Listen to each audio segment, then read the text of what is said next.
Hello and good evening, everybody. Welcome back to the CivFR Squadron Finals. We do have Freritos de la Vega needing to get that second victory, or Ulyss needing to get a victory today so we can get a third game and, of course, see who's going to be champion of the CivFR Squadrons. We do have Ulyss and Freritos right now in the lobby. They're still trying to get everybody in. We do have the secret weapon. Sandro is in. Lege is joining. We got Titiits. We got dISTORIA, we got Pompi, we got Tidube, Hazaggi over here in the lobby, and I do believe Paul will need to actually move on one of the spectator slots. She is actually casting for the Francophone community. Montezuma, good evening, sir, and welcome. Let me actually, because we open up the screen, because we do have a little bit of time to actually wait for them to start this up. I want to say hello to everybody. Give me a second so I can put up on the screen over here the draft so we don't miss a thing when they will click on the ready button. We're actually going to get to see it. Yes. Anyway, and coming back to this, Nemesis, good evening, sir, and welcome. Cool Whip, hello there, sir, and welcome. And indeed, we do have Sandro Games. Lege Elementos, good evening, sir, and welcome, welcome. The Beasley has arrived. Good evening, sir, welcome. Bonuki, bonsoir, bienvenue. Roulement de tambour. We do have Vinthro, good evening, sir, and welcome. Belisarius, good evening, sir, and welcome, welcome. I did also notice Sergey Lucky Soft, good evening, sir, and welcome. Game 1 was won by Freritos. We do have them actually going through the pick and ban phase right now. They're starting to tick off the maps they're gonna get to not play tonight. Now, we do have, as you can see, them going very quickly between a choice of Pangea Classic Ridges or Lakes, and it looks like it wasn't even a choice. Unbelievable how quickly they actually ended up on this. I think they had a plan. Does anybody have the feeling they had actually a plan to do this pick and pan phase? Oh, let's see what they're gonna cook next. We do have Rome being taken out immediately, of course, after a few days ago performance by, who was it, Titiits, that did manage to run away with Rome. They just won't handle that anymore. They're gonna say, no, Rome, Trajan especially, you stay at the door. You're too strong for us. I mean, you've seen those muscles, we can't handle that. And of course, they're also gonna take out Gupta as the same problem, extremely strong on most maps, especially on Pangea Classic Ridges. We do have Gandhi also being taken out by Team Ulyss, while it looks like Macedon was the second ban of Freritos de la Vega. We're going to need to see 3 more from each side before we're actually going to get to see them pick something up. And of course, Ulyss has the tone of the game today. They're going to be the first one to pick and also the ones that are going to host this. Let me come back to saying hello to everybody. Lancer, good evening, sir, and welcome. Frankie Four Fingers, also good evening, sir, and welcome, welcome. Gatti Anthony, hello from Bucharest, welcome, sir, good evening, and welcome. I do also want to say big shout out to Montezuma picking up that first promotion over there. Thank you so much, sir. Thank you so much. Now we all worried about bonsoir, monsieur Rafifi, bienvenue. One map, we do have Pangea Classic Ridges. Pangea Classic Ridges is going to be chosen. I do also want to say hello over there on YouTube. Just give me a second so I can put a correct chat on ice. Hello there, Chris Boone. Good evening, sir, and welcome. 0 remaps, 0 mercy. Let's go. Oh my god, you got the right idea over there. Iron Man, let's go. Papa's good evening, sir, and welcome. Victor O, hoping to catch a good one. Yes, I do hope it's gonna be amazing, and I'm pretty sure both of these teams do want to show their best tonight. We're gonna need to see what's gonna happen here on the Pangea Classic Ridges map. There's definitely a lot of potential for quite a bit of conflict and a lot of simming going around the map. Pangea Classic Ridges is gonna have a decently open land for them and their armies to go against each other. And because of course the mountains do not spawn across the mountain ridges, they just spawn randomly across the map, and they're less in total number. We do have a few more bans being chosen. Vietnam going to be taken out by FDLV. Also Scythia is not going to be allowed to play in the game. On the left side we do have Cleopatra Ptolemaic with Cleopatra Egyptian. Both Cleopatras not going to be allowed in. And then Genghis Khan shows up in the ban phase. I mean, he's taking the same how to say, the same treatment as Rome and Gandhi and Chandragupta and Macedon. Like, okay, sure. I mean, yeah, he's kind of in the special club. He's in a special club over there. And I can't believe that actually the Cleopatras are starting to get into that special club over there of being banned almost every game. We do have another band that needs to be ticked off here by FDLV, and it looks like this time around they're taking quite a bit of time to think about their choices. This is the last band they have before the pick phase, and Ulyss is gonna have the pick. They are thinking, okay, what do we need to ban that our opponents are very good at? Is it gonna be Tokugawa? Oh, no, it's not going to be Tokugawa. It's going to be Byzantium and Theodora. That's going to be it. That's going to be it. Okay, Byzantium, Theodora walks in, goes out. It is what it is. It wasn't Cleopatra Ptolemy nerf hard. It was, but we're still playing on the 570. This finals of the CivFR Squadrons, because they did start on 570. They're gonna keep on going on 570 until the end, and also they're playing with BBS, with the Battle Balance Starts mode, not with the Battle Balance Map mode that was introduced recently. I understand the CWC, actually most of the captains, if not all of the captains, did choose to go for a better balance map now in the next session, even though version 1 is coming out like probably next week or something like that. But over any other top tier civs, I don't see it likely. Ramses can be crazy, yeah, but other civs are just way more powerful. There are a lot of civs that singular they can actually perform very well, or you have like 1 out of 6 games that are going to be extremely good, but they are not as consistent as the other ones, like for the spawn quality, for the spawn where you spawn, like in the rainforest, in the tundra, or in the naval, like on the coast, and so on and so forth. It does matter quite a bit, and I'm pretty sure every time the players are thinking about their composition, they're taking all of that into account over here with the terrain biases and everything. I am a bit surprised after the... Wait, they didn't pick? No, this can't be right. This is... Wait, what? So Ulyss went for Sumeria, right? They just picked up Sumeria as the tone of the game. And while on the right side, FDLV needed to pick 2 of them, and they went for Zulu.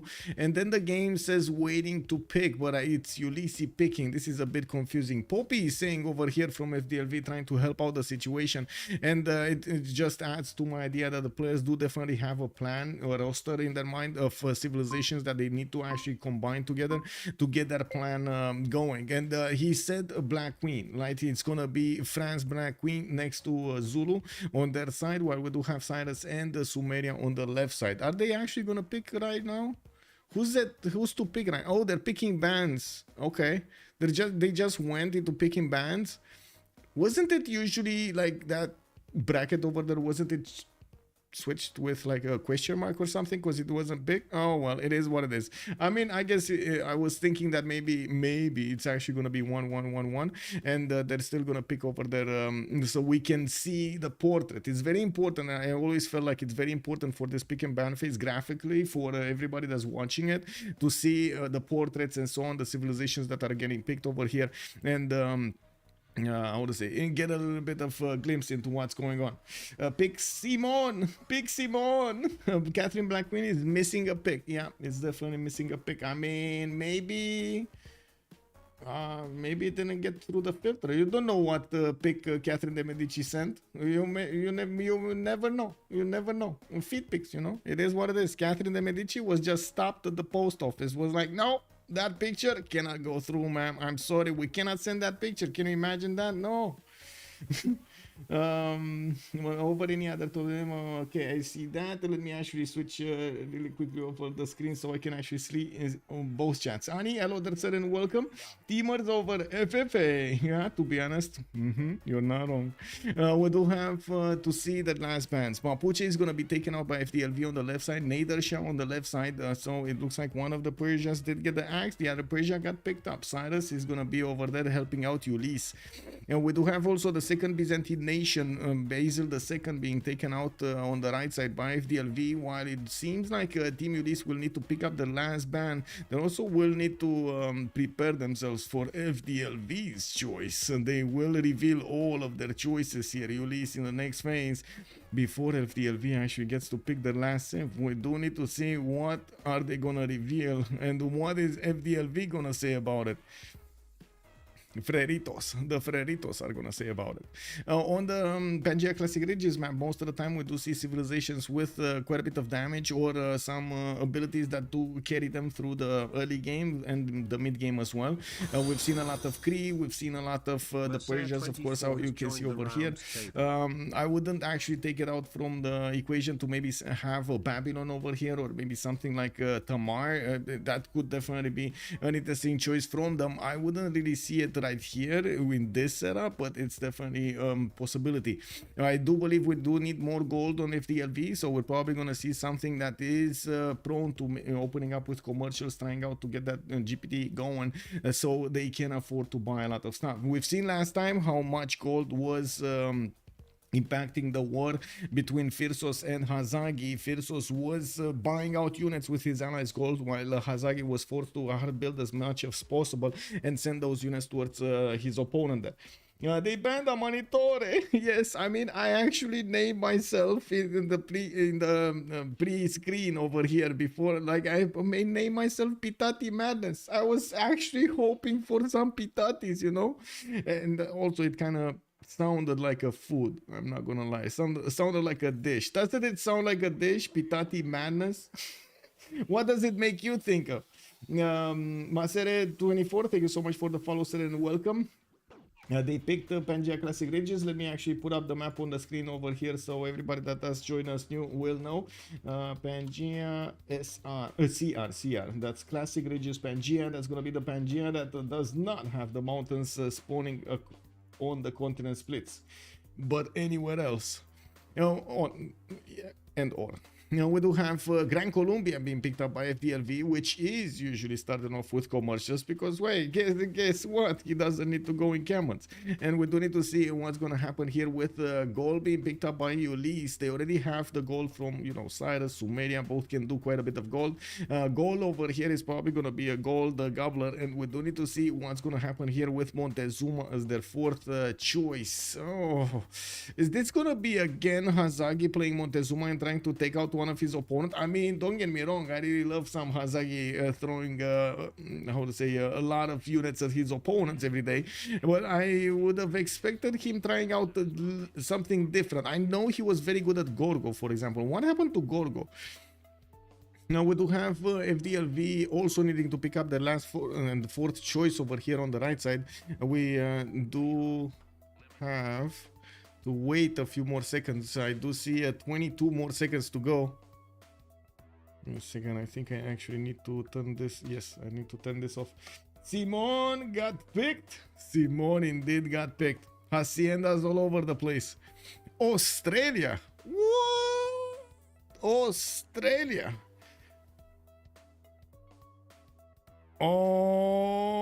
Okay. I mean, yeah. Okay, let's see how this is gonna go. I wouldn't have seen, Australia being picked up on a Pangea map, but I'm open to new stuff. Let's actually see how this is gonna work. This might actually be, the cherry on top over here in the game. Let's see what do we have here. We do need everybody to swap. We do need also everybody to choose their correct position in the lobby. One of the big things in the lobby order, it will determine who's gonna get the wonders. It will determine who's gonna get those great people. So it is very important for them to put the civilizations, the leaders that will require that priority, be it for wonders, be it for great people, and so on. Trying out to get to snatch one of those scientists, or maybe those engineers. Very important to get those generals and so on. We do need to see through this what they will prioritize. Going to fight more for the seeming great people, or going to fight more for the admirals / generals and so on. I would imagine there's not going to be a fight on admirals, just saying, pointing out. Then we do have Hazaggi here choosing to go for Gilgamesh and already calling out war card. I mean, I think we know what he's thinking. I think we know what he's planning. Yeah. Wait, it's classic ridges instead of standard? Yes, it's classic ridges. Classic ridges, not standard. Classic ridges. The Aussie spawns are always great. Well, let's see how this is gonna go. Okay, we got everybody loading in. Okay, loading in. picking up their civilizations here and getting readied up. That's what I wanted to say. Shaka is going to be picked up by Tidube. He's going to be on the second slot. Looks like Titiits is going to be third with John Curtin. We do have the Simon over here getting ready to jump into the game. dISTORIA with Montezuma. Okay, that's a change. So Hazaggi is going to try out something else, but not far off from being Montezuma. We do have dISTORIA on Montezuma. Vegeta is going to be the one with Catherine de Medici, the Black Queen. That's Spriggan, by the way. Vegeta is Spriggan. Sandro Games, the secret weapon, going for Cyrus. We do have Lege also finishing up the roster with Ambiotics. He doesn't need priorities over here. He has so much production, he can deal with it. We got Pompi over here also with Simon Bolivar. Last but not least, since he's gonna get Commandant General anyway when the new era is gonna start, he's gonna be quite happy benefiting from those bonuses. Not really needing early game to go for encampments, but still, it's gonna be something that he's gonna need later on, at least for those resources, right? You still want to get the cores up immediately, armies up immediately. You want the oil from the military academies, you know. You want that niter from the armories and so on and so forth. You do want those resources. What's it? Classic regions instead of wait, it's classic. Yes, I think I responded to that. It's fine. We got we do need to put up the prediction. Let's see how many remaps do you think we're gonna have on this. 012 submission period for 10 minutes. Let's go. And I do want to put it up on also YouTube over here. Just give me a second so I can open up the correct screen and click on the correct button. I think we're still waiting for somebody. Oh, we're waiting for Lege. I see. We're waiting for Lege. 0, 1, and 2. There we go. Starting the poll up on YouTube as well, by the way. Hello, YouTube. How is everybody doing? Hope you're going to have a great time with me tonight. And let's see how this game is going to go. Second game of this best of 3 series. The finals of the CivFR Squadrons. We do need to see, after the first game was won by Freritos de la Vega, if Ulyss can actually come back and take this crown for their side, for their team. We do have them reading up over here. And he's asking me to change color. What? What? There we go. I changed color. Okay. Sure. I don't think it was. I mean, usually I have this, you know, whenever I see like a red dot over there, it's driving me crazy. So whenever I see I'm in conflict, in color conflict with somebody else, I still, you know, just want to click that button away, want to change my color away. But this time there was no conflict. Okay, sure, we change color. It is what it is. We go for the PP color. They are asking you to change the color. Thank you, Monkey Wazaro. Much appreciated, sir. Oraken, good evening, sir, and welcome. Now begins your greatest quest. Okay, let's put the chats in order and start this up. Oh, wait a second. I think I need to actually close the screen. There we go. There we go. Like close my screen for Discord and stuff. There we go. Now, lighting games different today. Lighting seems different today in my room. Yes, I think it is different. I think I touched one of the buttons and I actually changed the settings. It's bad. It's good. It's bad. It's good. I think it's good, right? It's fine. Should be fine. It's kind of looking natural. It looks fine to me. Anyway, any complaints? Definitely, I'm gonna take them and see what I can do. We do have to ask the stream, chat, Twitch, YouTube. Answer me, please. Do we go left or do we go right? How do we go about this? Do we take it from Pompi's Gran, Colombia, or do we take Hazaggi's Sumeria? I gotta say, both choices are actually kind of juicy. I'm finding it very hard to actually choose between two civilizations like this. Left, the Beasley makes it easy. It's gonna be left. We're gonna take a look at Pompi over here with Simon Bolivar. Let's actually spot him on the map. Looks like Gran Colombia is gonna have his own river network to the north to benefit from, while into the east side he's gonna bump into Gaul here. They are opponents. They're not gonna like this proximity between each other, and I'm pretty sure Colombia is actually gonna have early attacks on Gaul over here. I gotta say, Gaul is usually quite good at protecting himself, don't get me wrong, but there is a weakness over there. There is a chink in the armor. There are a few turns of weakness for Gaul, and we're going to need to see if that's exactly the timing that Pompi is going to manage to get those horses through. We do have him also with well, I guess he's going to just settle in place, isn't he? Yeah, he is. He's going to get a 2-2 the stone tile to use to the west side. He's going to have more cities to place to the north, to the east, no problem. And of course, Foro settle over here, go like a big boss, getting those bananas. Chocolate pops. Let's go. And what is this map? Kind of looks like a ship. Yeah, I mean, I don't know what it looks like, to be honest. I really don't know what it looks like. You know what it looks like? One of those bicycles that you actually put in your room to, for some reason, try to work out staring at the wall. Yeah, you're trying to accelerate towards the wall, but you know, nothing happens. Do you know those types? Catherine de Medici over here, let's see it. What do we have? Paris, 3 turns for a scout. Looks like he's gonna get the dice settled to the east side, or next to the dice to the east side. He's also gonna have his own river network on the west. This whole territory, this whole half of a continent, whatever it is gonna be his.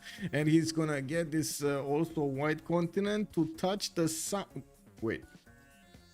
Bro, there's no other nation here. What is this?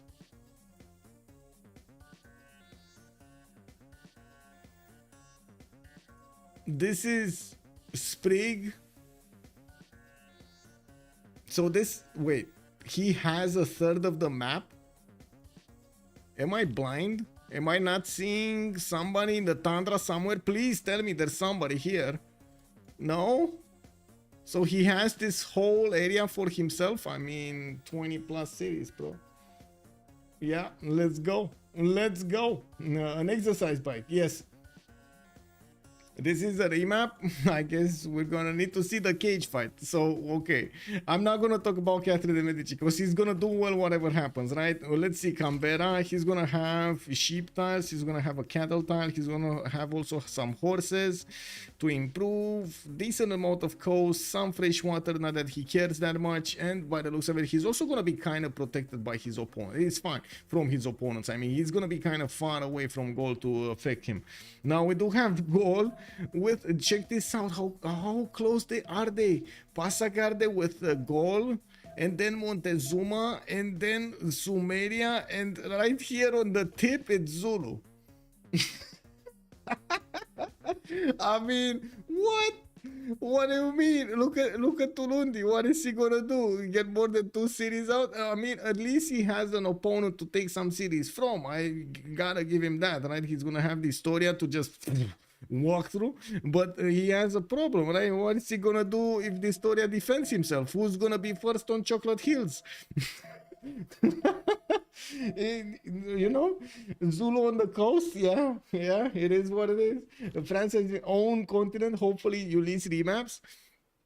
I mean, yeah, I guess to be honest, I think both teams kind of want a remap this time. I do think they could try, like the whole, like 3 members of Ulyss can try to erase their opponents. No, 3 from Freritos. 3 members from Freritos will try to get the Irel on their opponents here, and they can definitely do it. It's gonna be a hard game, while Catherine de Medici just seems to space or something. Yes, that could be a possibility, but I don't think they want that. I'm pretty sure they don't want that. I don't think all 3 like the 3 members that are right here in a cage fight will actually find it that enticing, I should say. Is it a technical remap? No, this is the first map. Yes, the perfect destination for a cage fight. I know, one more copy. That's true. Yeah. What a map indeed. Hello there, Simon. Good evening, sir. Freritos' composition is filthy. Ulyss going for early aggression. Yeah, you're not wrong. Freritos does have some early aggression as well. Gran Colombia is a nation that can definitely trade punches at the beginning of the game. With seeing him definitely create some sorrow in his opponents. Sandro over here on the coast to the north is also going to have the opportunity to do something about Colombia to the west side, or west stand a little bit. But I do notice being so crammed, they're going to find it hard to actually put cities to be that impactful in the game, especially later on. So I mean, it might even be that France is going to find it much more faster to just get GDRs to take over capitals of his opponents. If IRL wars happen over here on the east side, they're just going to have a very, very hard time to get the same science and same number of cities population as Catherine de Medici. But this is the big question. Are they actually going to remap this? Like, do you think Freritos are going to consider keeping this map? Do you think Ulyss are... I think Ulyss definitely will need to consider remapping this. I mean, just look at the response, man. They're like on less than a third of the map. look what they see. Look what they see. They just see this. I mean, where's the rest of the map, you know? Wait, how many continents does he have? And Macedon, Montezuma has a single continent. Kick W, man. All 4 Ulyss members in a diamond. Yeah, exactly. Ulyss gonna say no remap, then realize that France is all alone. Oh, that's gonna be sad. That seems to me like a very sad day for them. Oh, Thou shall be knighted primer, Dieterloin. Dieterloin, thank you so much for the prime. Much appreciated, sir. Thank you. Ulyss remaps because they see Chocolate Hills but don't know it's a peninsula over here. Yeah, they do see Chocolate Hills, Zulu. They definitely see that. And dISTORIA looks like he's sending his Eagle Warriors towards the northeast to try to plug this choke. We're going to need to see where that settle is going to go, but I would imagine he's going to want to be somewhere around here, or even get to the Chocolate Hills, which at the moment Tidube is protecting very, very good with his warriors and also upcoming scout. The scout is not going to be that hard for the Eagle Warrior to take out. He needs to have... oh, they have a technical? Wait, is this a technical? Okay. Or which one? I guess this is a technical, right? But they can't... Wait, they can settle, right? Or they can't. 1, 2, 3, 4. 1, 2, 3, 4.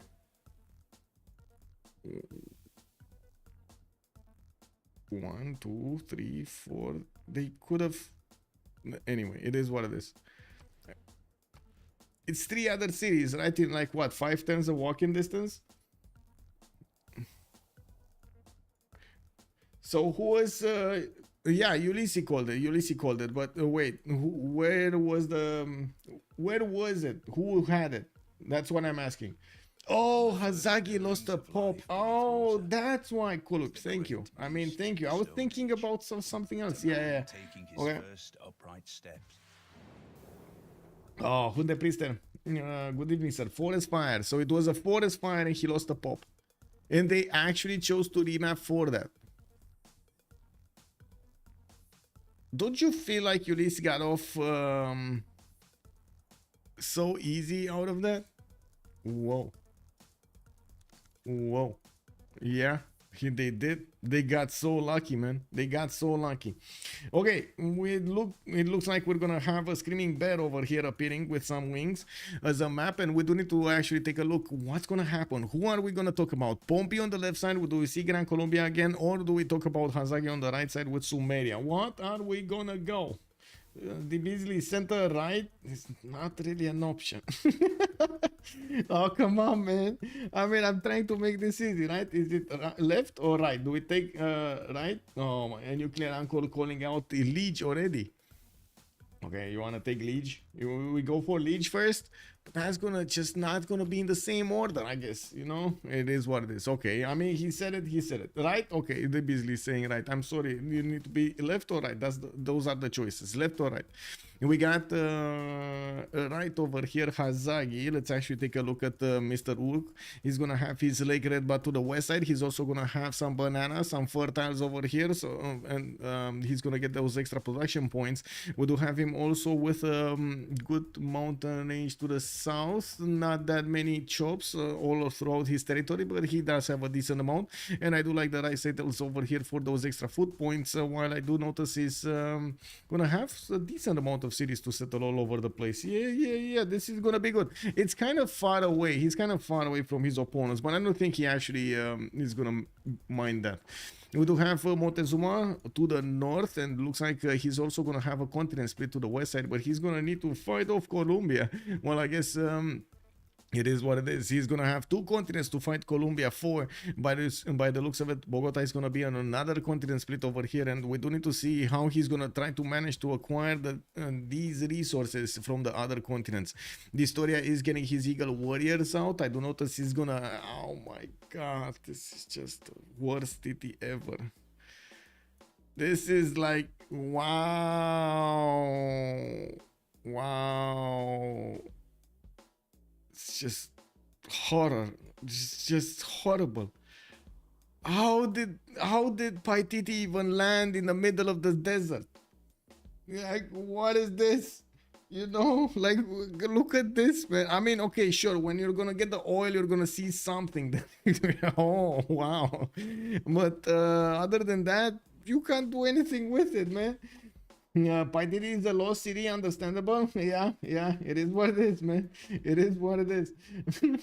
Anyway, we do have Tenochtitlan here getting his culture from the Amber Tile, and yes, he's gonna actually sacrifice. Is he gonna sacrifice one of his points? I don't think he's gonna sacrifice his production point or food points for that Amber Tile.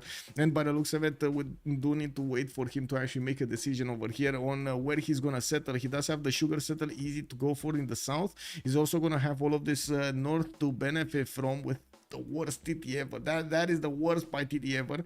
And while on the east side we do have Vegeta over here also kind of trying to see what's going on. Looks like he's gonna be one of his opponents. Is he same continent? He's same continent as Spriggan. We do need to see if Montezuma is going to manage to withstand Spriggan later on in the game. When the Guard Imperials come out, looks like he's going to have 2 opponents to fend off on the left and on the right. Not the best situation to find yourself in. We do need to take a look also on Cyrus here. He's going to be in the middle to the south of the map, and by the looks of it, he's also going to get his scouts out. He has a...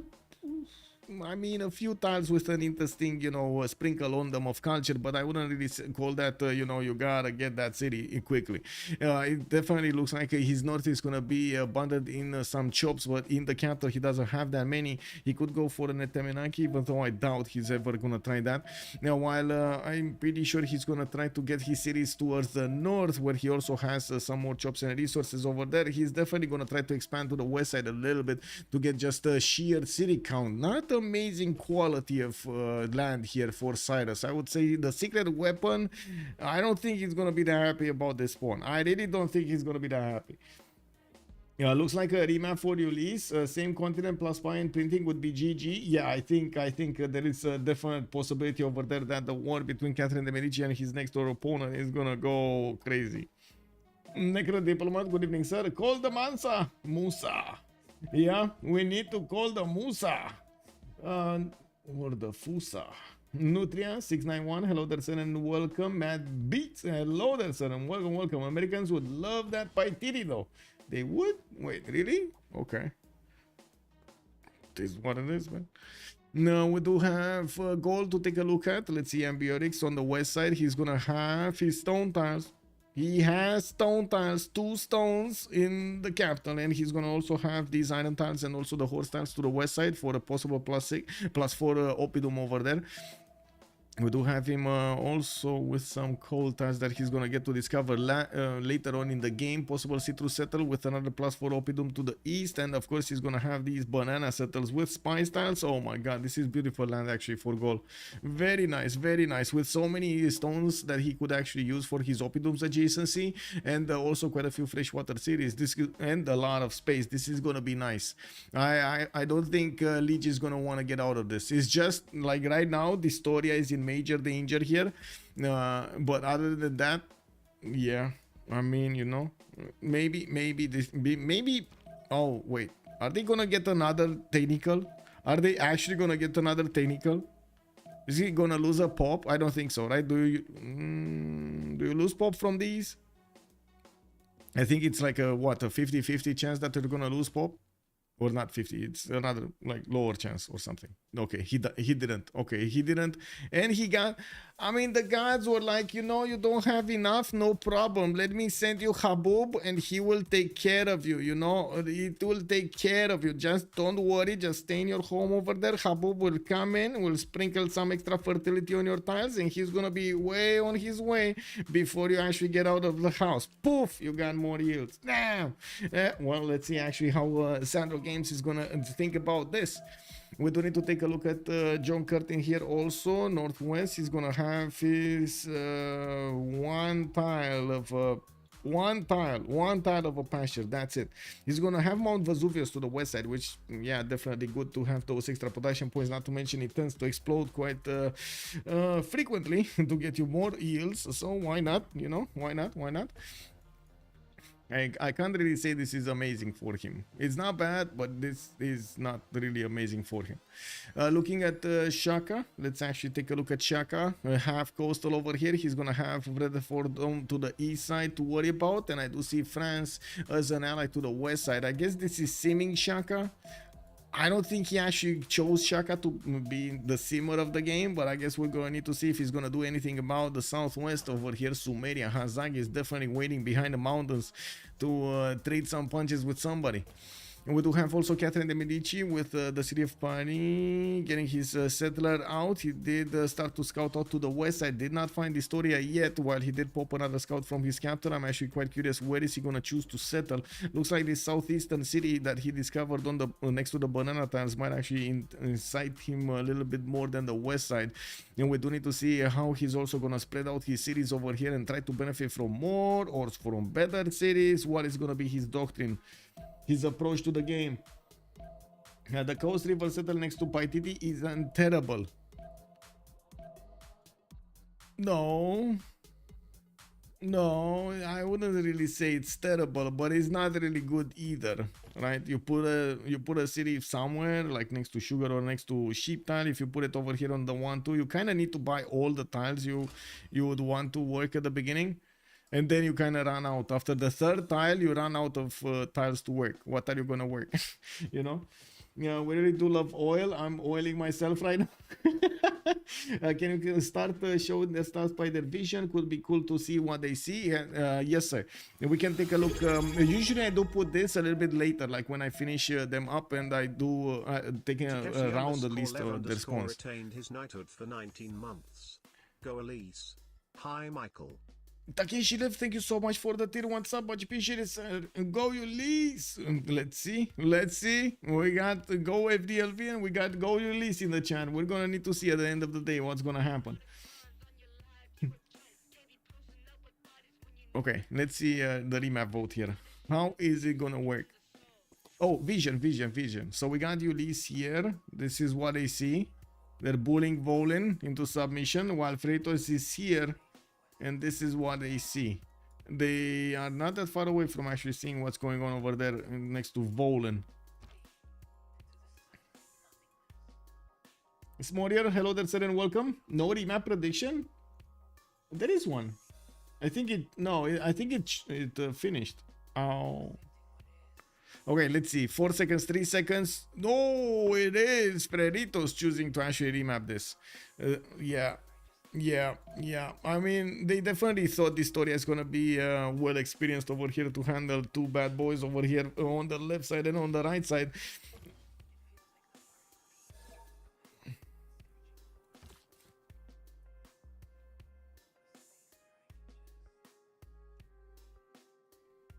Go Habub!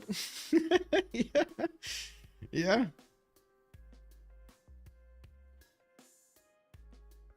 Uh-oh. Bulk desync. Uh-oh. No, I think it's normal, right? Everybody's gonna desync.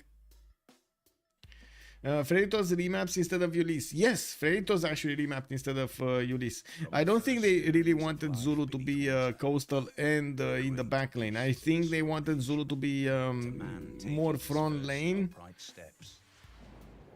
So they remap for him. Let's... Oh, wait. Is this... What is this map? This kind of reminds me of a sea something animal from the northern hemisphere that I don't know how it's named, how it's called. What is this? You're calling it a beaver? This is a beaver? Oh, because it has this long beak over here or something. Oh, is it called a beak or something? Snout? Is it a snout? It's a blob, narvalo, platypus. It's a platypus. It kind of looks like a platypus. Not gonna lie, it kind of looks like a platypus. Yes.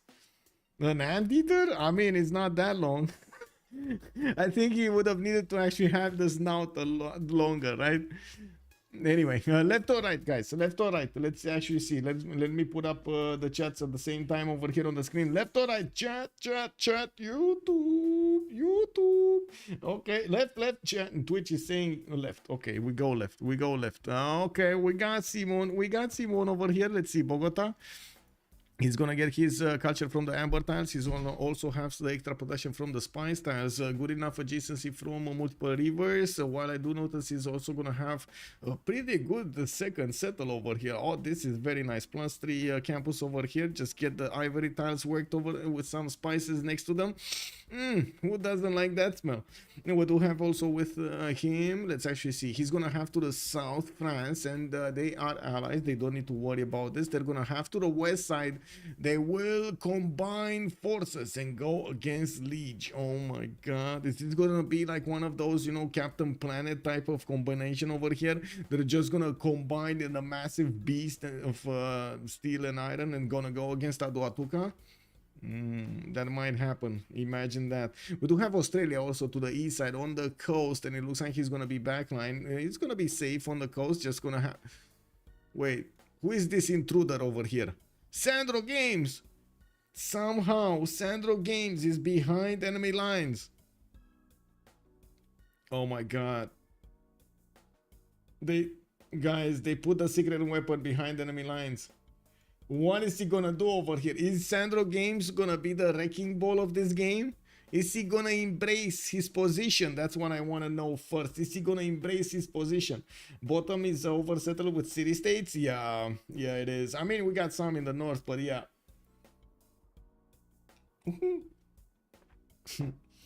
Fortuna Belly, good morning, sir. Hello there.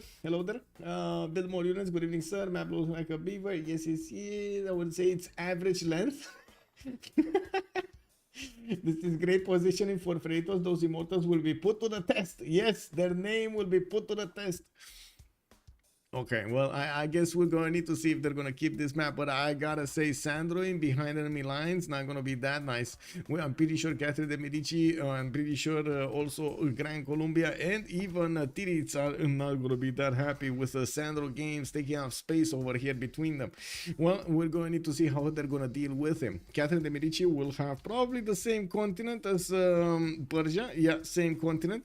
We do have him getting his scout out in 3 turns, and he's also going to have the spice tiles to benefit from. I do notice he's gonna have some mountains to get adjacency towards his campuses, while I'm pretty sure he's gonna take out the city of Akkad at some point to the west side. I mean, that city is just too good to be left alone. We do have him with a decent amount of fresh water, could even full settle Persia here without that many issues. We do need to see what is he gonna choose to do in the game. Now looking at Shaka, we got Shaka.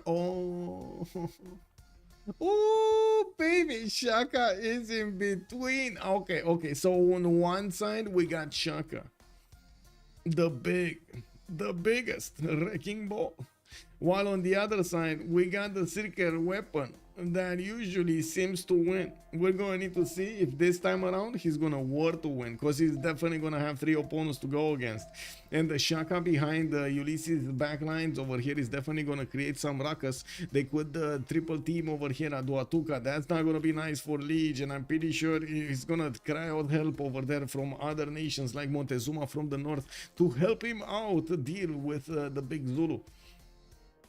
Persia can rel into 3 people. Zulu can rel into 3 people. Well, this is gonna be interesting. Yes, I know. It's amazing. He dies 100%, but his position says his job is to make them bleed doing it, and his first moves are strong. That is true. That is so true. He needs to embrace his position over there.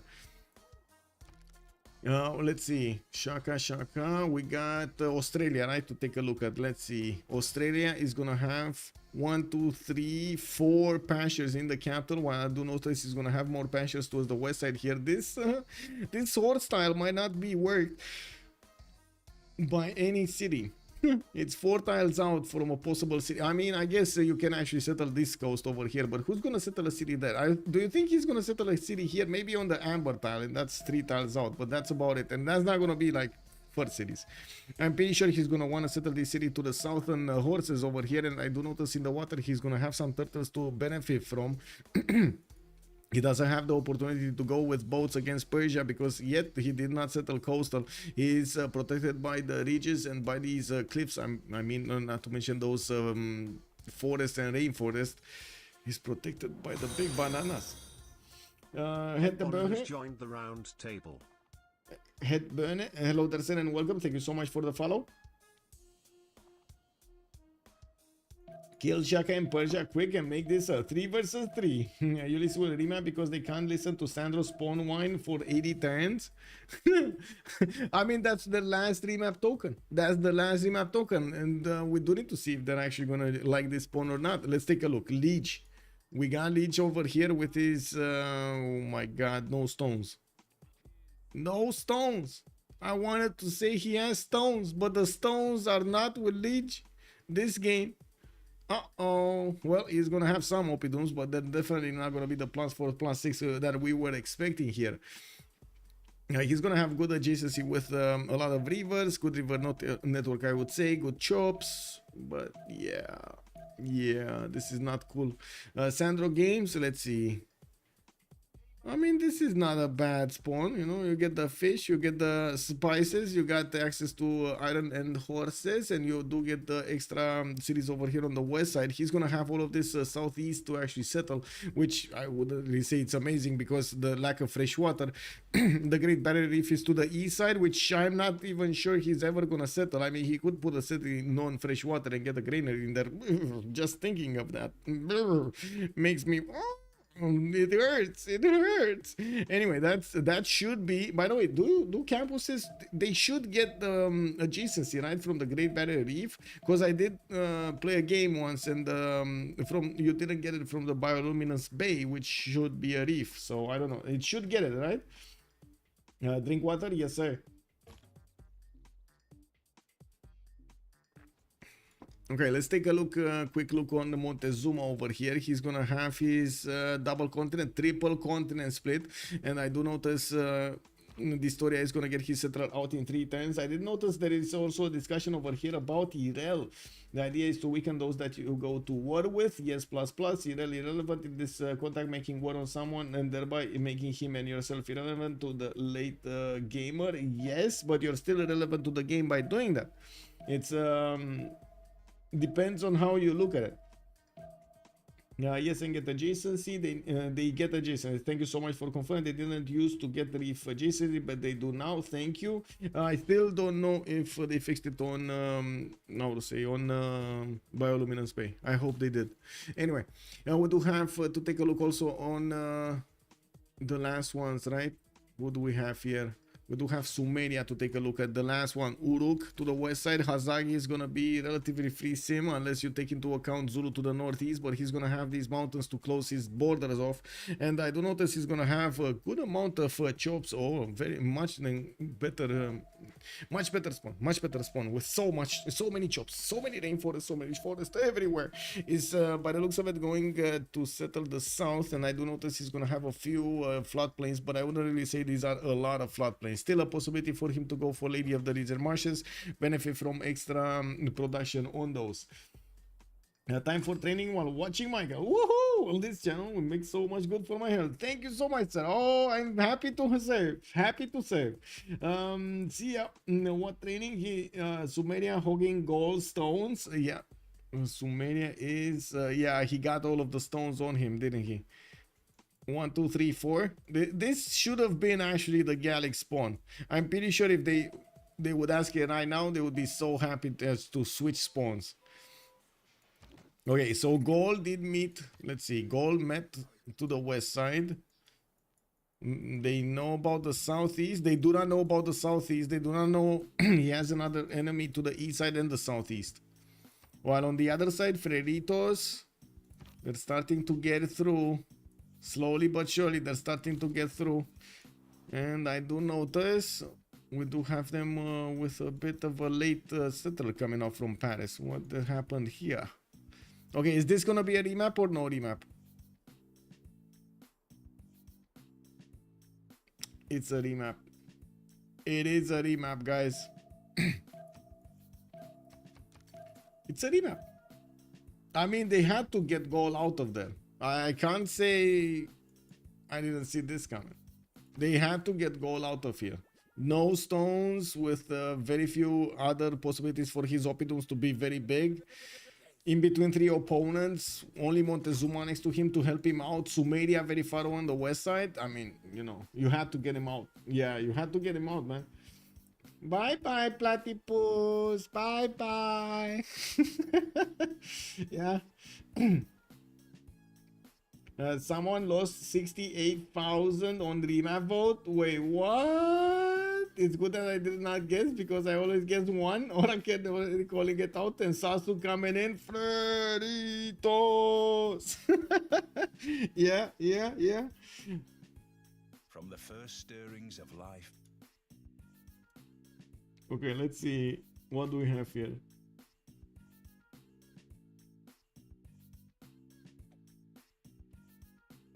Oh my god, this is the dragon map.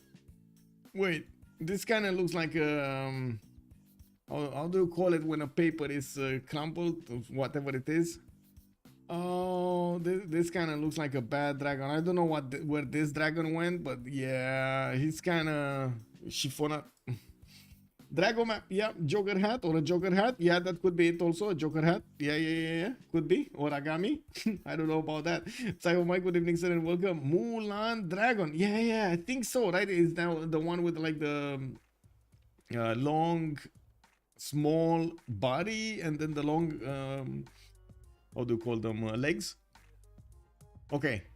This is it, guys. No more remaps. No more remaps. That's it. Unless they're gonna have some sort of a weird technical we're not aware of, this is gonna be it. And let me actually put it up, finish up the votes over here for the predictions. Let me get the options done. We had 2 remaps, so we're gonna have some 9 of you. Oh my god, we actually have 9 high rollers, guys. I can predict a lot of points will be sent to the high rollers today. Let's go. Okay, let's finish off the chat over here also on Twitch, on YouTube. On YouTube, we did have 50% going for the first option and 40% going for the second one. There were quite a few votes, 20 votes, so I'm pretty sure this is the majority opinion over here. It's very, very close between one and second, but they do have an advantage. It doesn't time out, right? So they kind of need, you kind of had more information to work with, didn't you, YouTube? Come on, admit it. You had a little bit more.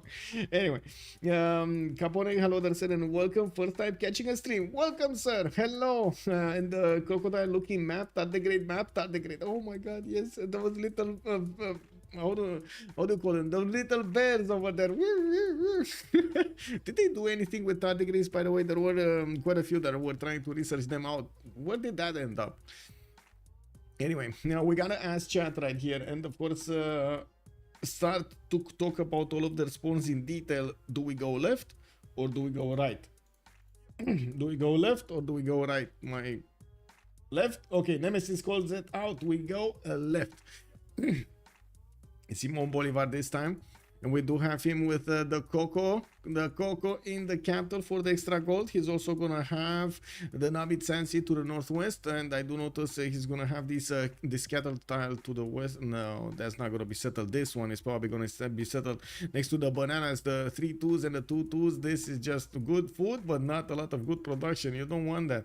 Now we do definitely have him with a decent amount of settles around him. I'm pretty sure we can see over here quite a few, like 6-7 cities easily. To the east side, he's gonna have John Curtin to trade with, and I'm pretty sure he's gonna settle cities next to the water over here in the Arafura Sea. Where is this from? Is this actually from Australia, the Arafura Sea? This doesn't sound like an Australian name. Is it actually an Australian name? Anyway, Simon Bolivar is going to also get his horses in the second ring, relatively cheap to improve. The iron tile is going to be a bit expensive in the third ring, and I don't really see him settling cities close to it, so that's definitely going to be expensive. Oh, he has another iron tile to the northeast. Maybe he's going to settle a city here. I mean, this is definitely a possibility. Moving forward towards Catherine de Medici on the other side of the planet, to the east of Australia, he's definitely going to get a trading partner here, while in the south he's going to have Zulu to trade with. Oh my god, this is again free sim Zulu, man. I mean, these guys cannot catch a break. This is like, what is he gonna do? Oh, wait a second, wait, I just realized, I mean, the water is not gonna stop him, right? Get him building, just woo, swim away, boys. Just get those units. Imagine a cuirassier army attack against Gaul over here. At the moment that Gaul is gridding out his labs, imagine that. Can he do it? That's the question. Can he and will he do it? You need the caravels? No, you don't. Look at this. Look at the passageway. He's just gonna wave them by. He has even in the south over here passageway with low water. Yes, easy peasy. Persia and Aztec can also coast the trade, so it's not too bad, I guess. Yeah. During the trade, I don't think it's going to be a problem with gold by the looks of it. But let's take a look in detail. We do have Paris over here with his bananas. He's also going to have the east side to go for quite a few cities, not to mention keep on the river to the west towards Auckland and get these river settles, get all of the chops on them. Rainforest chops, not the best ones, but definitely they give you that extra population point, which is valuable. We do have him also needing to split up the land with Zulu. We're going to need to see how far into the south he's actually going to creep forward and how much land Zulu is going to require here. He's going to ask for it. Now, we do see Paris is going to have his horses in the capital, while he's going to have, again, the problem with the iron. It's 3 rings out. It's quite far away and expensive for him to get at the beginning of the game. We do have to take a look at Shaka here with the scout coming up in 1. He's going to figure out quite quickly. He's going to be on a tiny peninsula that he's going to actually share with France over here. We do have him with the food. He's going to have also iron in the capital, easy to improve. Some wine tiles in the north, horses in the second ring, and I'm pretty sure he's going to be just happy settling a lot of cities over here. We're going to need to see how he's going to open up, what are his plans during the mid to late game. Has that opportunity to go and disembark units on the other side of the coast towards Gaul. We're going to need to see if he's actually going to use it, because yeah, he might actually just, you know, try to get a religious victory or something. The Terlois Freritos One Continent Challenge, yeah, it seems so. And Sumeria trading with Aztec. There's always someone playing France in CivFR. I mean, you kind of need to do it, right? France is quite represented in Civ6. We do have to take a look at also Titiits over here. What is Titiits gonna do? Canberra, he's gonna get the horses to the east side to benefit from. I do see he's gonna have only 1 single pasture in the capital, not that amazing. He's gonna have these turtles to improve, and I do notice in the second city he's gonna have more sheep tiles to get for. That's not gonna be bad, but in total, like 4 of these pastures are not gonna be the amazing extra boost of production that we were hoping to see over here on Australia. Good thing is he's gonna have some of these charming appeal tiles turning into breathtaking. You do see the one in Canberra, for example, to the west side on the tip of the coast over there, while he has some in the north. He's gonna lack them in the south, but at least he's gonna have some +1s. Unfortunately, this doesn't look like one of those "oh my god, I gotta have it" kind of spawns, you know, that type. This doesn't look like it's one of those. Definitely can work, definitely will try to work, and we're gonna need to see how he's gonna manage to get the goal with his ally here to the west side, and of course how he's gonna try to get all of his setup going into this. We do have Ambiorix over here, Lege from the other side. It looks like he's gonna have his iron and his horses quite close to him. He's on a geothermal fissure, a +6 optimum to the southwest, easy peasy to improve over here. A stone tile, an iron tile, and a horse tile met into a bar. Chat will actually say the next lines. So, an iron tile, a horse tile, and a stone tile appear into a bar. What do they say? Casimir, hello there, sir, and welcome. Zulu can build Golden Gate Bridge. No need to wet those horses. That is true. Hello, sir. I mean, you need to take care of their health. Very true, very true. Golden Gate plus the Panama for the vibes. Yes. On top of each other, right? Sprig, hello there, sir. What CS on island in Tundra in southwest corner. This is candy. This is gonna be candy, Sprig. Waste of Geo for the goal. Wow, it is what it is. I mean, at least he's gonna get this 2-1, the extra science point from the beginning is gonna be good. He's gonna get also the extra production point from the deer tile, again a good thing. And I do see him getting his settler out in 3 turns here and wanna start expanding. He doesn't have the vision of all of his territory, not that he has very good territory to the southwest, but I'm pretty sure he's gonna want to get the vision over Fez at least. Sandro Games next to him is gonna have Pasagarde already starting to improve his stone tiles, and I do notice he's gonna get his settler out in 3 turns. This is unbelievable how much investment Sandro Games made over here in the builder before he got his settlers. He's making, how to say, he's making a gamble that with the builder, with the times, he's gonna make up for the time spent and the production spent on the builder by using these tiles with the extra production on them for the next few turns to lower the amount of time that these settlers will get out. Is he gonna be on the same time as his allies or opponents on 3 cities? I'm actually quite curious. Is this gonna happen? It is a builder hut? No, I don't think it's a builder hut, man. We're turn 9 and he didn't get the settler. I don't think that was a builder hut. I mean, I hope it was a builder hut. Don't get me wrong, but I don't. The math just doesn't make up, you know. He has 2 scouts. Yes, he has 2 scouts, and somehow he got. I mean, look.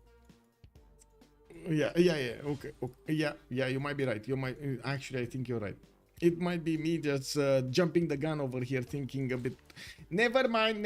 Coming back to reality. Thank you so much, Cool Whip. Thank you. Let's come back to reality. He didn't. I hope he didn't actually spend the production on the builder, and I hope he actually got a builder hut, because otherwise it would be quite awkward. Anyway, we got the builder stolen over here from Nalanda. I did also notice we did have a builder stolen from Eugenio Daro, and they're going towards Gaul over here back, while Pasagarde is going to get the settler out in 1 turn. I do see Aduatoka already popped it out, and we do have him getting it in 5. He's actually, yes. I don't know what. I went on to a rant. It is what it is. We do have Montezuma here on the west side, which is going to have the opportunity to trade at some point with Persia. We do have him also helping out Sumeria to take out Nalanda. And I do notice Hazaggi is already putting a city towards Nalanda, getting his ziggurat going. Tenochtitlan is going to get his horse tile in the 2nd ring, while Narantar is going to be 3 rings out. He's going to be quite far away for him to get. We do have him probably going for the western settle, to be honest. He's probably going for that scout over here next to the hut. Well, we do have Hazaggi bringing settler very far into the south over here, quite close to Nalanda, while it does seem like Hazaggi is just gonna let that workout finish the job there and start moving towards the east. Maybe he's gonna grab something else. Well, I do have to say over here, they are the opponents of Gran Colombia, or at least Sumeria is the opponent of Gran Colombia, and Montezuma to the south. Probably Sumeria is gonna find Montezuma, Pompi, and we're gonna need to see how many spikes are gonna fly over here in between them. This is the best Pangea shape ever. Nalanda is really early kill if he gets what it is. Yeah, he did get it. Hazaggi got it. He's gonna be on 3 cities very quickly, soon to be 4th here, and we do need to see who's gonna keep that tempo. And I gotta say this, okay, going towards the north. He's actually 4 settling his opponent over here. Gran Colombia, no fear from Sandro Games. We do need to take a look at Hazaggi's 3 cities, getting his Lagash settled down on that hill. We do have him getting the extra science, the culture, and the faith from his capital. He's very mad about BBS. I do notice he's very mad about BBS. Rice tiles over here southeast. We do have him with the 3-2 bananas, and I do notice he's is actually working all of the food, so he grows extremely quickly, but doesn't have as much production as he would have. He did go for Lady of the Ridge and Marshes. That actually shaved off a turn, entire turn from his settler, and gave that Ziggurat a bit more production. We do need to see if he's gonna go for a Temenanke over here, or he's gonna try something else, and also what kind of governor is he gonna choose first. I would imagine Amani, but we'll see. We shall see. We shall see. Hazaggi does have access to horses in the second ring. His Iron Tally is going to be third ring to the east side, and I do see another one here from Lagash, again the third ring. That's very expensive for him. And I don't think he's actually gonna go for it early on. The horses, definitely he needs to. Let's put up the team labels on the screen here, and on the left side we do have Freritos de la Vega. Actually, oh my god, I can just keep them like this. Freritos de la Vega versus Team Ulyss. Bam, bam. There we go. There we go. Left side we got Freritos. Right side we got Team Ulyss. Note that symbol can also show that the district was placed for the first time, which is super weird. Colombia might be in trouble. Okay, I think Gran Colombia is not going to be grand.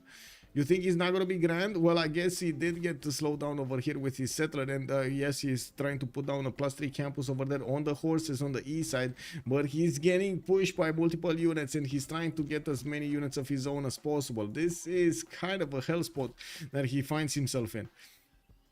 We do need to see if he's going to manage to actually finish that campus, because I'm pretty sure Sandro is just waiting to pillage them. Do we have more pantheons? Yes, City Patriot Goddess, the 40% towards the first district in the city from Titiits. We do have him getting builders out to improve his land. We do have him also next to France, which did not get a pantheon, but he does have his first city settled to the southwest. Looks like he's not eating right now in the territory of Zulu.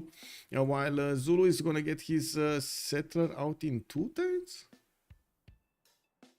Wait. What happened here? Oh, there we go. That's his settler. Okay, I wasn't seeing him. It was the colors were so close by. Okay, we do have him settling on the western side. He's already on the coast.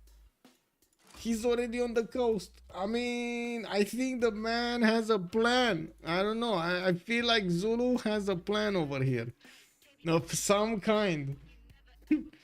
If Colombia manages to survive and also make life difficult for opponents, though, that's a winning ticket. Yes, escape settler from, you think, yeah, no, man, he's gonna keep on going. I'm pretty sure Pompi is gonna try his best over here to, quote-unquote, derail his opponents, do as much damage as possible. He can do some stuff to Persia, he can do some stuff to Sumeria to the southwest, and we do need to see how much his allies are also gonna want to invest into him.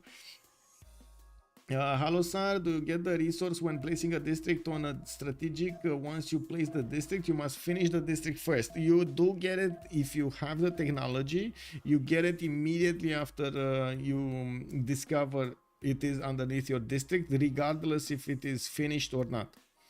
Money makes a... Yes, money definitely made a big difference last game. And I'm pretty sure in a lot of the games. Nicoleon, good evening, sir. Yes, that is so true. Let me finish. Did I finish up this? Yes, I did finish this up. I did finish this up. I think we do need to take a look at something else now. The city states. Let's take a look at the city states. We got Mohenjo Daro with Caguana for the culture. Looks like one of them, Mohenjo Daro here. Caguana is over here to the north of France. Looks like Vegeta Sprig is going to send his settler over here to the southeast.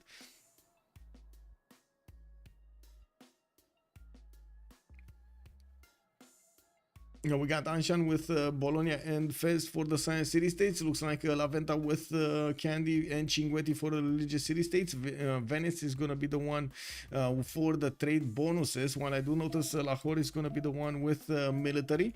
I do also notice Auckland is going to be the only one over here for the production benefits. And I'm pretty sure it's going to be craved by the nations that are on the coast, including Zulu. We're going to need to see who's going to get it, who's going to get from all of those production points extra. I don't think this is the version with Auckland being nerfed, right? You still get all of the production on the tiles, regardless if it's improved or not. Yeah, shallow water tiles you own provide +1 production. Yeah. I saw Ulyss analyzing the game for like 2 hours after it was over. They're definitely trying their best to win this one. Yeah, I'm pretty sure, Ziltek. I'm pretty sure. And that is something, by the way, that is starting to be a prerequisite of getting better, basically, in the games, or having good performances in the games against the top teams. The preparation, the analysis part of all of this, and so on and so forth. Like, you know, just think of it at... how to say, in a cold manner, right? You just think and try to dissect everything without injecting your own personal opinion into it. We do need to take a look at all of the pantheons, since they're now starting to have a few more ones. We do have religious settlements being chosen by dISTORIA. He's definitely going to have quite a few cities here, and we do have him starting to put down a campus and another one. Okay, a +2 and a +2, nothing amazing there. While Persia did not pick up a pantheon yet, neither did the Gaul. He started to improve his iron tile, though. He did discover his bronze working, and I do notice he's probably going to get quite a few of these Oppidums down soon. We do need to see him discover iron working 4 turns away, no problem. He's getting his trader out from the Recorderon, and yes, I do notice he's gonna get more builders to the northwest while he is working on his 4th settler. Not bad. He's gonna have quite a bit of time, and I'm not even sure he's gonna actually see this happening from the east side. If he doesn't see anything from Zulu for a long time, he might not even think of defending his east side from a possible opponent. We're gonna need to see, because I'm pretty sure at some point in the game somebody's gonna ask the question, where is Zulu? Where is Zulu? Is this Zulu island spawn? And they're gonna be like, oh no, we're gonna get invaded. Yeah, thinking in Civ, I mean, you kind of need to do it, right?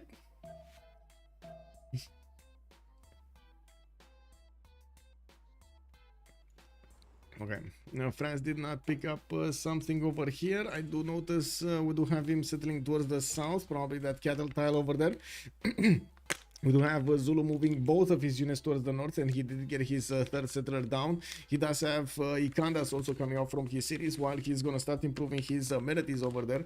We do need to see what kind of other districts is he gonna go for while he's discovering his animal husbandry. Early empire, easy peasy to go for. The extra settlers over there, and the extra settler card for the production, for the half production, is the he's already aware he's gonna need to get quite a few settles over here, and I'm pretty sure he is aware. Wait, why does this say El Juf? What is El Juf? Am I the only one seeing this? What is El Juf? Alex 2005, Alex thank you. 2005's waste taken retained his knighthood for 9 months. Hello. Thank you so much for the 9 months, sir. Thank you. That's it? El Juf is the Dead Sea, the desert? I mean, I don't know, man, but how? Why is it overridden like this? Why is it on top of each other? El Juf. Juf. Kicked up. Anyway. Yeah, exactly. Like and Sas was saying, woo, woo. Petra did see the combo. Yeah, Petra did see combo. Yeah, yeah. El Jufanabe is a desert, an arid natural region of sand dunes and rock salt, which covers northeastern. Oh, so I see. It's just in the middle of all of this desert, and the desert is called El Juf. Wow. Wow. That's basically like having the same creativity as me when I named one of my kitties Kitty. Hey, at least in Romanian it's called Pisica, so you know. I wonder if that means that Petra would boost the wonder tiles. I think so. I mean, no, actually no, I don't think it's gonna boost. I don't think, but I guess I'm actually curious to see. I'm also curious to see. I don't think it's gonna boost, but I'm very curious to see if it's gonna get boosted. I don't think they're considered desert, that's why. Okay, we do have Sumeria also managing to put down his commercials. He's not opening up with his campuses, definitely getting his builders to improve his resources here, and having a 5-2 rise tile in the capital allows him to grow very quickly. Magnus first, not Liang. He's gonna go for those internals here as quickly as possible, and Hazaggi is getting as close as possible to Gran Colombia. After I do see Pompi managing to get his 3rd city out to the northwest. He is in major danger, but not as much as you might think. This Slinger might be pushed over here by 2 units. Double slam. There is a warrior that could actually swap with it next turn, and I'm pretty sure Pompi is gonna try to settle that city. This workout cannot one-shot it, but he can definitely do 2 shots. One right now at the end of the turn, and one the beginning of the next turn. And I do notice Sandro is walking away. He's walking away, man. He has Settler over there just waving, hello, pick me, pick me, pick me. And Sandro is like, nope, no, I saw that candy before. No, no, I don't want to touch it, bro. No, I mean, have you smelled it? It's not cool, man. It's not cool. He's just walking away. Nazca lines possibilities. Oh yes, Nazca. Oh my god, we haven't seen actually Nazca lines being used in so long.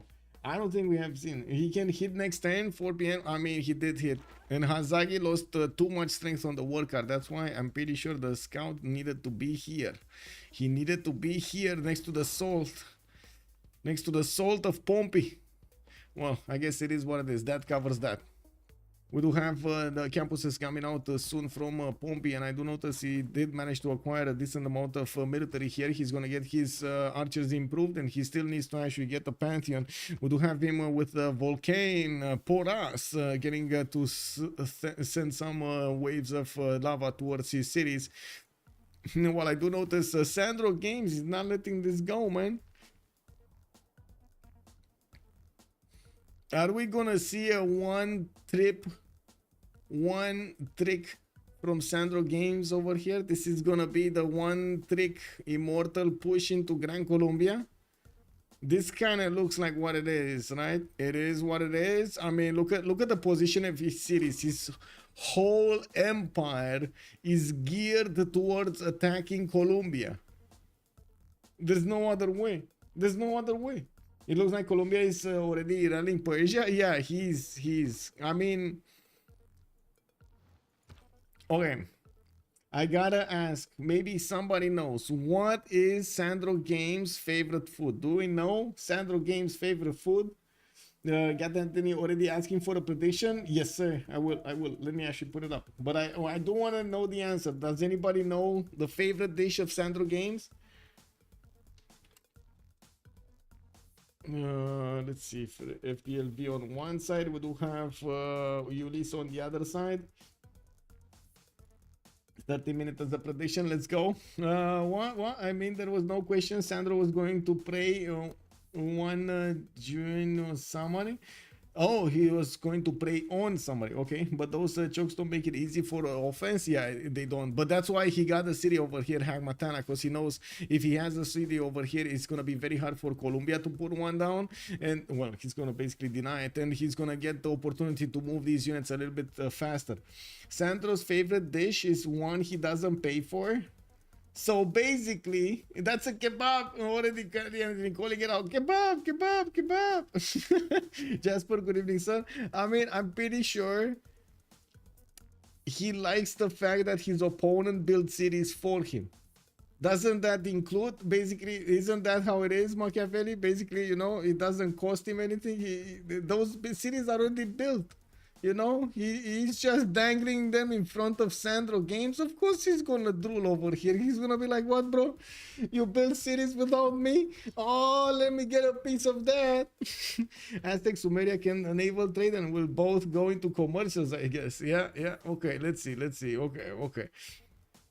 The prediction is going on YouTube. I do want to put it on Twitch. I do want to put it up on YouTube as well. And oh my god, I keep on mistaking these.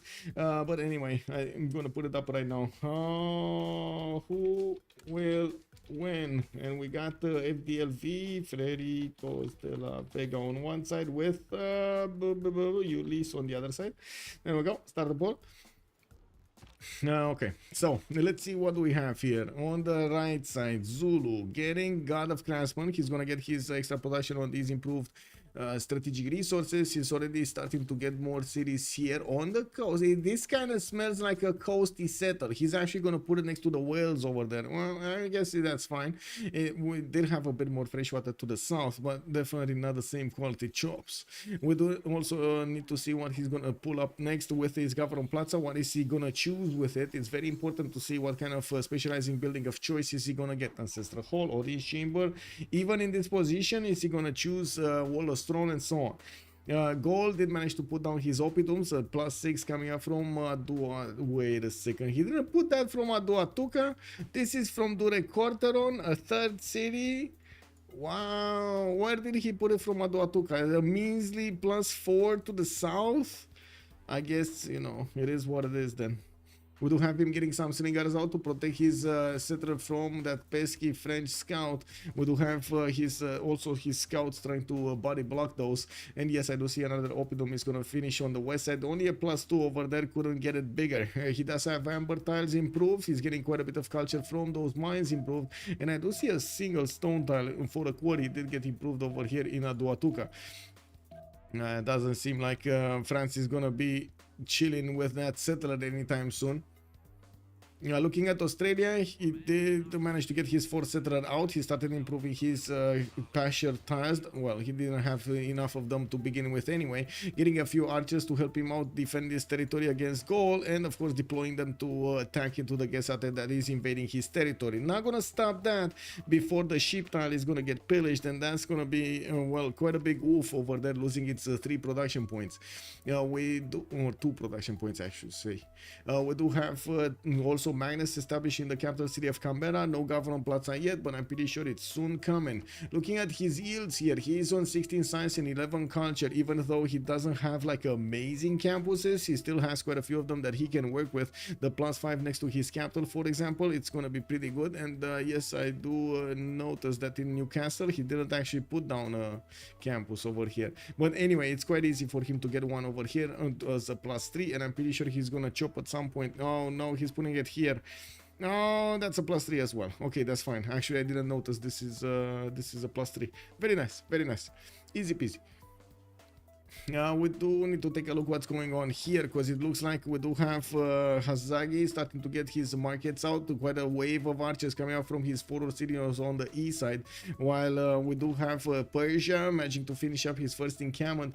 Magnus is establishing his capital, and he's starting to roll quite a few general points over here. Zulu is on 3, we got Persia on 1, and at the moment, of course, I'm pretty sure Gran Colombia is not going to need any. And we do have Moksha establishing in Bogota. Still no Pantheon here from Persia. Montezuma, with his religious settlements, is actually delaying getting those settlers for quite some time. We do need to see when he's gonna put in the card and get at least another 2 out from his cities. He did finish up his campuses though, and he's fine. He's right now fine, you know. 10 science, 7 culture, not bad at all. Zulu following up with barracks says he's not doing projects, by the way. He doesn't want to deny a general, and this is interesting. Should he deny a general, like deny all generals? Those mountains gonna save Colombia? These mountains? I mean, I don't know, man. I don't know. I mean, I guess we'll see. I'm not sure anything can save Gran Colombia over here, to be honest. But I guess we'll see how aggressive both Hazaggi and Persia will be. Persia seems like he's going to be very aggressive. I mean, you don't really get warriors like this if you don't want to upgrade them into immortals or something like swordsmen. I'm pretty sure you don't get them on the front line like this. You get slingers, you get horses, you get anything else, not warriors. Looks like Australia did manage to walk on his iron tile and just, you know, pillaged it. He lit it on fire. What does this button do? Didi, what did you do? I'm sorry. It is what it is. He pushed the button. It's so hard to deny all generals by yourself. It would be a huge investment. That is also true, Alex 2005. That's why I'm asking, because it would definitely mean quite a bit of a sacrifice there for Zulu, but it is also from a nation that can withstand that tempo loss and can do that with the opening that he made. We didn't have a double attack here, and it looks like Persia Slinger actually was forced to get back into the borders of Pasagarde. That Australian warrior showed that Slinger who's boss and denied the archery boost. You know that I did ask on YouTube, I asked a question, a very innocent question like last week. How do you deal with your barbs? And you know what the result was? The majority said that they will actually try to get archery boost from that. And in my mind was like, wow, under strategy is working.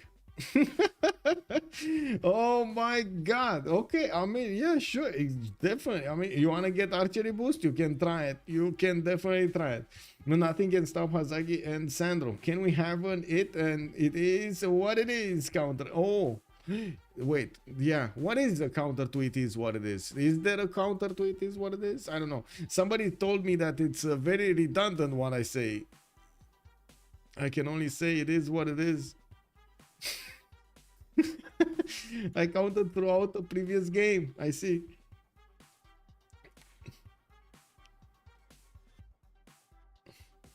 Three easy boosts from barbs, archer, military tactics, and iron. Yes, yes, yes. You can actually get them over there. Got some festivals for Catherine de Medici, France. We do have Sprig managing to get those commercials down, and I do notice he's gonna get a fourth settler out, not a fifth one. It is still prioritizing the commercial rather than that fifth one. Now we do need to see also his cultural pattern over here. He's on 16 already with Magnus plugged into the city of Paris, not Moksha.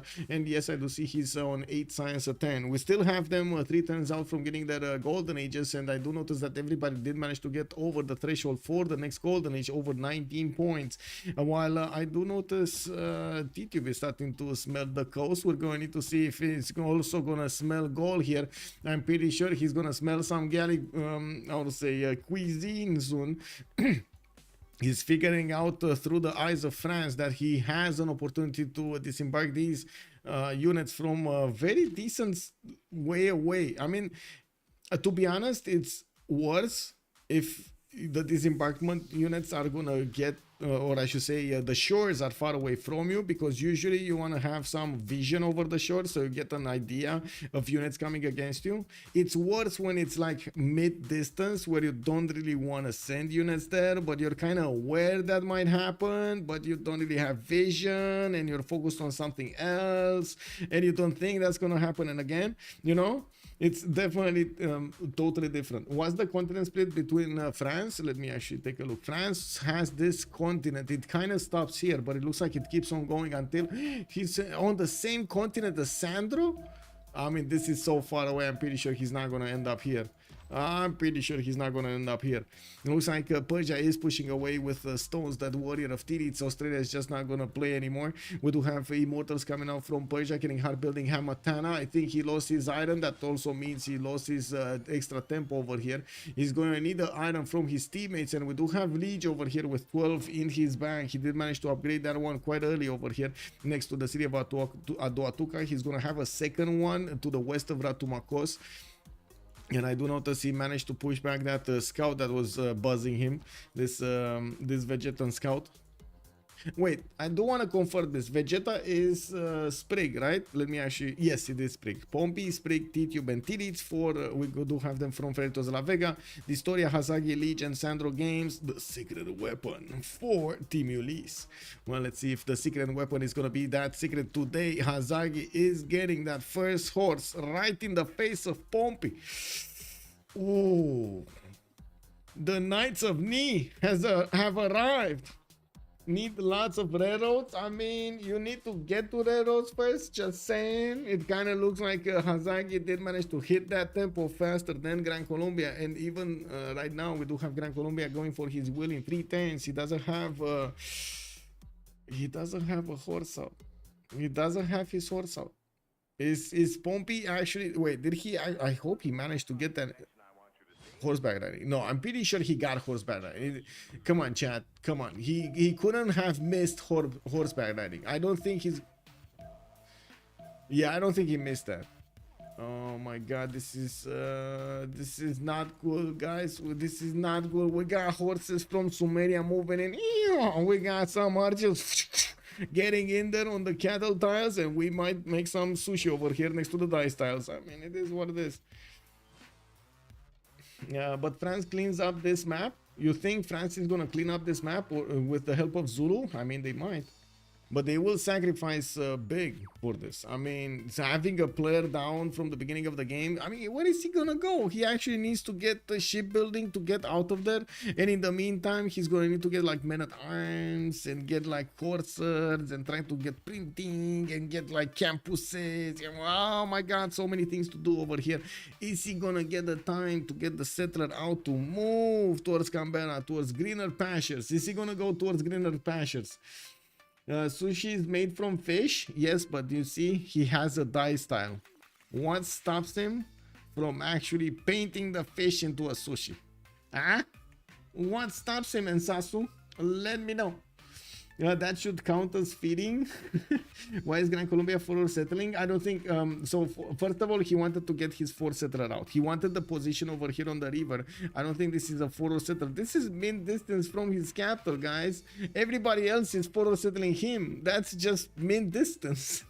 You know, it is what it is. We do have the last move here from Hazaggi that needs to pop into the borders of the city of Cali, and we do need to see what the reaction of Gran Colombia is going to be right there. I don't see builders ready to chop some horses here from Gran Colombia, and I do want to double check if he's going to have enough gold to buy a horse. I think the easy answer to that question and the fastest answer is no, it does not. 20, 28 and 11 points a turn. He got his 3 turns for a I guess it the settler went away, man. The settler went away. He knew that it's impossible to actually go to the south, and now, yes, he's going to need to wait a little bit for the horses to get out, but because Hazaggi did not actually push towards the city of Cali, he's going to actually get the time he needs to pump out the horse. I'm pretty sure this horse, yes, he can actually get over here next turn, but he's going to start getting shot by all of these archers, and these are the crazy archers with the extra +5 from the Commandant General, and when they're going to get their promotions, they're going to be quite deadly. You know, we do need to see also when the horse gets out, and if Sumeria is gonna have, doesn't look like he's gonna have a general over here. So if he misses this forward timing, if this forward push against Gran Colombia, he's not really gonna have the opportunity to follow it up easily if he doesn't get the general. He's not using the card. We do have Zulu recruiting none actually. He didn't recruit any, but Persia did manage to get 1. Persia did manage to recruit Hannibal Barca, and he's getting his barracks. He's basically gearing up all of his empire for this warfare. So this is Hazaggi trading the first punches, then he's letting the Sandro games walk in, do some more punches against Pompi. Pompi's gonna punch them back, and we're gonna need to see how they're gonna end up. What's gonna happen over here after all of this mayhem is gonna settle down. That settler now needs to become a safety settler. So early, but he's so young. He has so much potential. Jirgil, hello there, sir. Yes, we can see Aztec spawn. I do notice he's going to be same continent. Magnus establishing importance. He's going to have another continent to the east side, but kind of far away to get all of those spices. I do want to test something out, guys. I want to test something out. I want to see if the noise suppression is actually not gonna pick up the music that I have, because I went to the doctors today for a checkup on my ears, and it seems like these buds, these in-ear buds, are actually hurting my ear with wax and so on. So I'm gonna leave a little bit. Just tell me. I'm gonna leave like the sound of the speakers like this. It's actually quite low in the background, and I really want to see if you can hear the extra music in the background. It's basically the same music, but it's coming through my speakers, and of course the other sound effects that are popping on chat and so on and so forth. It's okay? Okay. Yeah, I mean, it looks like they're pushing the wax into my ears, and like from like time to time I need to just go and get the wax out, and it's kind of weird. Yeah. Okay, so let me know if it's all good. If it's all good, I hope it's all good. Anyway, we do have Persia over here getting his immortals already upgraded to the north of Hagmatana. We do need to see how Persia is gonna try to push into this. First of all, he's gonna target that campus to take the extra science away from Pompi. We do have 1032 started, so Pompi here with a pen brush and voice golden, and she's starting to attack back into Sumeria's units. And I do notice he did manage to take down one of his horses. These Gran Colombian archers can move and shoot, and as you can see, they have 3 movement points. We do have his first horse getting out from Bogota next turn, while Sumeria is only with 1 single horse remaining in his army. He did manage to take out, no, he didn't even manage to take out one of the archers. Oh, that is terrible. Gran Colombia is just gonna move it back and upgrade it with the garrison promotion, put it in Bogota and start shooting. We got also immortals from Persia managing to get onto the tile of Bogota, and I do notice that Pompi is barely even 14 size and 18 culture at the moment, barely making 1 goal a turn, and I do see him poking his eyes out with or I should say poking out with his eyes from an archer towards Sumeria to see what's going on after the marsh tiles. Well, he went onto the stone tile and he figured out there are so many Sumerian units, and a wave of arrows started to shoot him down. We do have Catherine de Medici, pen brush and voice goldenish for cities. We do have him getting his ancestral hall in 4 turns, and yes, I do see Governor Magnus is established in the city of Paris then.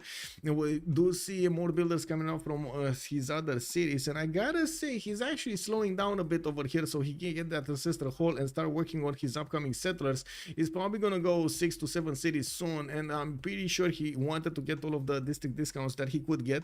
He did manage to put down 3 commercials, a Governor Plaza to give them the extra adjacency, and I do see a campus and another commercial and another campus. Okay, there we go. On Shaka, we do have him on 12 science and 22 culture, 21 gold a turn. The gold per turn is actually quite poggy over here on Freritos de la Vega. While they're getting pushed, they will have a decent amount of gold to help out Gran Colombia survive.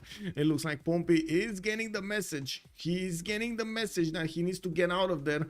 And let's see if he's gonna have the time to get that shipbuilding going. He needs to get shipbuilding going. This settler needs to sail the 7 seas over here to get away from the immortals and the units of Sumeria. We do have to take a look at Zulu here. Shaka, where is Shaka and what is he doing? Shaka is already getting his ancestor hall. 3 turns out from Temenanki. Temenanki, oh, gonna be sniped. Hazaggi is gonna take it over here next turn from Zulu. We do have Zulu also getting his Magnus in the capital, Moksha in the second city of Nobamba, while he's starting to trade with that city center in the capital. He did manage to put down an Ikana and a commercial. I'm pretty sure he's not gonna actually want to get anything, how to say, anything harbor wise, so he doesn't actually give up his hand against the possible attack against Gaul over here. Now we do need to take a look quickly what's happening here. Okay, Persia is just sitting around. He's not even pillaging, guys. He's not even pillaging the campus of his opponent. He's just sitting on it. The nerve, man. I mean, oh man, that campus is just gonna melt. What is this? Anyway, we do have John Curtin with a pen brush and voice golden on Titiits, 4 cities strong. He did manage to get his government plaza to improve one of his commercials, not going for harbors, he's going for Wallace throne in his capital. This is a big war coming up from Australia soon. He might have the opportunity to go against Chinguetti, take that city, and then move towards Persia and or against Gaul to the south. Has Auckland to probably take over. He deployed quite a few units towards that city center right now, and we do see he's trying to get entertainment complex in the city of Perth. That if that's not gonna be a Colosseum, I don't know what is. I'm a bit surprised he's not using Magnus to chop it out, but I guess you know, there's still time. We got Persia needing to move forward and start slamming these Gran Colombia horses. Definitely needs a lot more of these immortals, and he's bringing horses to the map. Wait, no, he's deploying them to the east side here. Interesting. He's probably worried about counterattack from Titiits, especially with his army starting to ramp up quickly. It looks like also Gran Colombia did manage to slow down both Sumeria and Persia from attacking his cities. He put his strongest units on the front line, while I'm pretty sure Sumeria is just gathering these units up. He's gonna have the opportunity to go through these few units of Gran Colombia, but with the support help of the ranged attack of the Immortals, these Immortals do hurt quite a bit. They're gonna start hurting quite a bit.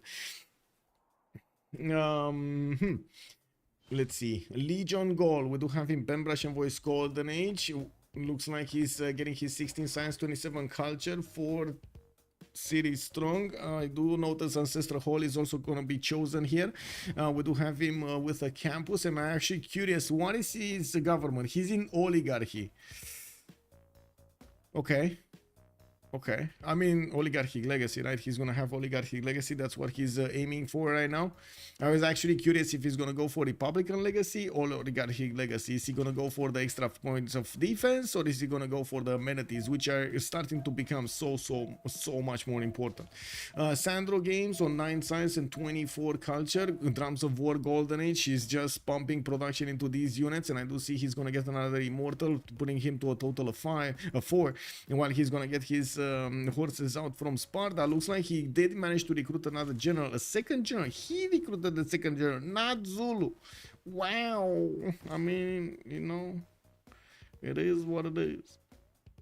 Okay, we got the push here happening in the city of Cali. Pompi is using the mountains to add a little bit more defense on him, and I'm pretty sure Sandro Games needs to move up a little bit with his immortals. Or does he want to let Sumeria? Yeah, Sumeria, he can't even get on the other side of that shore. I don't think it's happening.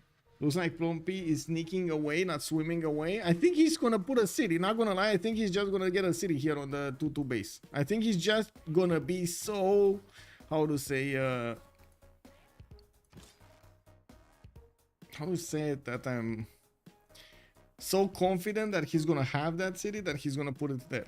To be honest, I think he's stabilizing his defense, and by the looks of it, his whole empire production is geared towards getting more units. It doesn't seem like these units of Sumeria are actually having enough strength to punch through, so he's feeling safe at the moment. Let's see if anything happens in the next few turns. Sandro Games could do some slamming over here with his immortals, but he does need to do the last move, first move, so he catches Gran Colombia off guard. For example, moving this immortal, last moving him on the 2-2 tile, and then shift entering him on the other 2-2 tile over here, bringing another one to bear against his opponent. He's gonna have extremely close adjacency to Bogota. I'm actually very surprised that the third one actually came back around instead of going up between the mountains to try to hit Bogota from the north, or even smell that the princess from the trader, right? He could have had the gold there. Okay, it's happening. Let's see. Sandro Games moving in with the immortals. Is he gonna shift enter? No, but he's trying to actually move forward. Okay, I don't see the shift enter. I don't see the waypoint being set, but I do see he took out an archer of his opponent, which is pretty good. Okay, he's not moving. He's getting slammed. Oh, that's a mistake. Oh, that is a mistake. I mean, these immortals are just gonna eat him up right now. He has 3 slams to get. Wait, the immortal actually... No, the immortal slammed. Wait, what? The immortal slammed? Oh, he actually wanted to get that talent slammed. That's more like arrogant, not confident. Okay. Kirin show great people, please. Merchants, Hypatia, World Wonders who... yes, Hunde Priester. Let's see. Great people. No Hypatia yet. El Cid is going to be the next one. All great generals have been taken over. Merchants, I do see Zankian did get picked up by Sumeria, and I don't see any good scientist over here being picked up. Ariabata, and I do see Zhang Heng. So Hypatia is not even the third one. It's going to be the 4th one up. That's I guess the Australia passing it up. Passing up Euclid. We're going to need to see if Aztec is going to want to pick it up, or Gran Colombia. You still want to get a scientist, right? You want that boost for education, but yeah, you don't really want a bad scientist on your side, right?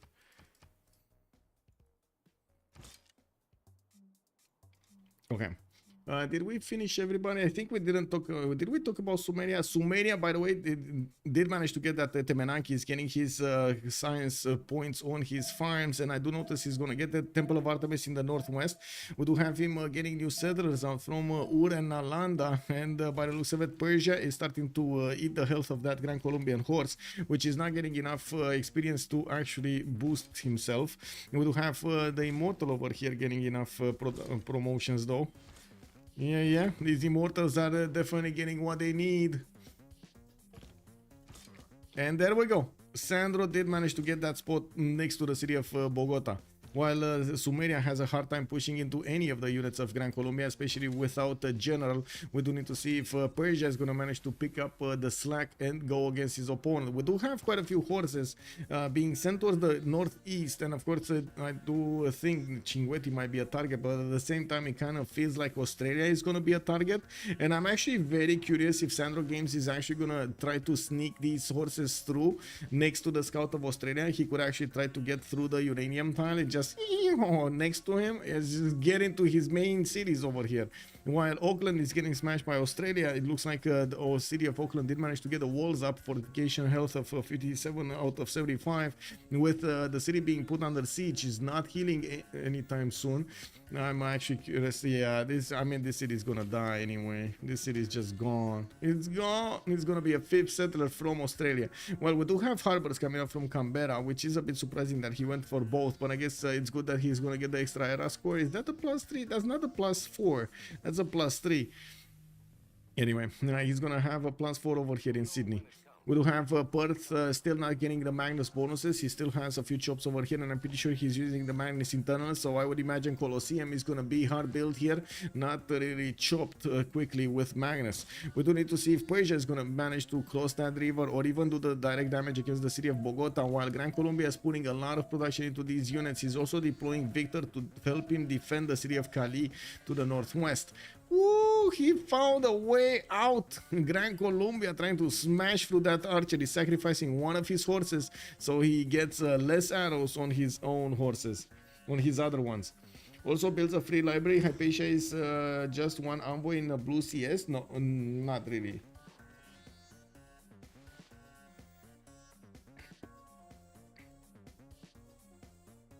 Auckland is baiting. Yeah.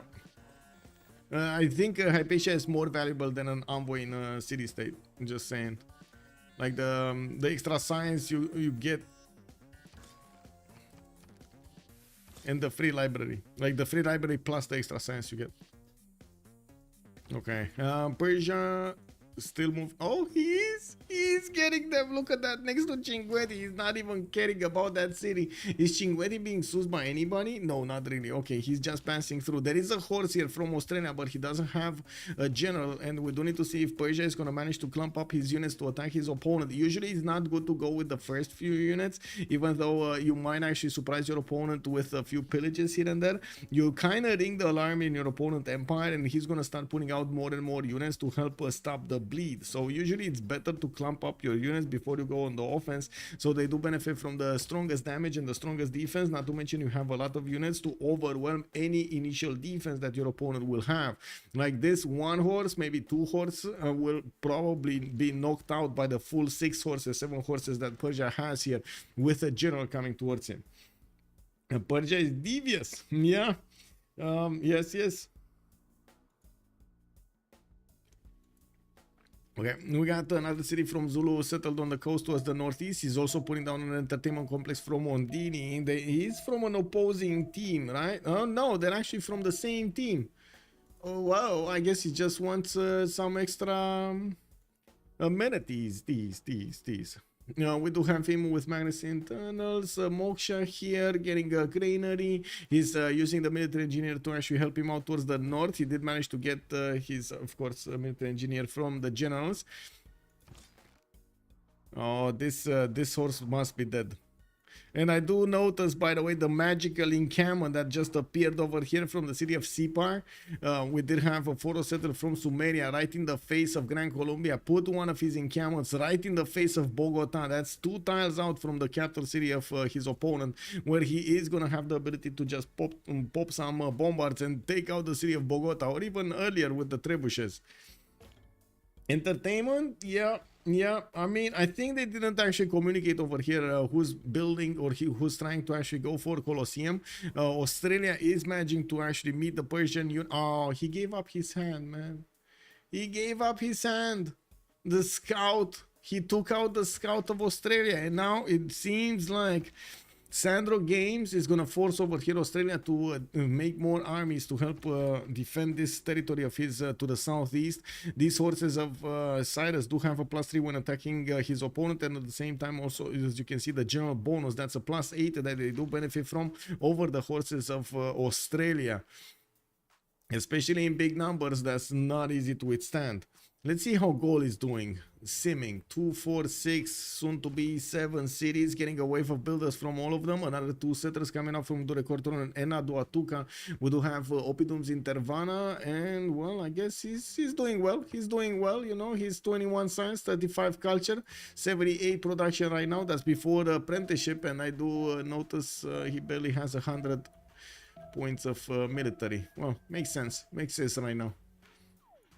Okay, let's see what's gonna happen here. They did manage to take out that horse. It looks like also the Persian immortals are starting to cross the river and getting closer to the capital city of Gran Colombia. Again, if enough immortals are actually gonna be next to Bogota, they're gonna shoot those walls down.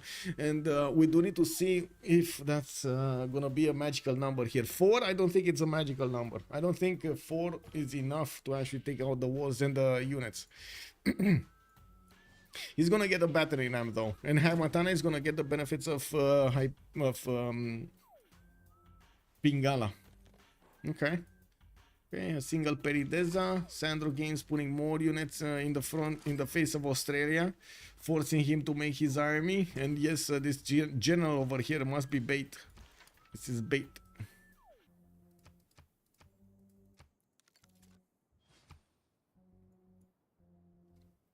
dISTORIA did manage to get to his 6 cities, and yes, I do notice he's starting to get his libraries out. We didn't have Euclid being picked up, and we might actually see no. So Australia passed it, Aztec passed it.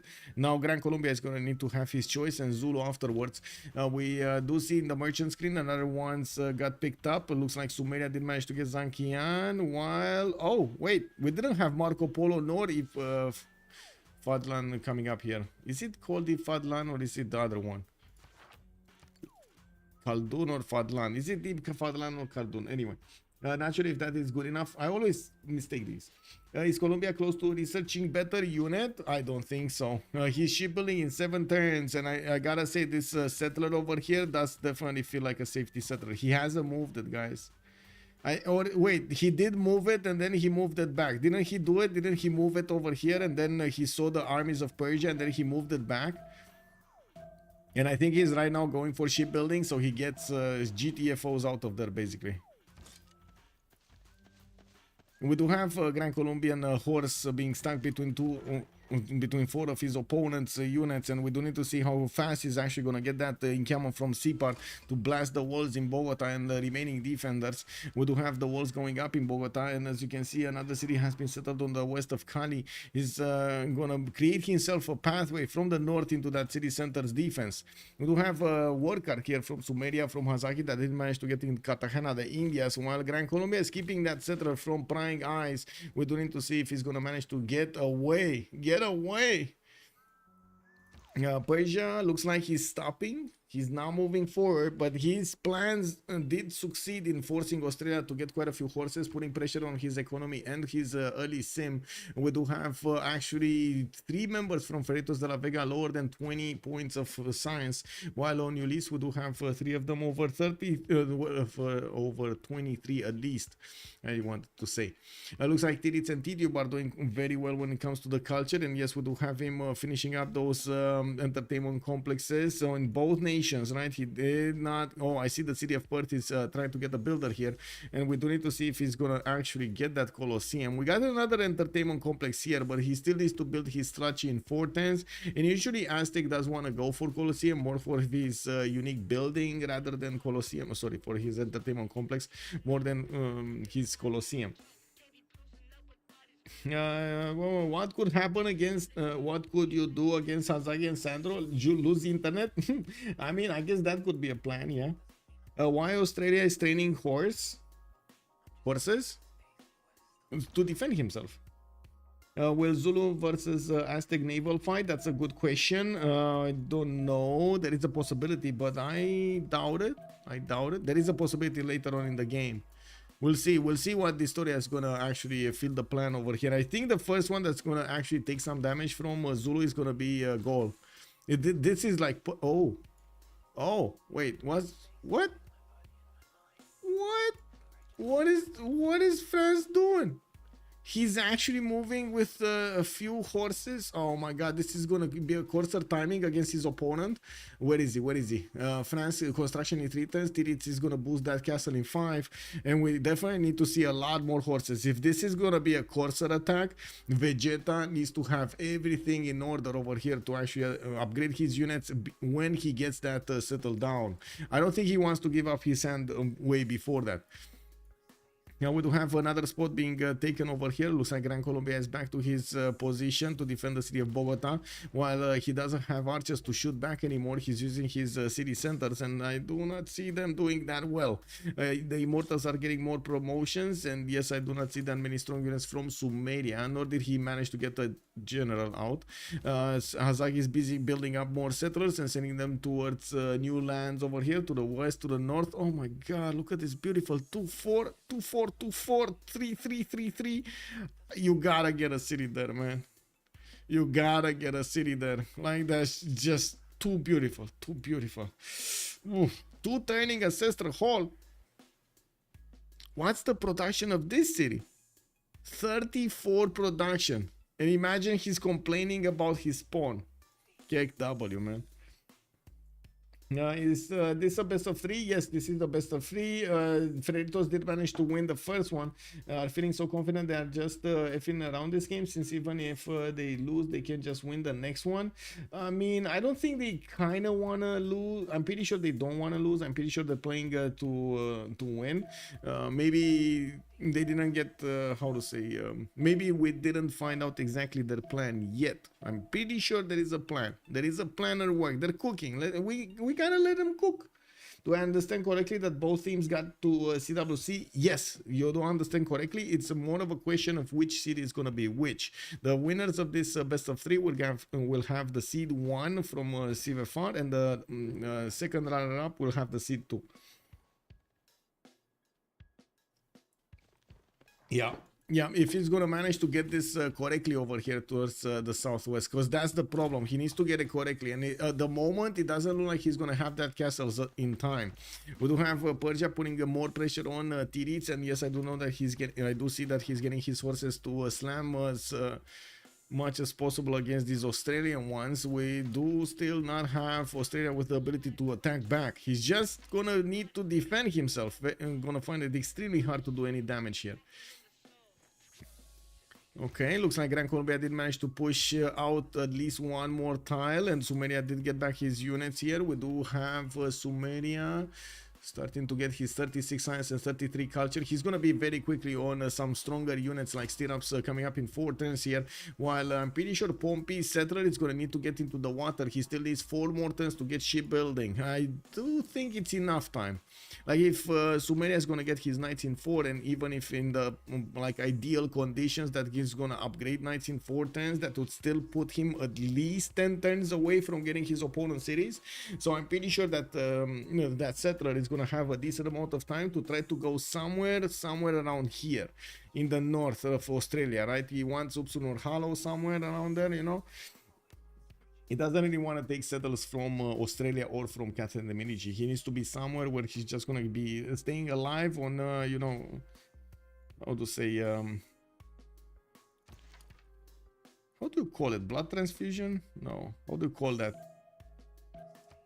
Anyway, it is what it is. That kind of a treatment when you actually have like something moving as a liquid through your bloodstream. Too many resources against Colombia, who's not even a simmer though. That is also true. They are deploying a lot of resources, not only against Colombia, but also against Australia. Looks like Sandro over here is trying to use his drums of war to the maximum effect that he could use it, and definitely doing quite a bit of war next to the Australian borders. It looks like his horses, I should say Australia's horses, are actually getting micromanaged over here quite well by Titiits, and he's closing up the gap. It looks like he's trying to make up a semicircle over here, so he keeps the Persian units from attacking too many into one single horse. And yes, I do notice that Lege is starting to put down some city parks over here for Australia. Getting those extra amenities is going to be important. He did manage to get Hypatia, and he's going to get an extra library soon in one of his cities. He stopped growing in Canberra. No lighthouse. No lighthouse. Anyway, let's see. Colosseum is starting to be built here in Ondini. I did not see who Colosseum here, so I'm pretty sure he's not gonna get it. So there was a discussion between Tidube and his ally Titiits. They did talk about this, and it was settled that Zulu is gonna get his Colosseum here. We do have him putting down more candas from the new cities, and it looks like he's going to deploy a city on the eastern coast that will give him access to the coastal tiles of dISTORIA for Montezuma on the east side, which does already have like 4 cities that he could use. He's even putting a harbor from Tenochtitlan, so they kind of know, but they don't know. They kind of know, but they don't know. They don't know exactly what Zulu's doing there. Where is he? But they kind of know he must be behind France and Australia, right? Okay, looks like Mohenjo-Daro is being attacked by a Sprig. He's gonna do quite a bit of damage against those city walls, but he's also gonna take quite a bit of damage on his horses. He does have the farms for some quick med packs over there, some quick heals. Doesn't really look like Persia is gonna manage to push through this. He's still gonna require Sumeria's help one way or the other, either by crossbow support, which would probably be ideal, or knight support. He needs to somehow get into the north. Okay, looks like we got some damage being done over here. Gran Colombia does manage to keep his unit intact, and Sandro did low roll his attack against the horse. That horse is still alive. He's also clumping up his units a little bit over here next to the units of Australia, and I'm actually curious if he's gonna try to get Cinguetti just so he can have a base to upgrade from, or is he gonna bring a settler? He's still bringing new horses towards the table there towards the north. He's definitely wanting to keep Australia from doing any kind of damage towards the Gaul, while I do see Gaul is watching what's going on here. I don't think he's happy. I don't think Lege is very happy seeing that Mohenjo-Daro right next to him is going to be taken out like that. While yes, Titiits is going to get his castles and mercenaries. He's going to get coursers over here. Definitely a stronger unit than Persia can have. Sandro is still 12 turns out from getting his own castles. That's a long, very long time. What retire ability on current Colombian general? It's Santiago Marinho, and he gets, what does he get? +4 combat strength to melee and anti-cav units within 2 tiles. I mean, he doesn't have either. How is Aztec free sim going? I mean, he's on 2, 4, 6, 8 cities right now. His stats shouldn't be that amazing because he spent quite a bit of production on settling cities. He's on 33 and 46, and I do notice he's trying to get the Colosseum. He's actually trying to get the Colosseum. One of those few times when we actually see some Montezuma going for a Colosseum. We do have him with a few chops. He doesn't have Magnus in the city that he's getting Colosseum from, and I do see he's 8 turns out from finishing. He is right now in autocracy. He's trying to use the extra 10% from autocracy and also the 15% from Corve to get the most bonuses towards that wonder. I gotta say, this is optimized. We do need to see if Shaka is just gonna get it out of, you know, pure shockiness over here. Oh, he gonna get it out of pure shockiness. 2 turns to finish, 1 turn as the turn rolls over. He did get the Governor Pingala in that city center, and I don't think he has the ability to actually chop one right here. He did manage to put those cities to the east side, and I do notice he's finishing up his barracks everywhere. Zulu's military engineer did build a highway towards France, and I do notice that Mohenjo-Daro has been taken down by France. We do have Vegeta also improving those big tiles next to La Rochelle. While I do notice Persia is going to meet these courses on the front line. Now these will be strong enough to push back against Australia, against Persia. Oh, well, he still managed to pillage one of the sheep tiles. Okay, well, it looks like Persia ran out of steam to attack into Gran Colombia, and I think the biggest mistake over here was to actually go and attack Australia on the other side. They might be thinking that Gran Colombia is being kept in check, and that is true. He's 14 and 24, but Sandro Games is also railing himself for this, and I can't really say he's keeping John Curtin in check. John Curtin is already 116 production with Tidube on 122. We got Catherine de Medici on 93, while on the other side we do have Hazaggi on Gilgamesh on 122. dISTORIA free sim is not managing to get more than 100. He's on 87 right now. Definitely, I think if he's gonna get Colosseum, he's gonna be very happy. But unfortunately, he's 1 turn too late to get it. He's gonna finish a great library here in Tenochtitlan in 2 turns, and I'm pretty sure he's trying to eyeball the next golden age. I gotta say, these stats look a little bit better on Ulyss right now. With Vegeta needing a lot more science, but I'm pretty sure he's onto it. Yeah, he is. There we go. +3 campus over here. He's getting his markets out, a lot of chateaus everywhere, putting down his encampment. He definitely wants to be competitive to get one of those great generals. And I do notice that Persia is going to get close up and personal with the Australian city of Auckland. That was taken a few turns ago, but it looks like that city is going to get walls, and it should be strong enough. It should be strong enough. His plan was to Irel all along. Yeah, I agree. Freritos will just outsim this game and win late. Let's see if they can do it. I do have to say, with like a third of the map over here for Sumeria and Aztec, there is quite a bit of potential, but I do trust Titiube, and there is always an explosive factor over here that Titiube is gonna get those units. Imagine if all of the defense of Gaul is deployed to try to fend off France's attack, and then he just sneaks in some units over here, some casual cuirassier armies. Who's gonna see those in the water, right? They're so heavy they drop to the bottom. Muthu, by the way, good evening, sir, and welcome. I didn't say that. That's why I didn't bet. I already lost this exact way last game. Wait, really? You lost that exact way? Yeah, he did slow. I gotta say, Ziltek is right. He did slow Australia a little, yes, but he still didn't manage to stop it entirely, right? That's he couldn't derail him. And we do have Titiits over here getting more of his trade routes to work, more campuses for that extra science, a good enough culture. We do need to see what is he gonna choose in the next golden age, since we're starting to get very close up with the next golden age. We do have in the era score right now only Zulu from Freritos actually managing to make points to get into a normal age. Everybody else is dark. Wow, that's so far away from getting the points. I mean, Pompi, I don't think he's gonna get a golden age. Vegeta should actually get a golden age. He should get a golden age. Okay, Great Bath coming up in 2 turns. He has a campus. That should be his first +3. So that's a splendid. And we got a 5-axis crash. Okay. Wait, did the secret weapon just 5-axis crash? No, dISTORIA did. Okay. I think Ulyss has a good shot at winning this. Yes, managing, that's a conscious choice for a +5 combat strength. Okay. Wait, am I missing something? What did I say over there?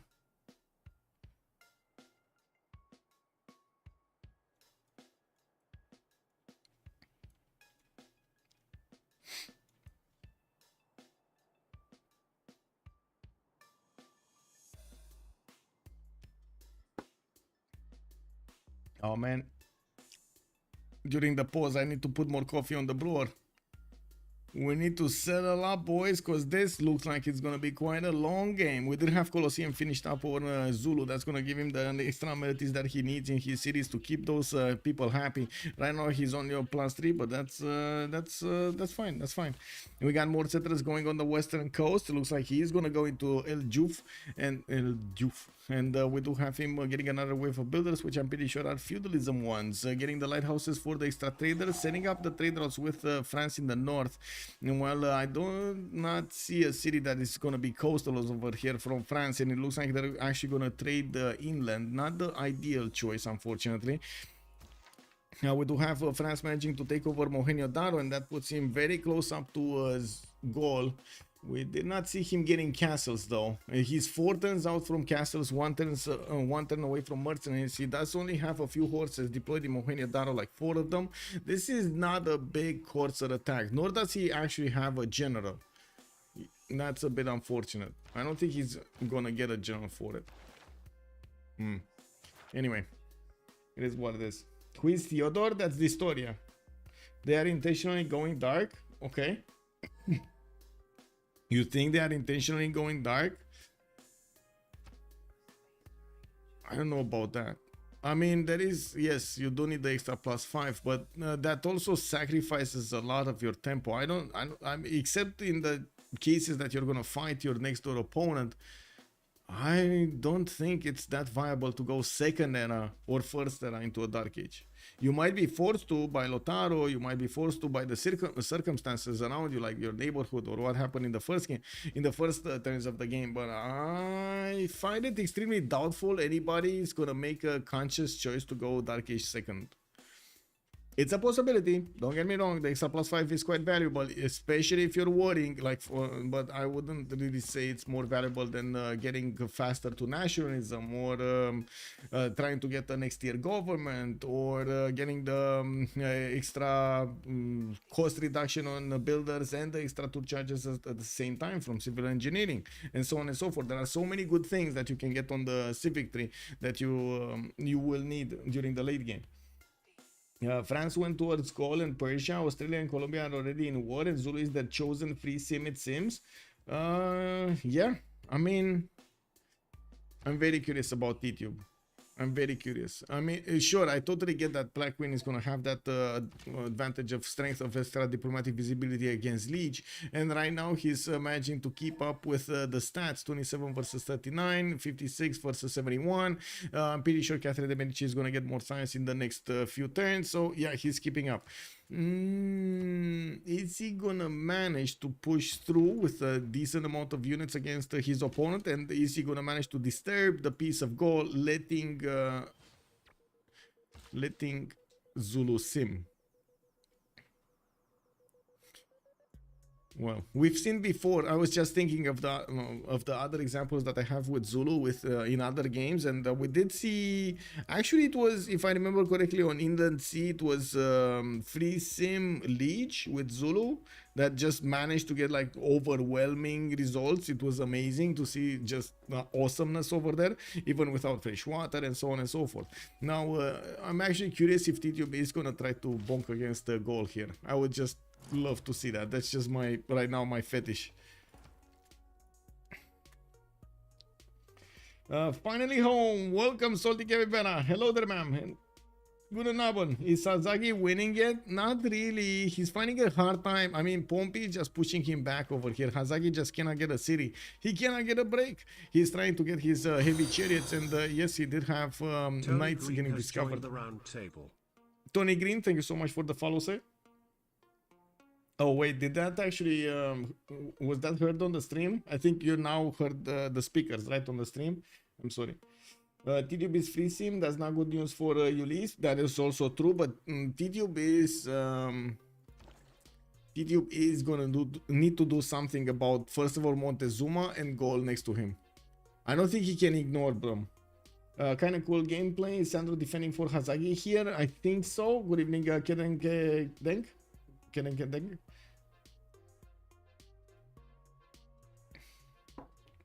Not good news for Tidube. Tidube. He's a war enthusiast also.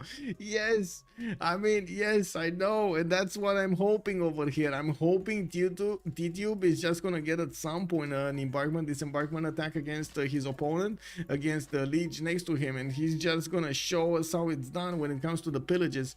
Gaul is going to get his statue of Zeus in 8 turns here from Lege, and I do notice it still has James of St. George as a great engineer to give him the free walls. We do just have him a few turns away from getting the Golden Age, while Lege is going dark. He's 49.53. He might get the last few points with his next. No, he doesn't have enough points, does he? Okay, he's getting a boat. He's trying to go for a Golden Age. He's getting a boat. That still puts him 12 points away from getting a Golden Age. And we do have him kind of getting pushed over here by France. France is definitely showing his units off next to the city of Noviodunum. Okay. So, Sandro game's gonna be 10 points out. Can he get it? No. I would say that's a big no, right? He's gonna get his +3 campus, and that's about it. Doesn't look like he's gonna get anything new. Yeah, it looks like Theodore, 55-59. He's 4 points away. Let's take a look at Montezuma. Is he getting it? He got Oracle instead of Colosseum because he lost that one. That puts him still 4 points out. I'm pretty sure he got a boat at some point, but I don't see it. Did he get a boat out? Did he actually not get a boat out? Whoa. Yeah, he did not get a boat out. He might actually have the opportunity next time to get a boat out. Like, chop it. That's what I wanted to say.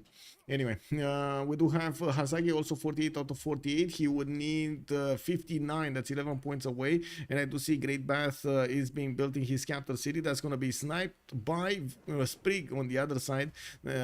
Sprig's Great Bath is going to finish next turn. And yes, I do notice that Sumeria will have a few builders to chop if he wanted to, but not right now. Not right now. Right later, maybe. Right now, no. We do have Magnus established over there. He's getting a few horses on the east side, which is a bit surprising. I was definitely thinking he's going to get heavy chariots from now on to upgrade into those knights, but it looks like that's not what's happening. Gran Colombia is pushing out, and he's finding the weakness in the Persian defenders over here in the city of CivFR, while Persia has sent his army way far away. He's managing to push through the defenses of Auckland. That city still has walls. He can't really take it down easily, but he's still gonna try. We do have the courses of Australia getting through and managing to do some damage over here. Looks like Sandro Games is not shy of I would say sacrificing his units to take out the units from his opponent, and we do need to see what he's gonna do with the first moves here. He does have some pretty good first moves. A lot of players prefer being simmer until late. Yeah, true. Okay, one of those archers has been taken down. Australia is still up with a horse. Okay, that's dead horse. And we do have new horses from Sandro moving in. Auckland is gonna get bonked. But it looks like he's gonna want to take that city away from his opponent. While I gotta say over here in Vegeta cities, we do have encampment training projects, but no new horses that could turn into coursers to attack into Gaul. It doesn't seem like this is gonna be the timing attack we were looking for. He's still gonna try to get a general. He's still gonna try to make those bigger, but he still wants to get his golden age more than he wants to get the attack going against his opponent. He's 5 points away. Tidube 2 points away. Is he getting it? Oh, granaries from everywhere. He has 3 granaries being built.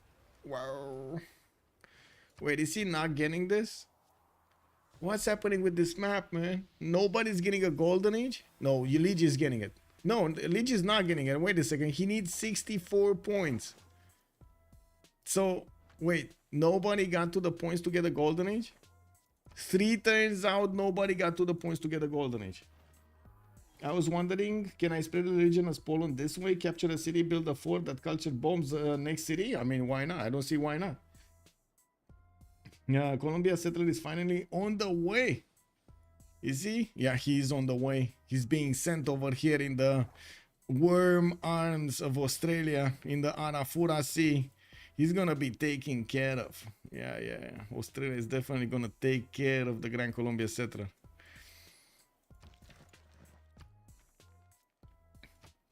Oh man, This is fighting in the mud for real over here. Not managing. I can't believe we don't have anybody managing to get the era score for a golden age. Like, I can't believe this. In the second era, we're gonna have so many Dark Agers. Religious settlements pantheon. I mean, yeah, it's here. 2, 4, 6, 8 cities. I would have definitely expected like 10 cities. Not gonna lie. With religious settlements, you kind of need to do it, right? Okay, 2 tens. Can they do it? Can they do it? 2 tens.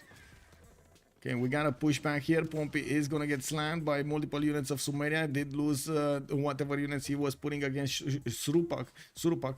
And I do notice that Persia still has his units intact over here, defending that southern city of Sipan. We do have Persia managing to, well, get into the borders of Auckland. He is trying to bonk against that city center. That's just not gonna work. With the Corsair inside of it, these horses are basically dying, attacking into it. We do have also over here France still working on his encampment training project. He's still 5 points out from getting a golden age. While I do notice Tidube managed to get it. Tidube 60 out of 57 points. And we do have on the other side dISTORIA also 61-59. It looks like Lege, Sandro Games and Hazaggi are still working towards that. Vegeta's working towards that. Titiits and Pompi are happy staying in a Dark Age. Are they actually going to push out with a Dark Age? Sumeria doesn't have a general here. And yes, Gran Colombia will have stronger units soon. I mean, he's going machinery, mercenaries. Yeah. It's just gonna, I mean, sure, he's gonna have the same units probably as Sumeria, but still not strong enough to push through. Australia here, probably gonna clean up Persia's army. I don't know if he's gonna go more than that. And Persia is gonna be in a Dark Age also, right? No, he's hitting a normal age. He can't hit his Dark Age. No, 45 out of 55 points. Okay, and I do see Aztec somehow. Wait, that's his ally, isn't it? Yeah, that's his ally. Okay, never mind. Okay, we got some horses moving towards the south here, and yes, I do notice that Gallic horse over there. It doesn't seem like Lege is overreacting in the city's defense of Noviodunum. Oh my god. I think this is a catastrophe. This is a catastrophe if I have ever seen one. Imagine going dark with going normal age with 3 of your allies. That's just a catastrophe, man. Can they get it? Can they get the golden? Okay, Lege needs 3 points. Can he get the golden age? He needs 3 points, guys. 3 points. Come on. 1 point. 1 point. Come on, Lege. You can do it. Come on. You can do it, man. Sandro game still needs 10. That's not gonna happen. And it looks like Hazaggi did manage to get his golden age. Vegeta did manage to get his golden age. While Titiits and Pompi are gonna go dark. Okay, it's 1 city, Lege. It's 1 point. Come on. Come on. You can do it. Chopin Industrial Zone Logistic Project. Is that gonna give him? No, not gonna give him enough points for a great engineer. I do notice Catherine de Medici did manage to get Marco Polo for an extra free trader. While I do notice in the merchant screen we got Zulu doing projects, we got Sumeria doing projects. Looks like Australia is with 4 points, Gaul on 4.6, Aztec on barely 2 points. Did he get a point? He got it. He got it. He probably sued something or tied something. Looks like La Venta over here. There we go. Okay, he got it. Okay, golden ages. Golden ages. We got golden ages here. 2 on Freritos. 3, 4. Well, we got 3. It's only the secret weapon Sandro Games not managing to get his dark or golden age. Everybody else did manage to get the points. Well, I guess, you know, he was focused on the ice cream. And the ice cream started to melt. He didn't notice, you know, it hit his t-shirt, and then he got caught with his pants now. It is what it is. Sandro Games over here. It is what it is. Levi. Machiavelli, good evening, sir. Say catastrophe. Yeah. What's the goal pattern? All triangle. Good evening, sir, and welcome. Looking at the yields tab here, we got 82, 69, 24, and 4 coming up from Freritos, while on the other side 30, 10, 80, and 22. Doesn't seem like they're that far apart when it comes to the goal pattern, to be honest. Like, nobody's getting away with the goal pattern in the game. And I do notice from each team we do have somebody that's gonna be low production. On one side Pompi and the other side Sandro Games, while everybody else is over 100. 30-ish production points. We do have them with good stats also. Oh, looks like the destroyer has joined us. She's in the other room. I think Sandro wanted dark but got a few too many points. Yeah, he did. I'm pretty sure he wanted dark age here. Yes, I agree. Okay, so we're gonna start seeing those golden ages put their points in. We do have also some Sumerian knights starting to appear here in the city of CivFR, and I do notice he's handling those horses like a boss over here. We do have Gran Colombia pushing out from the east, while Persia did not ever try to attack the city of Bogota from the east side over there, spreading thin the defenses. Well, that was a one-tile choke, so I can't say I blame him, but it's still it would have been a possibility to shake that defense of Gran Colombia. We do have also here Zulu starting to get a few more galleys here. Okay, I do see amphitheaters, I do see campuses coming from Ulundi, and more galleys and more galleys. I think this is more galleys, and more galleys is probably going to be against Aztec. I mean, you don't build so many galleys if you don't go cannibals, you know, not gonna lie, that just doesn't happen. And he might actually hit the Simon over here, Aztec. He might get through so he can attack Tenayuca, Xochicalco, and Teotihuacan and Malinanco. We do need to see if Aztec is going to get a heads up and also going to manage to fend off attacks over here from Tidube. Tidube, he's building a harbor from Etequini and from Nongoma, so he's kind of giving up his hand. He's now giving up his full hand that he's going to have admirals here. So is Aztec, right? Where is Aztec? Aztec is on 6. We got Australia on 2. Zulu is on 3. And we're also gonna have a pause of 2 minutes for the World Congress to appear and be done over here. Whoa, man! Sumeria doing God's work, giving the experience to every one of these units. I think Aztec will notice. Yeah, I think Aztec will notice. Athena, smash! Can Athena eat ice cream? No, no. Ice cream had a very bad spawn. Yes. Ulyss did manage to get 3 out of 4 goldens. Yes.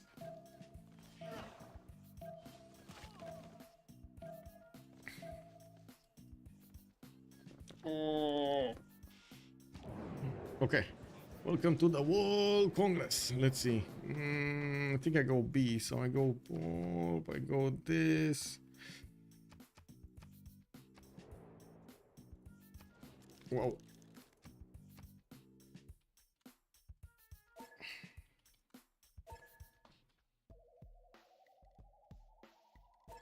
More gold Congress for the trade, more traders Congress, and I do see the wildcard policy. I mean, I guess that's gonna be monarchy, not gonna lie. We're gonna come back in 2 minutes and see how things are going, and I do want to double check what Athena's doing.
I wanted to get coffee, but other precious came in first. It is what it is. It looks like also Athena is out there over there scratching the door. Ah, let me in, let me in. Can't really, unfortunately, let her in. Okay, let me actually put up the chats back again and see what did happen over here. What did you guys talk about in the seconds I was off? Even if he knows Zulu is on the coast, that doesn't necessarily mean he expects a cavalry push. That is true. When he sees his combat strength rise, it could also mean he's preparing to swim units. That is very, very true. I do notice Vras is already getting quite a few warriors in Mohenjo-Daro, and looking at his tech side, he is on the stirrups in 3 turns, while he's going to get his diplomatic service in 1. I think I picked the wrong team. He went Ulyss. He went for Ulyss. Okay, it looks like Ulyss is still bonking a few units from Australia, but it's getting bonked back quite easily. The Corsairs are managing to do the damage, the counter damage. We do have Pompi Dark Age, Catherine de Medici Free Inquiry Golden Age. This time around, he does have 82 science and 68 culture versus Lege's 46 and 84. Lege did choose another Pen Passion Voice Golden Age. He should have decent amount of production, but he just doesn't have the campus slots at the moment. The campus is in time to get all of the science. He's gonna get Statue of Zeus here from Elijah, and I gotta say that's not gonna help him at all against Guard Imperials. Is it gonna be Guard Imperials? This is not the continent of France, but still the Guard Imperials are gonna do a lot of damage. We do have also Vegeta with 154 production. Tidube is 169 production with 54 science and 90 culture on the 2, 4, 6, 8, 9 series that he has. Of course, with Colosseum in the middle of this empire, he did manage to get Pingala over there for that extra science. And we do have a campus from Ulundi that's going to be a +3 next to the mountains and those 2 district slots. More galleys are pouring out from his harbor series, and I do see them being deployed to the east side. We're probably going to see a caravel fleet getting upgraded over here. Navy. Caravel Navy? I guess Navy. John Curtin also with 132 science and 43 culture. He's managing to get more than enough science to overwhelm everybody. Did get Abu to recruit. That's going to give him some extra heals, and it looks like right now Persia is going to need to walk back home with his Corsairs half strength. We do have also Lege with 47 science and 86 culture. Pembashian Voice Golden Age going for Pikemen. He definitely wants to defend against Vegeta and Corsairs, which are going directly against Bivrak. St. James of St. George is there to pop that wall, and that's going to be his last charge. I mean, there still is a bit of a problem here with France managing to figure out that Bologna is not going to, or sorry, the cities of Bibrax and the city of Dure Cortona Doatuca are not going to have that much of a defense, and it looks like all Lege is scrambling to get these pikemen out as quickly as possible. We do have Sandro Games also with 37 science and 29 culture. On a normal age, he's gonna need to upgrade his units if he can, with machinery coming up in 2 turns. Divine Right is also gonna finish in 2. We do have him starting to get some settlers out now, but it feels like it is a bit too late. He's gonna double his city count soon, and I do notice that he kept Gran Colombia busy, so Sumeria can get that higher technology with the knights. He can definitely start to punch through his opponent's defenses. We do have some Gran Colombia spearmen starting to get out, and of course crossbows. It does look like Gran Colombia is not upgrading them as fast as we would have thought. Theodore, Free Inquiry Golden Age on Montezuma. He's on 94 science with 48 culture. Definitely managing to make more science than Shaka on the other side, with intelligence agency coming up from Tenochtitlan in 110. He's getting a few heavy chariots, and he's sending his army to the west side. He did manage to recruit Hano, the navigator, while he's getting a few more industrial zones. He's oblivious to the fact that we do have on the other side Zulu getting a navy out, and we're going to need to see how successful Tidube will manage to be against his opponent from the other side. The thing is, the information is available for them, but not about these guys. They don't have information about where Montezuma is. Is he coastal? Is he not? Can they get there? Can they not? So they're making basically a gamble that they could get there with their caravels, so they could smash through their opponent's defenses and take over cities. Now Zulu is gonna get his navy out. Will we see Aztec getting his navy out? We did have in the World Congress also Gilgamesh managing to get the -4. International straight routes. Yeah, that's a bit of a big hit over there in the gold. Monarchy gaining a wildcard policy slot. That's easy to predict. And 2 Diplo points for Theodore, for Montezuma, for dISTORIA here. Okay, well, he doesn't have a religion yet. He could go Mahabodhi Temple, just put down one of those holy sites and get it next to a forest. He could go Statue of Liberty. He's coastal. He has harbors. No problems for that. And he does have a decent amount of culture with a decent amount of science. But I gotta say, we're going to need to see what's going to happen with his cities being contested over here by the Zulu fleet. Theater Square festivals coming out from Zulu to get those writers. I'm pretty sure he's going to want to get the books. And we do have more settlers and more of these campuses coming out from France. He's still adding more warriors in the city of Mohenjo-Daro. He's on 246, so 5. I'm pretty sure this is a preparation for Guard Imperial. This can't be anything else than Guard Imperial. I think Zulu just wants to make something for the naval defense. Okay. What is Aztec attack bonus? It shouldn't be that big, but let me actually double check. The knight going against an archer, it's +5. +5 luxury attack bonus. Did he manage to get Coleus at the beginning? God, he definitely had the opportunity, but I don't know if he got it.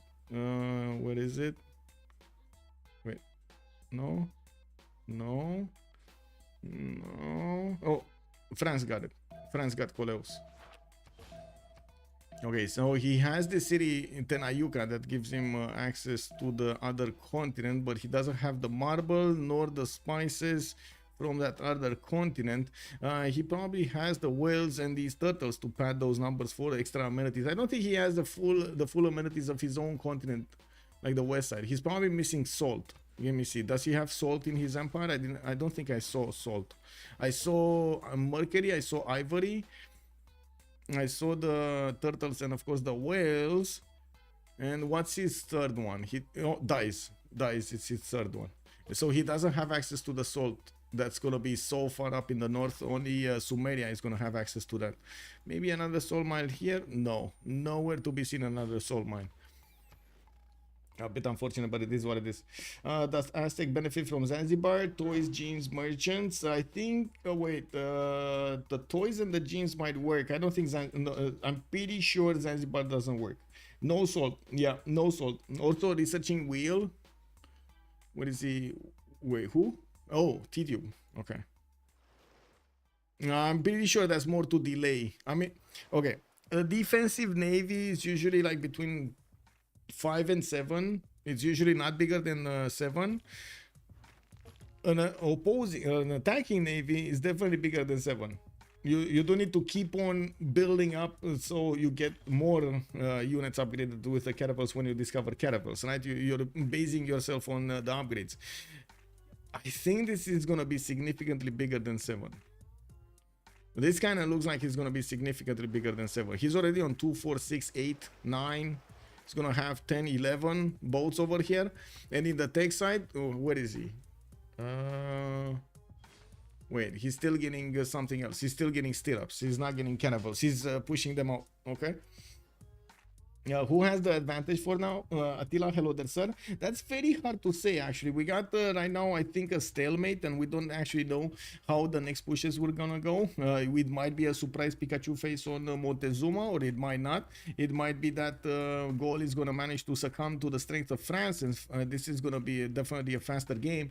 We do have Australia pushing out with his coursers, but by the looks of it, he's not really gonna do a lot of damage unless he actually wants to take out Chinguetti or something, which I don't really see as a big poggy-woggy target. About even still, but Freritos added the better simmers. We'll see. I mean, there still is Montezuma. Hazaggi over here with Sumeria is doing quite good. 88, 62. Theodore did manage to get to 105, and he's 51. But I gotta say, nobody's like Titiits on 161.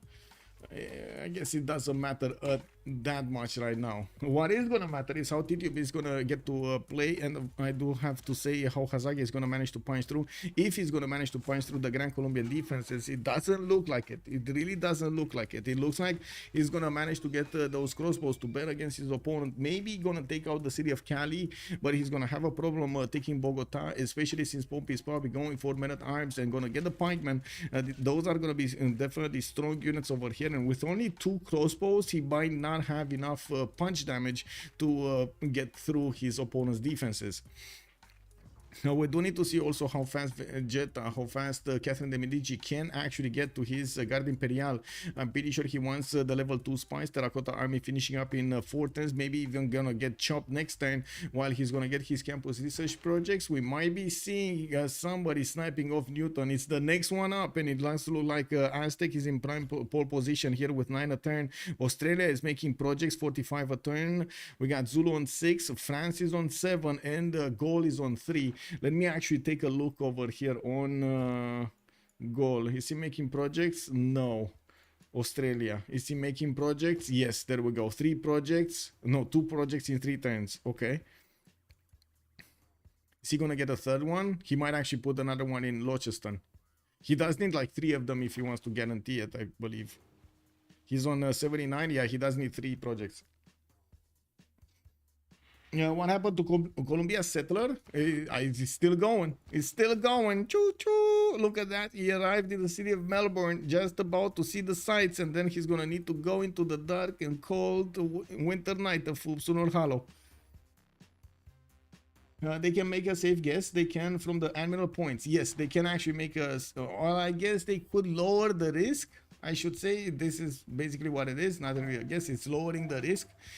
Seeing that your opponent is making admiral points, you can make a judgment call that it is certainly possible that he's gonna be I would say available to attack on the coast, or I should say vulnerable to attack from the coast.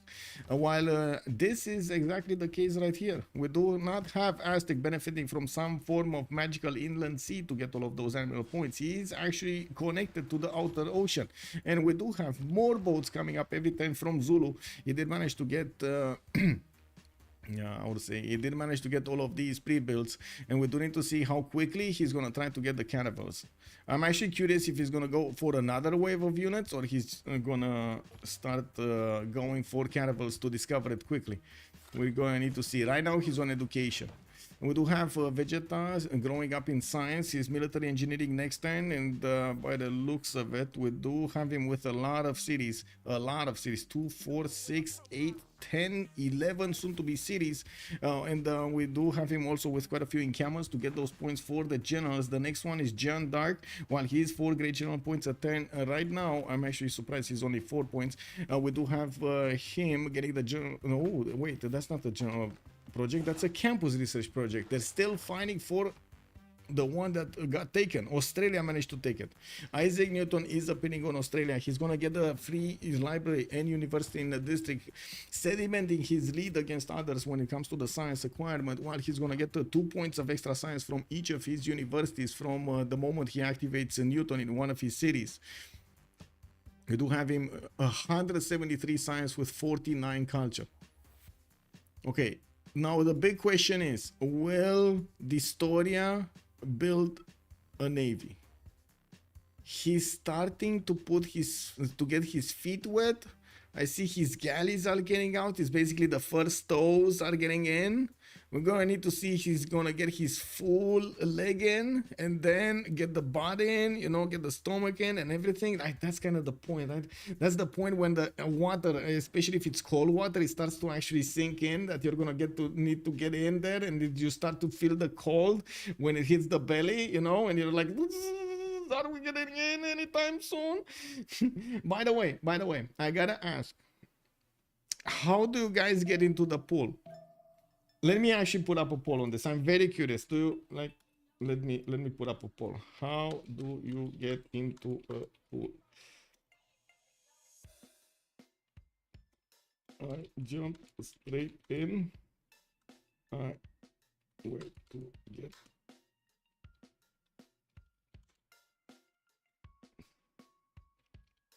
Okay. I'm very curious what will happen here. I'm gonna put up the poll just on Twitch. Okay, how do you get into a pool? It's jump straight in or get acclimated. Like, you know, wait a little bit until your body gets, you know, comfortable with the temperature, even if it's colder or hotter than you're used to. And you get like one toe in and then you get the next toe in and so on, you know. The answer is always kick W. Yeah. Depends on how cold outside. Is it? I mean, does it? Does it depend? I don't know, man. Old triangle. Frankie Four Fingers is jumping in, riding a Siberian tiger. Oh my God. That sounds amazing. Imagine the roar of the tiger while you're jumping and get to splash your belly against the water over there. You'll find out it's actually an igloo. If it's a large temperature difference, then just go jump. Okay, Jasper, good evening, sir. I scream La Bomba. There we go. There we go. I mean, who didn't see that next to a pool? Somebody saying La Bomba and then water everywhere. Get all the grannies from the water. No, move away. Big wave coming in. Oh, save the children and women first. Anyway, we got the campuses coming in here from France, and yes, we do have quite a few universities for him to get that extra science from. He's still on 120. It will take him quite a bit of time to get his Guard Imperial. While we do have him still on 5 warriors over here next to the city of Mohenjo-Daro. He did send those coursers to try to pillage. It doesn't seem like they did that much. These coursers might actually try to get in how to say, in the lands of Aztec, try to actually see at least a city of Aztec to see what he has to deal with. While I do notice Aztec is going to get another city to the west side, we do have the fleet of Zulu about to be upgraded. Cartography is coming in next turn, and he's going to finish a civic, so he will have the opportunity to change his cards for the half-cost ones to upgrade. Now, I guess the big question is, will they have the gold? We do have a decent gold on Titiits, but in the yields tab, let's see. Oh, they have. Oh, they will have for like 5 of them, not more than 5, which is kind of a bummer. I'm pretty sure he would have wanted to upgrade more than 5. There is still time for Montezuma to try to get his galleys out and get quite a few pre-builds if he is gonna be aware that he's gonna get smashed. And right now, it doesn't look like he's aware. He's not feeling the scent of war, you know, not feeling it, not feeling the gunpowder in the air coming towards him. We're gonna need to see if he's gonna start smelling it. Funny, while voting, I didn't realize that for a lot of people, pool means outside, not a thing here. Oh, okay. I can't look. I must cover my eyes. Yes, I mean, yeah, a lot of things happening. And it does look like Theodore will not have that many troops to help him out, but he's still getting a galley here from Teotihuacan. Now, this looks like a defensive play, right? This kind of looks like a defensive play. He doesn't really care about the number of boats. He just wants to have a few of them, you know, so he could actually say that he defended or he tried to defend, or at least he had some to soak up the damage initially and get some others in behind this. But this is also him making a gamble that he's not going to get attacked. And I'm pretty sure he's going to get to ring the bell of alarm here with the galley next to a giant causeway when all of those caravels of Zulu are gonna start just pouring through. I think the big question is if they will start upgrading, because I'm pretty sure Shaka has the technology. It's just a matter of getting it done. Interesting card use. Urban planning and not something else, not something with amenities here. I guess he has enough, right? Let me actually take a look. Does he have enough? No, he doesn't. He's on 0. He's on content even with Colosseum. Looks like dISTORIA is asking for a break, so we might actually have the 10-minute break started up soon. Now, we did have a religion, 2 religions actually. Okay. Is this I love not being... what is it? Sick? I love not being sick? Or I am not sick. I am not sick, actually. I am not sick.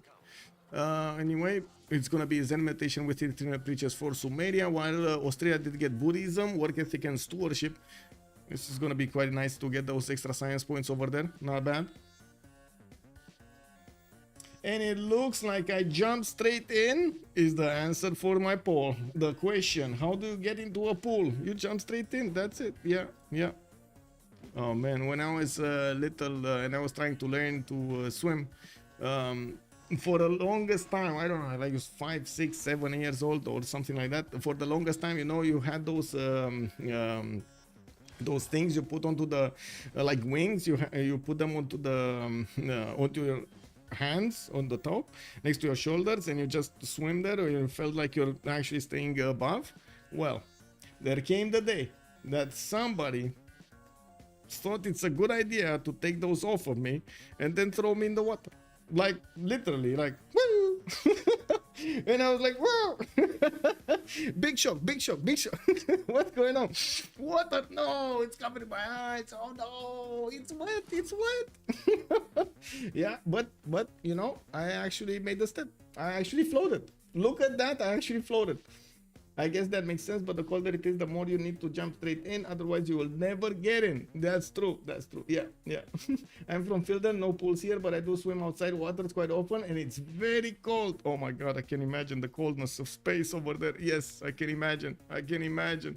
Whoa, we do have Titiits on 180 science. While it looks like Theodore is starting to catch up with 158, he definitely managed to make a lot more than Tidube is making, especially with how much of a fleet Zulu did make. You can see the campuses are late on him to get going, while he of course will need to build up his universities. He's gonna catch up, while it will take some time, and it doesn't look like he's actually doing anything with these. Okay, he doesn't have the goal. They don't have the goal. That's the problem. They managed to take out Bogota, one city away from Gran Colombia. They're probably gonna take out Cali here, and it looks like we're gonna have a pause. Okay, for how many minutes?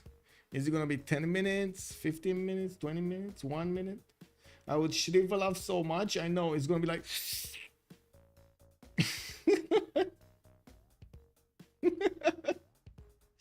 oh man, does Australia have the monasticism card? No, he's not using it. He's not using it. Okay, so I guess it's gonna be 10 minutes here. So I'm gonna put the countdown timer for 8, because I think I actually spoke a little bit too much, and we're gonna come back in 8 minutes. There we go. Be right back.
Yeah, boy. Yeah.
Whoa, whoa, whoa, whoa, whoa! Anonymous gifter!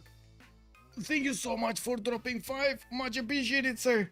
Oh my god, we got Crafty Dog, we got Smonior, we got Sloaner, we got the Thousand Man, Grolgo, Kensinar. Good evening, sirs, and welcome. Whoa, whoa, whoa! Thank you so much, Anonymous gifter. Lanaita, also good evening, sir, and welcome. Ziltek, woo, woo! Let's go! Get the entity. Yeah, let's go. I can imagine in wintertime, minus 20, 40 degrees is normal here. Whoa. I mean, I guess in Romania we do have, or we used to have, we don't really have right now, minus 20 degrees. We used to have like minus 25 and so on. Especially in some areas, it actually went down to minus 40. But it's been quite a few years since we've seen even minus 15. I think the last time I've seen it in like 2016, 2017 or something around there. Other than that, we have close to zero, basically, like minus 5, minus 7, something around that in the winter. In the summer, we're gonna go past 40. Like, I'm pretty sure we're gonna have past 40. No, but definitely not as low as the, like, we're not gonna go as low as the temperature of the northern countries, like Finland, you know, for example.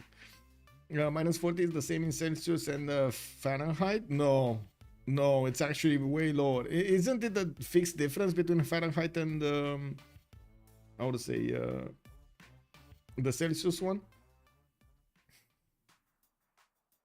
Here in the south is like minus 10, minus 20. What? Minus 10 and minus 20. Brr. Shiver me timbers. Oh my god. Yeah, the last time I had minus 15 to minus 20 was 2017. Yeah, there we go. Yeah, about that time, yes. Okay, we gotta break plus over here. Okay.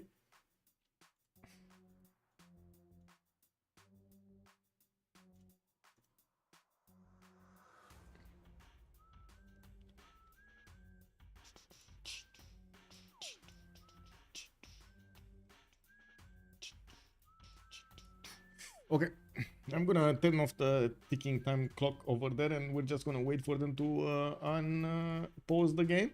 And taking a look at what's going on here, it does look like they're gonna succeed in taking over the Grand Colombian Empire sooner rather than later. We do have holy sites coming out from Australia, and it looks like he is planning on getting that monasticism going. We do have him also pushing towards Chinguetti towards the south, while Persia did manage to get his own courses. This doesn't look like it's gonna be pushable. Actually, on the contrary, we do have the units of Persia that are going to be much stronger right now if they do manage to get the gold. That's a prerequisite right here. And with them pouring gold into the navy here, I'm not that convinced they're going to have enough. They barely had enough for Tidube, let alone on the other side. They did upgrade quite a bit of Australia. We do need to see if Ulyss is going to have the gold. No, they don't really have the gold. It's 102 gold a turn for Theodore. Hazaggi is on 44, while Lege and Sandro are on 4 and 6. They're gonna need to hard build everything. And you know what the biggest issue is here? It's between France and Gaul. Gaul is pre-building archers, and he's pre-building basically field cannons and pike and shots. Those are anti-cav units and range units. They're not gonna do well at all against Guard Imperial. We just need to see if, first of all, we're going to have a general here on France, and second of all, if he's going to get it in a good enough time. I do not believe it's good to have only 5 units, so we're probably going to see him try to pre-build a few more, try to get them to like a magical number of 14 maybe, you know, 7 cores. You get up so easily in the summer though. Yeah, winter time is so dark in here. No wonder why we have so many. I mean, I don't know if that's the reason, but yeah. It must be really mess up or circadian rhythm though. Feeling tired all the time.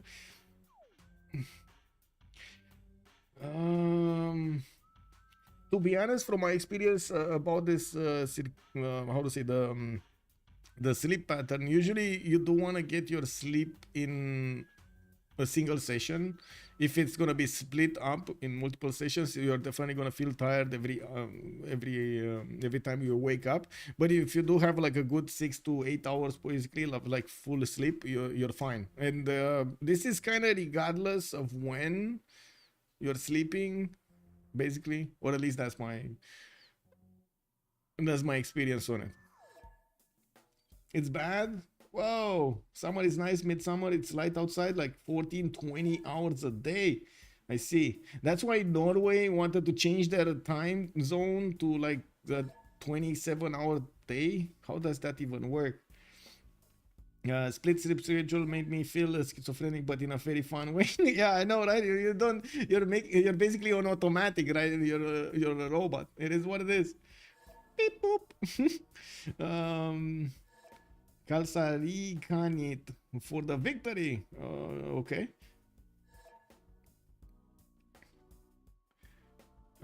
Looks like they're talking about one of the players having a long time at the toilet. You know, it is what it is. We gotta have the man over here focusing. We need to have him focused. I would rather use Kelvin than Fahrenheit. Why? Just use Celsius. Wow. Okay, there we go. We got a team plus over here from Freritos. We got the last person in. Okay, are they gonna upgrade some more? Pretty sure they don't have that. Oh, they do have. Wait, 167, 163. That's 320, 330. We do have another 108 from them. That's perfectly fine. It's gonna be more than decent amount of what, another 4 bolts at least that are gonna get upgraded over here between Quaducuza and Ongoma, but they're not giving all of the gold to Tidube. And he's sending all of these Ganis all out to see if he needs to invest. He's not how to say, he's not confident he actually needs to invest into this fleet. He built it, and I think they have other plans. They might be thinking about this Guard Imperial push of Vegeta against Gaul, especially since they did see we do have Gaul Spearman coming around, and he did build the statue of Zeus over there to get the bonus points towards anti-cav units. Those are exactly the units that he doesn't want to have defending against Guard Imperials. Okay, looks like the city of Kali is going to be taken out. Sumeria is receiving so many more experience points over here from the fights. And yes, I do notice Venetian Arsenal has been put down or finished. Wait a second, did I see that correctly? Because I kind of smelled it finished, but I don't think it finished. I don't think it even started. Where is it?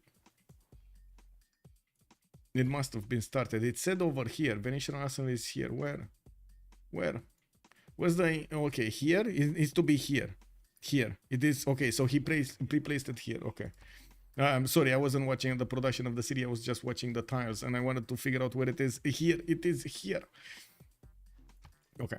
Let's take a look at the yields tab here. Lege did manage to get over his 100. Vegeta is still on 138, even though he did manage to finish quite a few of those campuses and got the universities in them. He's building up his armory count, while on the other side we do have Lege managing to get 217 production points. We do have, well, Lege is 263 production points, I say. Vegeta is on 211 of his own. He's not that far away from the massive production of the Gaul.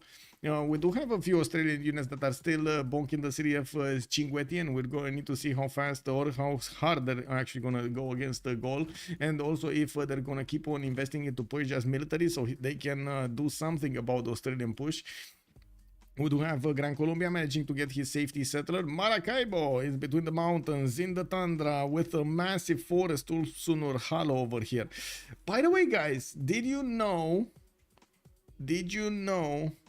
a wonder in Madagascar is actually unexplored territory? Do you know there is a wonder on Earth? There is a place that we did not get anybody to explore because they kind of went in and they never got out. Kelvin is the supreme temperature scale. Oh no. Okay. If Australia keeps Cinquetti, that illegal since he has Auckland. Yes, that is true. He cannot take 2 cities. Colombia could get religion and spread Zen meditation though. Wait, I don't remember which one that it was. There's something with rock-like structures. Does anybody know what the name of the wonder was? Let me actually take a look over here. Madagascar wonder. Okay. Not wonderful. Oh my god. YouTube, you're stupid. Oh, there we go. The Tsingy. Tsingy de Bemaraja. Tsingy de Bemaraja. Did you guys know nobody actually explored Tsingy de Bemaraja? We know it, we know where it is, but nobody actually explored it because like even the rocks are actually so yeah, Tsingy. Look it up. Like even the rocks are so sharp, they actually cut through equipment, and they need to like scale up. They actually need to scale up and so on, and go through a lot of vegetation, very deep, dense vegetation, and they just cannot do it. We got also Theodore managing to get the vision over one Zulu galley, and it looks like Zulu is gonna figure out that he can actually go against somebody here. We might actually see him start to put on the card for the half coast and start to upgrade his units. He definitely has a strong fleet if he's gonna go for one. We do have also Sumeria to the north, starting to get more of these Sumerian ziggurats to give him those extra science points, the culture points, and managing to punch through the defenses of Gran Colombia slowly but surely. He is gonna take out Cartagena de Indias, where of course Victor is getting assigned so he can get some extra defense points there. Cinquetti has been raised to the ground. We do have Persia getting in with his courses, which is gonna have the opportunity to do quite a bit of damage against these Australian units. I'm pretty sure he's gonna manage to take out 1 or 2 of them before they're gonna get the opportunity to retreat to their borders. Looks like also Australia keeps on trying to get these holy sites so he can plug in that monasticism, giving him the extra science points out of his culture. That will slow him down on the culture acquirement, but it's definitely gonna have a lot of science. Now this is kind of a halfway. He started building these holy sites very late into this. Very late. Getting coursers out, he's definitely knowing that he needs to defend. It looks like the French men at times are actually moving forward. They did take out one of the spearmen of his opponent, but that's about it. I'm actually curious if well, Vegeta kind of gave up his hand with this, didn't he? No upgrades here from Zulu. No upgrades. We do have now Aztec with a decent navy. 2, 4, 6, 7, 8, 9, 10 boats over here. It's definitely decent navy, and he's getting Venetian arsenal. He's definitely gonna outproduce his opponent. I'm pretty sure he's gonna outproduce his opponent. If they start off with the same number of pre-builds, but he has Venetian arsenal, he's definitely gonna have how to say superior production over the replacements. 2, 4, 6 cities to produce here for Zulu, while on the other side we got 1, 2, 3, 4, 5, 6. Yeah, they're on the same number of cities also to produce boats. I'm very surprised that Vegeta actually struck out with one of his men-at-arms. I was expecting him to take out one of those units, but only like move one of his units, not all of them. Anyway, he did manage to get Terracotta Army, and we do need to see if he has a level 2 spy. He does in the city of Samarobriva. That's where he's gonna get that massive boost of intel, +6 intel on opponents' movements right about now. We definitely need to see Lege also putting a spy of his own in his opponent. Right now he doesn't have one, and looking at his specializing building of choice in his government plaza, he went for foreign ministry. They want to get those extra diplo points there. Diplo favor points. That wonder was in the movie Madagascar, where the lion restrains himself to stop trying to eat his friends. Oh, really? Really? That's the wonder? Interesting. I didn't actually make the connection there. How many breaks timeouts does each team have? Basically, it's any break that is requested every 2 hours. There's no limit. The only limit is like every 2 hours. That seemed to be the amount of time that people would actually, you know, be comfortable with sitting at their computer. Yeah, it seems I got a gift sub here. Crafty Dog, welcome! And yes, the anonymous gifter was amazing. Thank you so much for the follow, sir. Much appreciated. The I will give crafty up. dog has joined the round table. I mean, Crafty Dog, it is what it is, sir. It is what it is. We do our best. We try to, you know, get everything that we know and love on the stream. Sometimes it just doesn't mix with some of the audience. That's how it is. I do hope I'm still gonna get to entertain you a little bit tonight. Just a little bit, you know, tiny bit, just tiny bit. We do have the last attack going against Cartagena de Indias. By the looks of it, the Sumerian knights are getting in close up and personal to the Gran Colombian crossbows. They did manage to push them back into the city centers, while this knight will need to run away. We do have more knights coming in, but unfortunately he's gonna need to push back these that will not have enough strength to keep on going. With his level 3 crossbows, he's gonna start doing a little bit of damage against the city center, but no, he wants the trebuchet to start swinging those rocks, the big rocks, against Cartagena de Indias, getting all of those knights next to, and of course smashing through the walls with another Persian trebuchet. Even before Victor went in, the walls are taken down. Victor basically right now doesn't have a job. Like he can't actually push that defense a little bit higher. It is what it is. Now we do have Australia coming in here with the defense back in his territory. He did manage to get the holy sites down, and I'm actually curious, is he just jumping out? No, he's actually sitting on the same science and culture. He did not plug in. Oh, he did go for Twilight Valor. Looks like he's using Twilight Valor. Ooh, that was a lot of investment here into holy sites from him. That's a lot of investment, but I guess he's gonna get the production, the work ethic production. It's gonna be good. It's gonna be good. He doesn't really have time to go for harbors alongside these industrial zones, or does he even have an industrial zone? Wait, he doesn't have a single industrial zone? Oh, I guess he didn't grow that high in his city pop. No, we'll see. Looking at Zulu, he's still not upgrading his units to the east, and we do have Aztec putting all of his units in Shalapa. I do see him starting to upgrade his caravels. He does have Rajendra Kola, Hano the Navigator, not really giving him amazing bonuses. Well, Rajendra is going to give him the Medieval Renaissance bonus. Hano is just there to be a party pooper. I don't know. It is what it is. We do have some libraries coming in, and I do notice he's going to finish his universities in the inland cities while he's going to start working on Quadrants. These are pre-built for frigates, which are going to be ranged units on the coast. We do need to see if Tidube is going to smell this out. I mean, he must smell this out a little bit, right? If not, he's going to see the caravels, right, smashing into him face first, and he's definitely not going to like it. He's definitely not going to like it. I gotta say. Aztec did it. Yes, Aztec actually did it.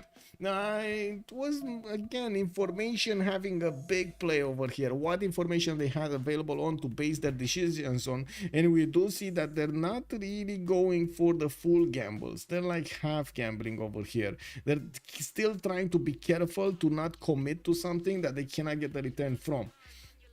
How much is the Aztec Lux bonus? It was +5 earlier. He might have gotten more. Let me double check. It's +3, +5, +5. It's +5. But that's still an extra +5, right? Do we have Zulu managing to get the Admiral? Yes, he marries. Okay. He's also managing to get up in science, and he does have a strong culture acquirement from the Pen-Russian voice. Getting more of these campuses. He's barely getting his campus in on dealing, where he does have Governor Pingala plugged in there, so he gets the extra science. That's only a +2, but still it's gonna be very, very good, multiplied by the Governor Pingala bonuses. Oh, 10 ton.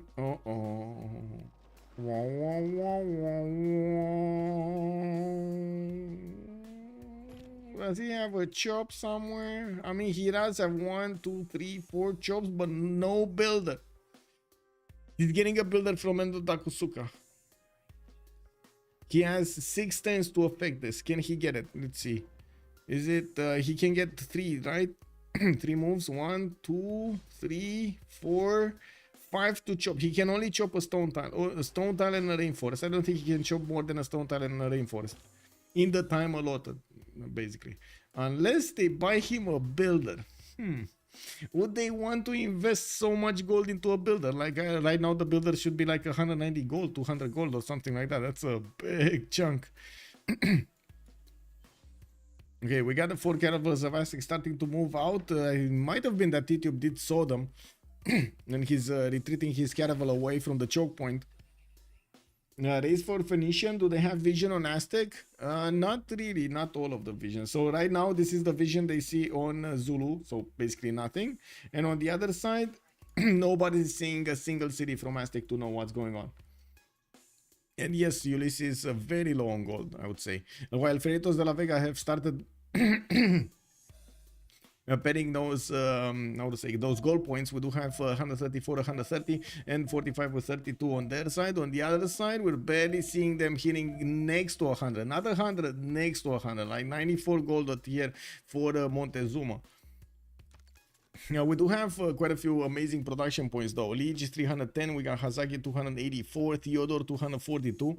We're going to need to see if that extra production capability is going to give them the advantages they're looking for. While we do have France trying to sneak his way in with a Corsair to actually check out the defenses of Gaul. We do have him still in Mohenjo-Daro preparing that tank army or defensive army. This kind of looks like, to be honest right now, it's been so long that I tend to say it's a defensive army. And we do have him training another spy. Emeric is in the city of Paris. While he's gonna also get his industrial zones down. That's only a +3 that could get an aqueduct though. That's fine. He could aqueduct it.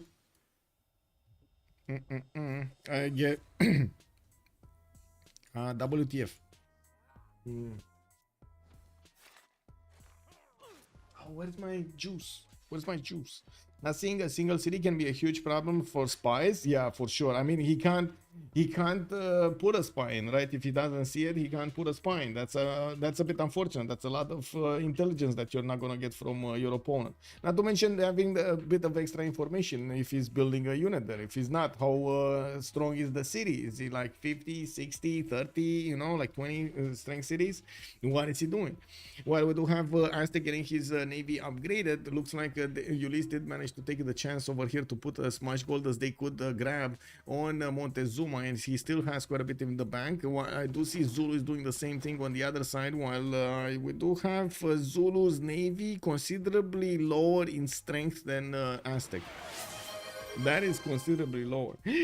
Ooh, anonymous gifter drops another 5. Thank you so much, sir. Much appreciated. We got another 5er. Woo! Okay, Ron, we got Angusoslav, we got Shazak, Kartograpet, Jim Locos. Welcome, sirs. Welcome, everybody. Oh, I really need to pour some water into my throat, man. Oh my god. Timo Archer, good evening, sir, and welcome. Okay, Titiits is about to get to 200 science, but then we did have Montezuma hitting that 221. Sumeria is starting to get 191 of his own, while Catherine de Medici is getting bigger. So is Zulu and Titiits. Pompi, unfortunately, getting smaller. It looks like Sandro Games is also starting to catch up in the city count. 2, 4, 5 cities right now, 6 cities right now. He definitely has more cities to settle to the north and to the east side, and I'm pretty sure he's going to want to creep closer to his opponent, pushing into Australia a little bit more with the extra intel from the spy and of course the extra strength that Persia does benefit from. We do have Australia trying to get an encampment of his own, but unfortunately they could not roll one of those generals. It's still the advantage for Persia to have Timur on his side. Now we do see calves coming out. Australia is going to use his extra science to get to a higher strength unit, and as you can see, he's not actually going to put the gold into this. We do have all of the navy of Zulu getting built over here, sent to the... Oh my god, no. He took the long path. No. He took the long path. Is this gonna be Theodore actually chopping that that forest? Is he gonna unimprove and improve and chop?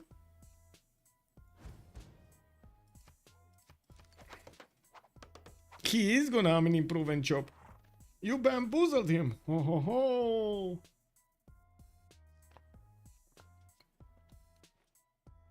I see what you did there, Machiavelli. I didn't. Yes, he did. Yes, he did. Okay, okay.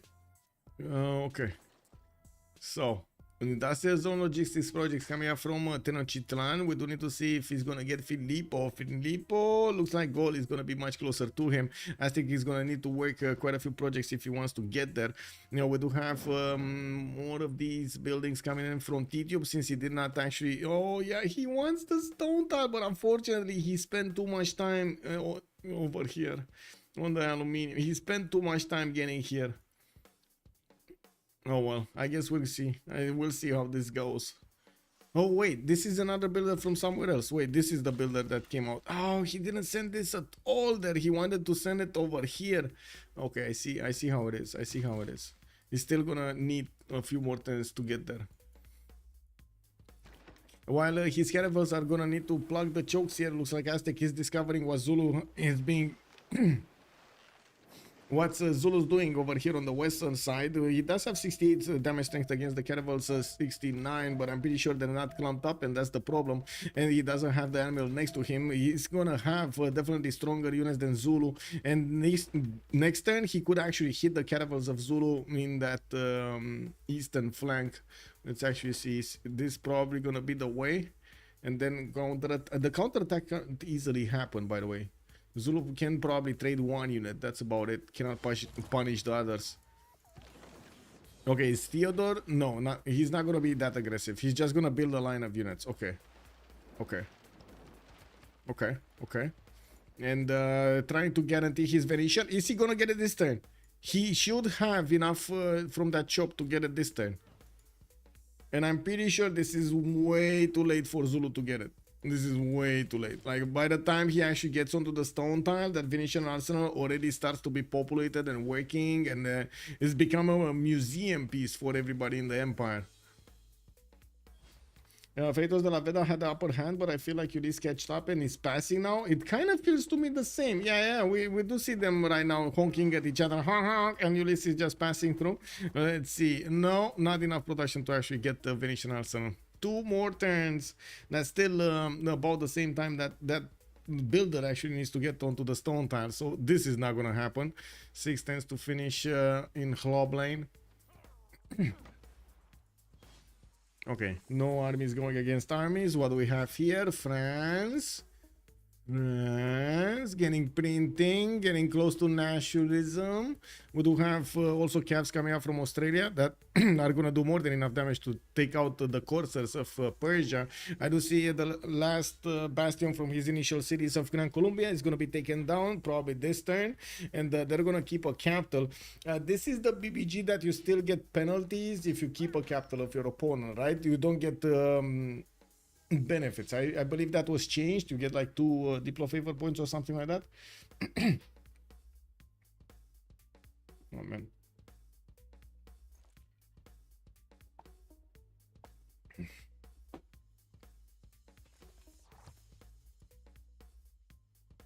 Okay, let's see.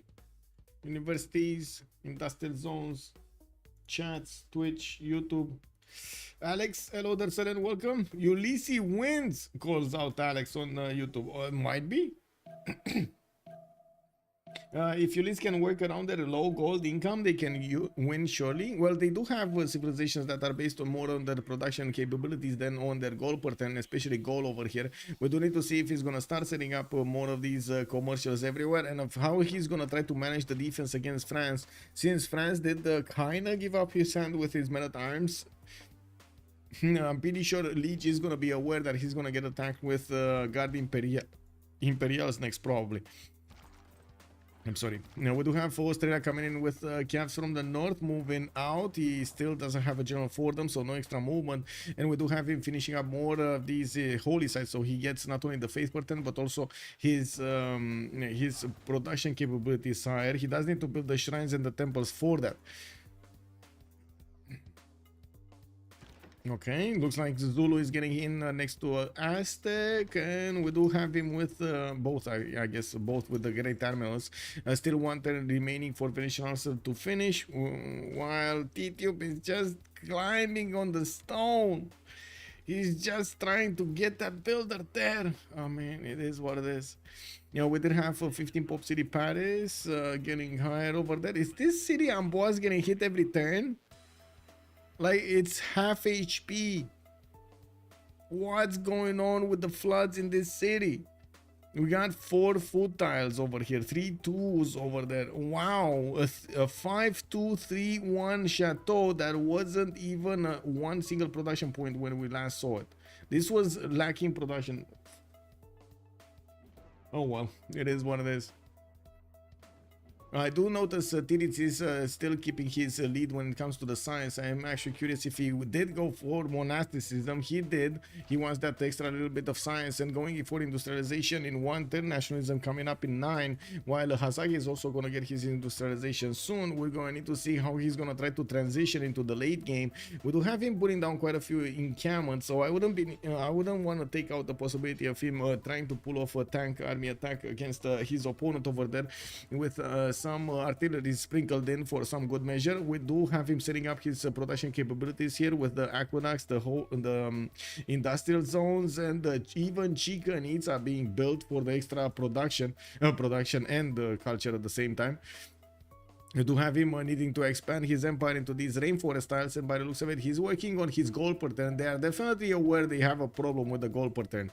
Okay, looking here, we do have the frigates of Aztec starting to appear onto the front line. This is going to give him a big strategic advantage against Zulu, having the ability to actually keep his caravel safe, not attacking first, keeping them with the movement points so they could promote or move away from danger. He's going to start attacking with the frigates into the Zulu caravel line. Zulu is not gonna have the opportunity to finish the Venetian arsenal. It just got taken away from him, while it looks like we do have Zulu not also preparing with his squadrons. I'm pretty sure with the Aztec Empire managing to get that Venetian arsenal, he's gonna have the opportunity to hard build as many units as he wants here. Eras? Yes. So we did have golden, dark, golden, normal, golden. This time around.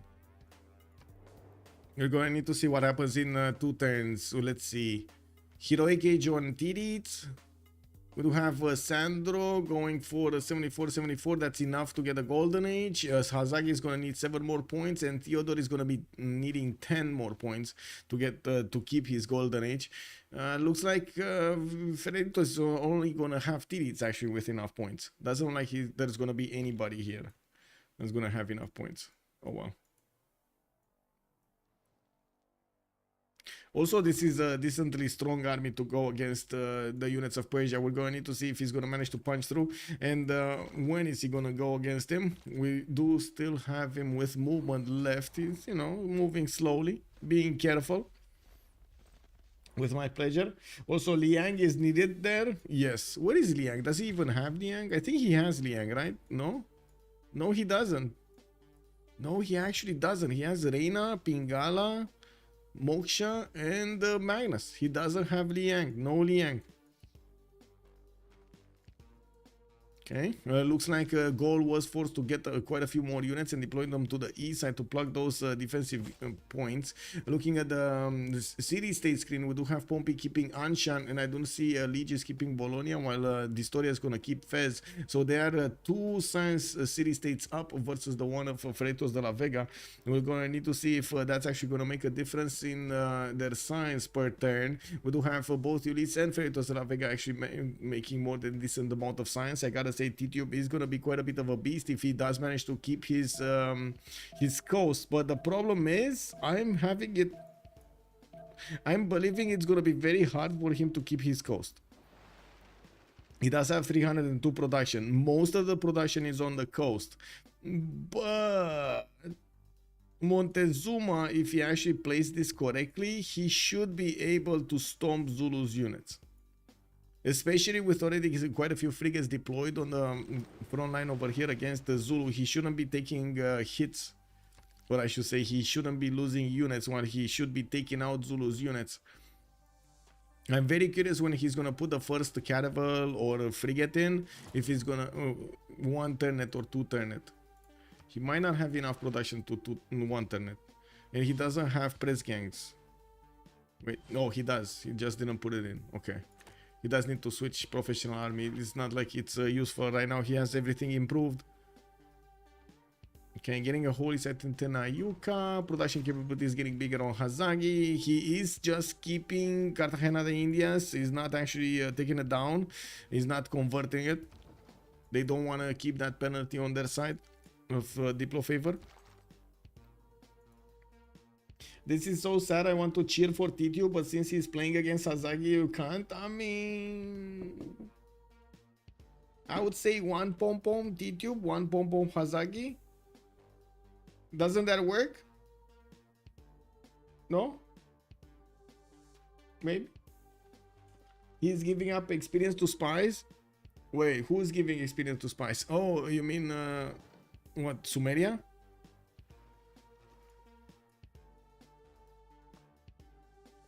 If only he had a spy, yes. Wait, can he... Do these spies actually get the experience from there? I don't think they get it from there. This is, I think this is too far away. But that would have been awesome. Oh my god, I so like that idea. Maybe one for Tidube and two for Hazaggi? Oh, I see. I see. You can't cheer for both sides. I don't know, Alex. I don't know. I don't know about that, bro. That is where being fan of the game pays off. Hope that that game wins. Yeah. Okay, let's see. Do we have anything here? Still no bonking. No bonking around. dISTORIA doesn't want to do boom boom with Titiube. He's just looking at his boats, admiring them, thinking, oh my god, should I actually scratch that? You know, throw the cannonball at that. Like, look at that slick bow over there. I mean, that's just, whoa. Anyway, we're gonna have a pause of 2 minutes here. After we're gonna get these votes, we're gonna need to see what they're gonna go for next, and of course let them actually make their choices. I go B. Buddhism. Yo. I cheer for the Civ. Yeah. Jingo, good evening, sir. Is it against the rules for Ozzy to build settler planted from in front of enemy with minus loyalty? Let the city flip, then liberated to see. Yes. Yes, it is. It is. It's called negative loyalty. City settled in negative loyalty.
Man, I wanted to get another coffee, but unfortunately, how to say, I need to clean the espresso machine, clean that whatever it is, the schmuck that comes out after coffee, from coffee.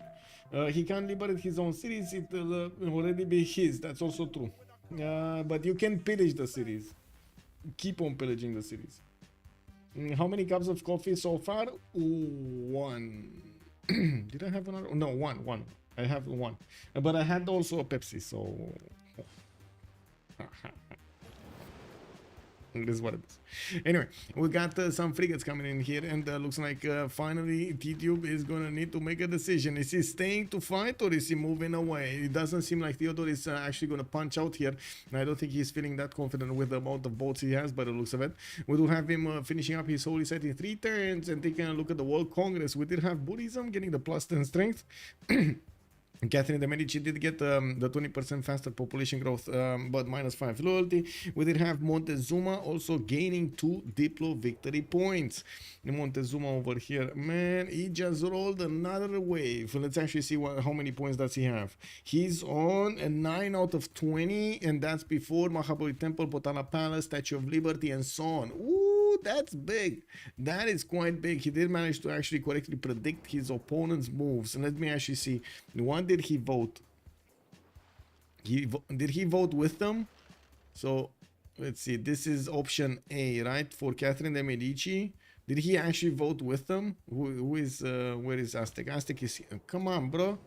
My God, man. Exactly when I was spinning him down. Bro. Kick W. It just disappears from the screen. Yeah.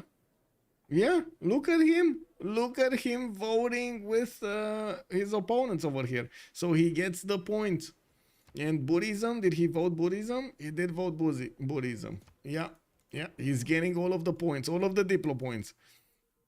It's fun. I played actually a game a few days ago with with dISTORIA, and we managed to get a diplomatic victory. And I was asking him, look at that, man, you're getting a taste of your own medicine, because he was the one that won so many Diplo victories in the Ironmans from the CivFR Squadrons, the Hidden Cups, right? He won like 3 Hidden Cups with a Diplo victory. Unbelievable. And he totally forgot about that, and I was like, wait a second, no, you know, I'm not like I'm not going for Diplo. I'm not the one going for Diplo. What do you mean? Linda, hello there, ma'am. All his teammates did too. Wait, you know, yes, I know. We must. Yes, I know. I must respect the espresso machine. That's definitely. Okay, let's see. Goal per 10. We still have them actually tying themselves up right here. It looks like Zulu is going to help out with the building of roads towards the lands of Zulu, of Gaul. I mean, we do have France upgrading musketmen, but again, only 5 in the city of Mohenjo-Daro. Not a lot of them, and I do see him getting more capabilities to get the science up to 142, while Lege is on 187. He does have 109 culture attend. That's pretty good. With 360 production, that's more than Gaul has right now in his empire. While we do need to see the bonking happening, it looks like Zulu is starting to fleet up a few units. These are not going to help him. This doesn't look like they're going to help him that much. You know, I guess defense is much better. Give me a second here, because I heard something bad. Give me a second.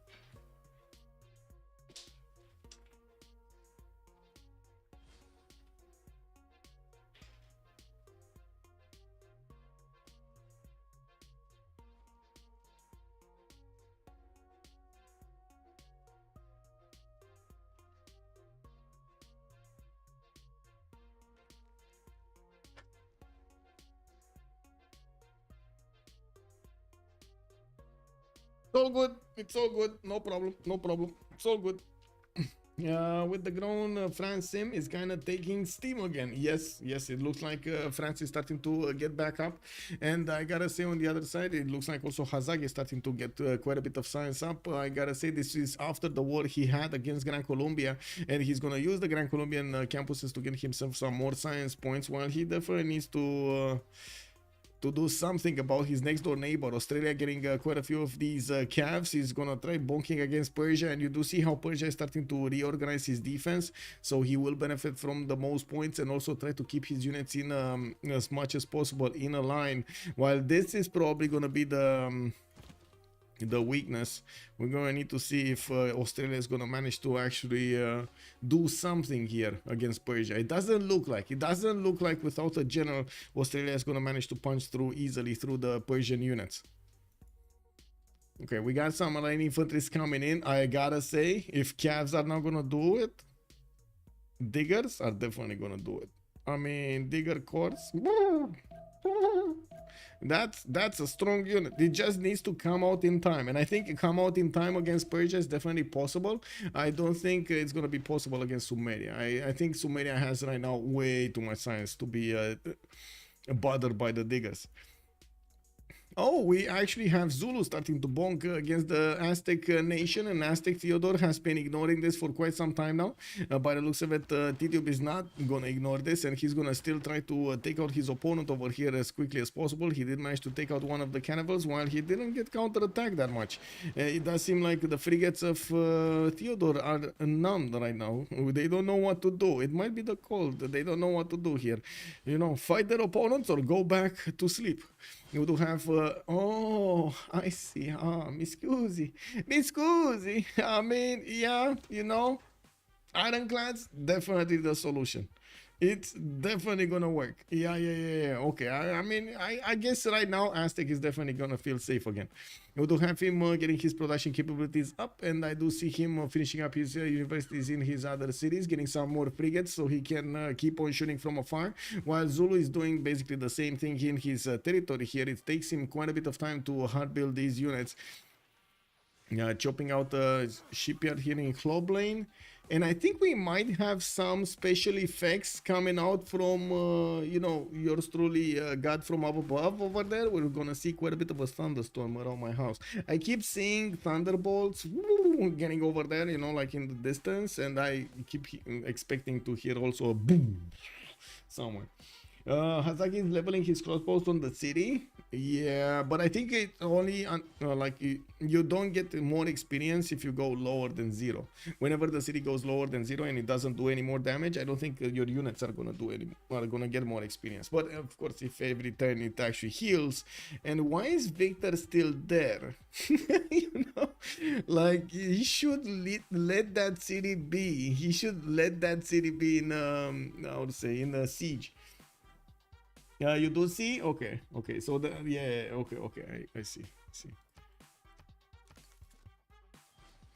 Okay, no boom yet, no boom.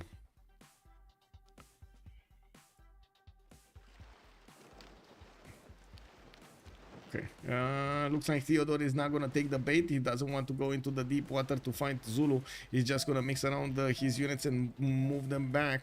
While we do have the ironclads needed to get in. He's scoring up his fleets. And give me a second, because it looks like the cat wants a little bit of putting. Give me a second. I'm gonna leave the screen here because it's happening. We do have the attack of Zulu.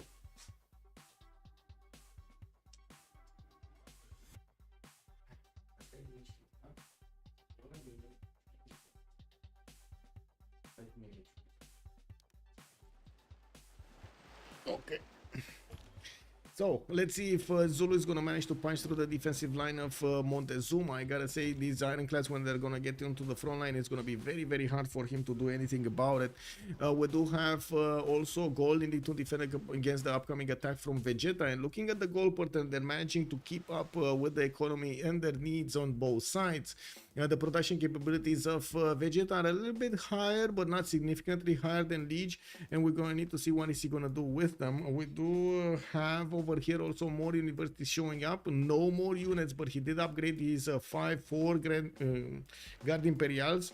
If only he would have had like 14 of them. Can you imagine the horror in the hearts of Gaul when he would have seen like 14 Guard Imperials with maybe the possibility to core them up also?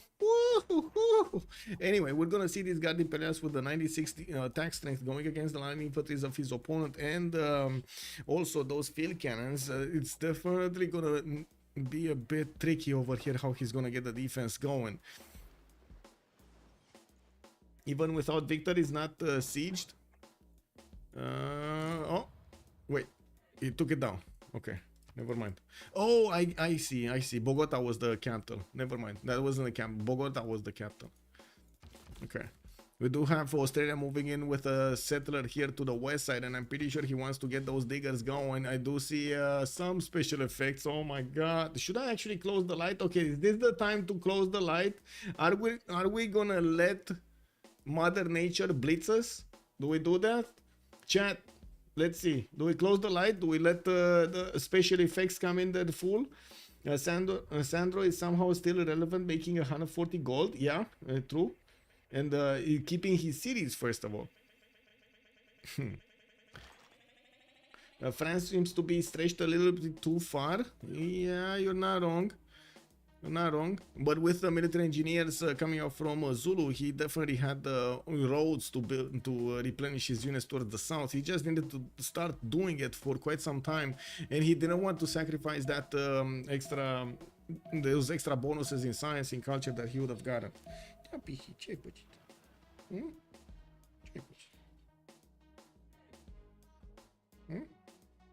Yes. Okay. Okay. Let Mother Nature do its thing. It's moody. Okay. Well, let me actually let the cat also out of the. Oh, you see, Athena. Hello. Say hello to the stream. Okay. You fine? You fine? Hello. Yes. Okay. I'm gonna put her back.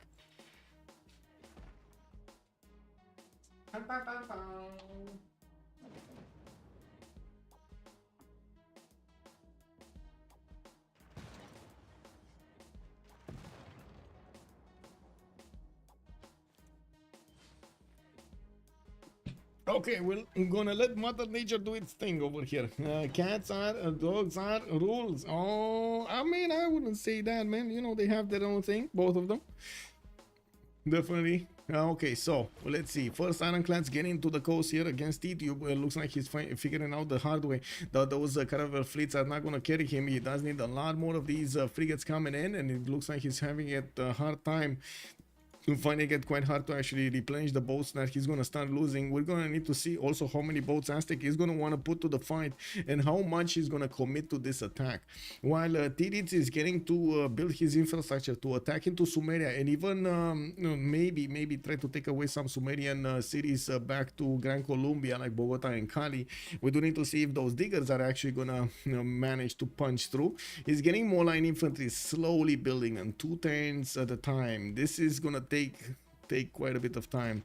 1 cord and 1 single one. Okay, is he getting this cord? Oh, 2 turning. Oh, mi scusi, 2 turning line infantry cords there. Okay, that's fine. That's more than fine. This is gonna be amazing. Okay, maybe one of the few times we see the diggers actually being relevant. Okay, France cord up a unit. He's finding it, wow, surprisingly hard to push through field cannon / line infantry / field cannon corps / something else, series defense. Yeah, I don't think this was actually a push. This is more a push to try to I would say make Ambiorix uncomfortable, not for anything else. We do have Ambiorix losing 10 gold a turn, but he does have 332 points of production. He did manage to put more units in production, and he does have a decent amount that he can output here to the east side to fend off attacks. While Sandro Games got his gold per turn up, we do have also Theodore managing to get 260 science. Tidube is actually jumping up significantly in the science per turn, 220 right now, but he's still not that close to getting his Ironclads upgrades and also managing to get the technologies he needs to take out Aztec here. We do have Aztec. I guess he's lucky with Aztec not being so confident of pushing into Zulu's units. He doesn't know exactly what's happening here behind the scenes, and he doesn't want to be caught out of position with his units, so he goes into a crisis. He's careful with his attack planning. We do need to see also what's going on here. The settler will get the opportunity to move on to the coast. That's going to put him very close to his opponent's cities, and usually when this happens, well, the players do want to upgrade immediately the strongest units. We do need to see also how many of these line infantry corps are going to turn into diggers next up, while we do have them coming out from multiple cities here from Australia. He's building up a spy, and I would imagine he's going to try to get, okay, a spy on Hamatana and a spy on Sumeria. That's what he's gonna go for, right? 2 opponents here. France retreating in Mohenjo-Daro. Oh my god. Whoa. What is Pangea CR? It's classic Regis Pangea, basically. Hazaggi is winning. Surprising. Wait, that's super surprising about Gaul because it's a Lege playing. Wait, what is surprising about Gaul? That he doesn't have the same production points as Vegeta, for example, as Catherine de Medici, or something else?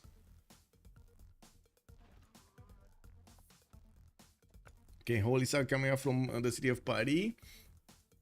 We do have him building up more traders, putting down Oxford University in the city of Lyon, and finishing up his universities. He's gonna get spied on in La Rochelle here, and it doesn't seem like, well, he's gonna keep on pushing into his opponent.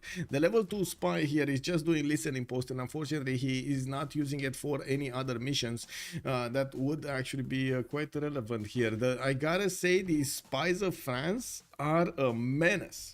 If you get like 3-4 spies in your territory from France, he could actually just totally knock off any kind of advantage you had there. It's like taking out your industrial zones, knowing you with how to say, taking out your governors and so on and so forth. It's just such a pesky unit, stealing your gold, stealing your books, stealing your science, everything. Lege played it safe, yeah. Alex said gold sim is subpar. Okay. Oh, I didn't catch that. I don't think it's subpar. He made what he could with the land he had. Now, I guess we're going to need to see how he's going to manage to get that gold through. This is one of the things that I always, I guess, I frown when I see gold. He's just not getting the gold for anything. He's barely getting the gold to upkeep his own army, let alone give the gold to his allies. But that's just me, my opinion about gold. It's a very good nation if you do manage to get those extra production points going. Not always happening though. Not always happening. I've seen many times gold actually getting outproduced by many diverse nations actually. Like there's not only one, but others as well. Like for example, right now we got Cathay de Medici 501 production, and we got Lege on 393. You can't really say that Lege didn't build his oppidums, but he's kind of late on factories. I gotta give him that, right? He's just barely getting them, and that's gonna put him, yeah, look at that. In the cities of France, we already have industrialization. So the extra science of France gave him quite a bit of an edge over here when push comes to shove for his industrialization timing. Okay, we actually have Gaul starting to push into the Guard Imperials, which are going to start to get promotions. They even have an upgrade. Whoa, he could actually get infantries over here. Man, yeah, bro. Let's actually see how France is going to try to play this defense out. Looking here, still nothing. We do have Zulu's first ironclad showing up, and it looks like he's going to have the upgrade button on the other ones. Looks like he's also going to gather more frigates the next time around. He's going to go bonk against Aztec, while Aztec is not really building more ironclads. I would have thought he's actually going to want to double the numbers of ironclads so he can fleet them up, so he could actually have the strongest units over here, but it looks like no, he's going to focus a lot more on his frigates, on his ranged units, which I totally get why. Yeah, he definitely wants to do more damage with those from afar and try to take out the Zulu Nation units. Ironclads are slow in ocean. Yes, they're not fast, but I wouldn't really call them slow either. They're 6 movement. They're not slow. Or are you saying that they should be slower in oceans? No, they don't get slowed down. I mean, is the sim even some part that bad? After industrials, he probably catching production. Yes, it's just, I guess, a different tempo over here, a different, oh my god, achievement of production. And maybe France is gonna get to build up on that tempo, on that momentum that he got against Lege, and we're gonna need to see if he's gonna get that choice. Let me actually take a look what's going on here. He did upgrade the infantry corps, by the way, which might actually still die. Can he? No, he's still not. Oh, yeah, that actually might die. Check this out. Like 3 attacks from the field cannons and attack from the line infantry should be more than enough to take out that line infantry. Yeah, he's getting it back. He felt the pressure. I don't know how far away this storm is, by the way, the thunderstorm, but it's so far away that it's far away enough that I can actually see the thunders. I have to say the lightning strikes. I don't hear anything. It's not crackling through the skies. What is this? Wow. Okay. I don't know if you guys see like the, you know, the thunderbolts behind me. Do fleets and armadas get Zulu bonus? No. Dr. Stas, good evening, sir. We had a big storm today in Serbia. Oh, maybe that's why, you know, like the storm came to our lands now. Yeah. Yeah, maybe it's the same one. You never know. Okay, we got digger cores. Woo, woo. we got Australian digger cores coming out in Geelong. Looks like those line infantries are getting ready to get upgraded here and get a digger's advantage. Look, we do need to see when they're gonna actually get onto Geelong's land, and where are they gonna go towards? Are they gonna go Persia? Are they gonna go Sumeria? I do see Catherine de Medici is gonna be the first one to who's gonna get labs, panning those science points, but unfortunately he might actually give up on the city of Mohenjo-Daro for it. It does seem like he gave up a lot to get to chemistry, a lot, and now Lege will have the stronger army here going against his opponent, but still it's gonna take time to push through even with these line infantry corps helped out by field cannons. While on the coast here, looks like again Theodore just getting more boats, pushing them in the city of Shalapa. We do have him also getting Mausoleum a bit late, but I guess, you know, it's better late than never. While looking at his territory, he's just spanning those campus numbers. On the other side, Tidube is busy upgrading all of his caravels into ironclads and getting his own frigates out, trying to protect his territory with flood barriers, which, oh my god, what is this flood barrier and why does it take 4 turns to finish? Wait, is this a flood barrier for a single tile somewhere? And we don't see, or we don't see the flood barriers. I don't think we see the flood barriers. Wait, which tile is what? Oh, okay. So he has this one, and this one, and this one. Oh, all of this is gonna disappear. I see. Yeah, he definitely needs to get it. He definitely needs to get it. Like, he needs to protect all of these tiles over here. Whoa, another one. Okay, okay. Well, it is what it is. Sandro going choppers with his little science. Yeah, he's trying to inch forward, but his gunpowder, he's barely gunpowder, guys. I mean, you're talking choppers, but I see metal casting is barely getting discovered here by Sandro Games. And while he has diggers next to him, guys, this is a unit that has 97 strength, while it's not cored up and doesn't have a general next to it. Kick W, bro. Is he gonna get a general? Let me take a look at the damage of the digger core. Let me see the digger core. It's just a casual, what, 110? 110, just a casual 110 on your units. I mean, yeah, I think Persia's in for a hell of a problem here. Yeah, yeah. Well, I guess we're gonna need to see what Titiits is gonna do over here with his army. We do see him also threatening digger cores from his other cities, so he can keep on pumping them against his opponent. Persia is definitely going to be the low technology one compared to Hazaggi's 348 science. Persia is basically nothing right now on 74. We do have 464 production points also on Sumeria, and he's definitely going to take notice of his opponent, what units is he using. Looking like Oxford is going to finish here in the city of Hazaggi. Wait a second, wasn't this building here? Yeah, it's gonna finish in Hazaggi cities.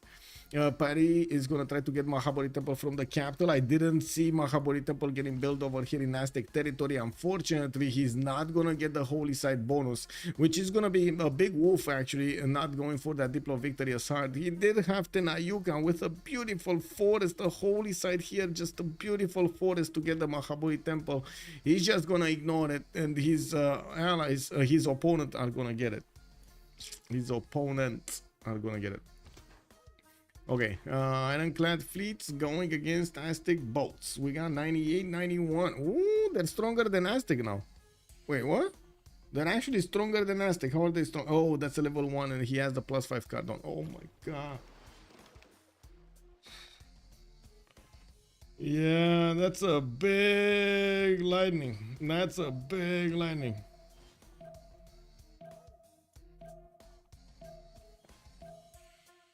Aztec city next to city state. La Venta?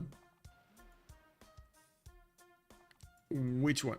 Or Lahore? I know there was an attack from Lahore on Ishtapaluka, but that stopped. La Venta?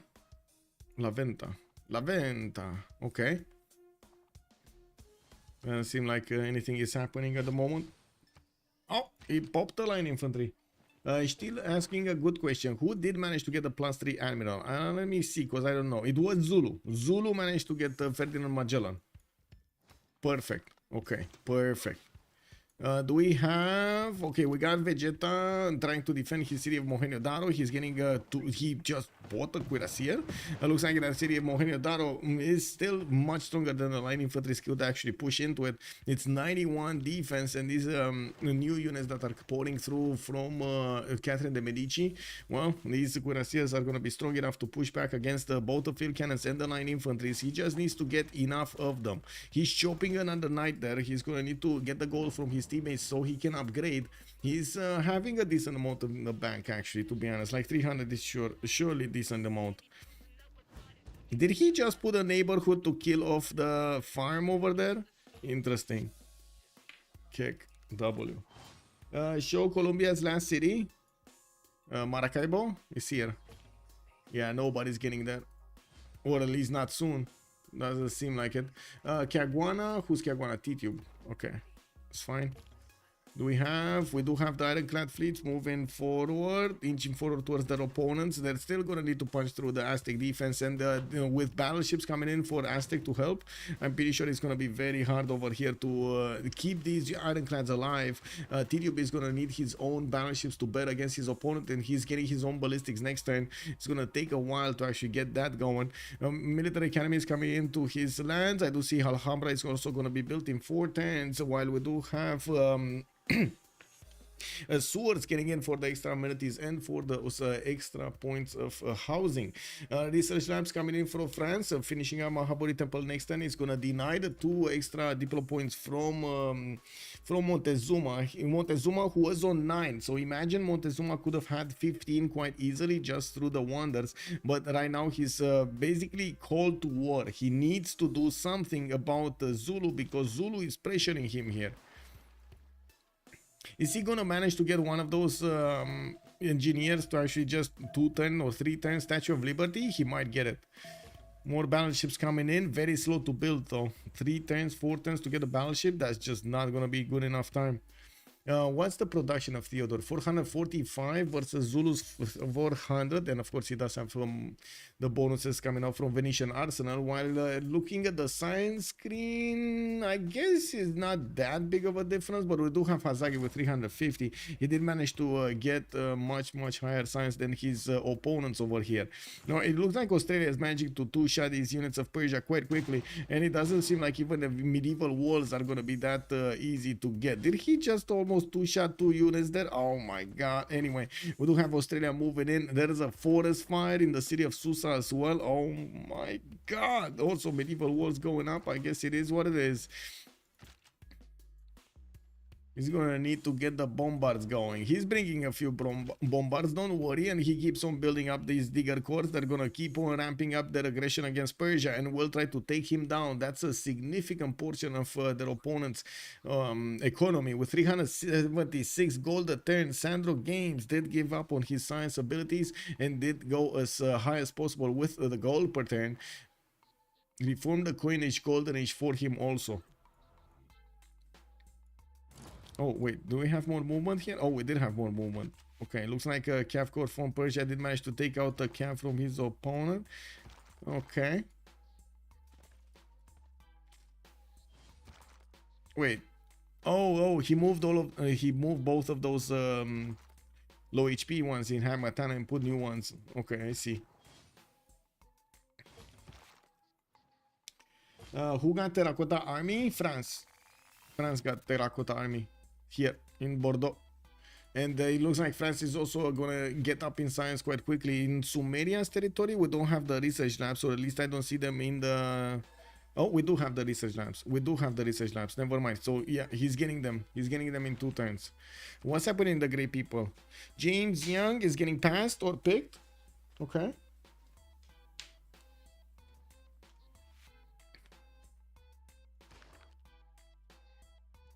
It doesn't... Oh, they're passing him.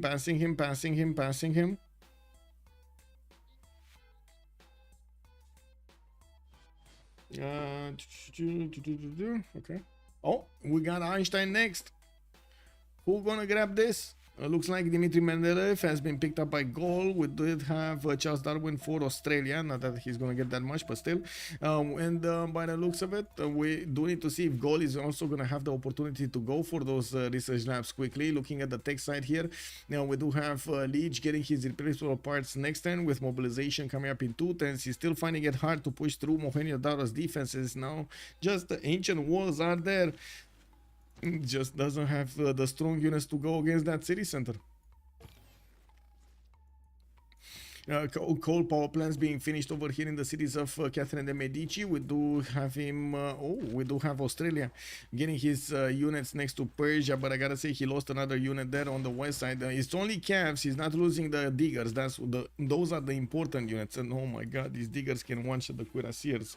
Oh my man, digger corps are one-shotting cuirassiers left, right and center. It looks like Sumeria, I guess, is just gonna build up on the experience of these Persian units here, and we do need to see if the diggers of Australia are gonna get soon the support help of those bombards to take out the city's defenses. Sus does have 150 fortification health, and that is gonna put him a very, very strong point. We got Theodore going for combined arms in 4. That means he's gonna go for destroyers, and he's also gonna want to get those nukes going. He is fighting Zulu, and it looks like Zulu is gonna have quite a few units right in front of the face of his opponent, but still doesn't have the battleships that he wants to actually supplement these ironclad fleets to go against Aztec. Are the rules about taking great people? Why did Pompi say scientists before they got picked? There are rules that you cannot force great people on your opponent or any actually player, any other player in the lobby. So usually when there are like for the last 20 seconds of the turn, the last 30 seconds of the turn, it's kind of like variable. We don't know exactly. If you do pass on a scientist and somebody else doesn't pick it up who's next on the list, he's just gonna get forced that the scientist basically to be recruited, so he's spending the points on them without his agreement, without his consent to do this. So usually the players are trying to not get into that situation that they need to re-lobby, so the player doesn't get to spend his points in something that he doesn't agree with, and he has the opportunity to pass that. So basically what Pompi is saying over here is he's making them aware that he's starting to pass the scientist, and somebody needs to pick it up because they're getting very late in the turn and they won't have the opportunity. We got Mausoleum Fadi Carnassus finishing up in 4 turns from Malinanco. Looks like more battleships are starting to pour out from the cities of Aztec, while he's getting his Statue of Liberty in 11 turns in the city of Tenayuca. He still has 2 chops over there if he wants to go for it. We're going to need to see if he's actually going to want to chop. It looks like also we got some cultural investments here. Hazaggi is 3 out of 78. Tidube is 284. It doesn't seem like anybody's making enough tourism to do anything. 55 on one side, and on the other side is 61. That's definitely not enough tourism right now to make a push for a culture victory. Well, we do have the Australian units needing to get some defenses, some promotions. Looks like one of them did die, while I'm pretty sure he's going to trade with that other Sumerian unit. We do need to see Titiits managing to do the damage against the actual cities of Persia. We do have infantries coming in, and I gotta say, infantries are not really the same level as the diggers, man. Not even tanks can hold the diggers. Tank corps do have a major problem defending against digger corps. Especially if they're like next to the coast. If they're next to the coast, digger corps win hands down against tanks. A very, very strong unit. Extremely annoying unit also.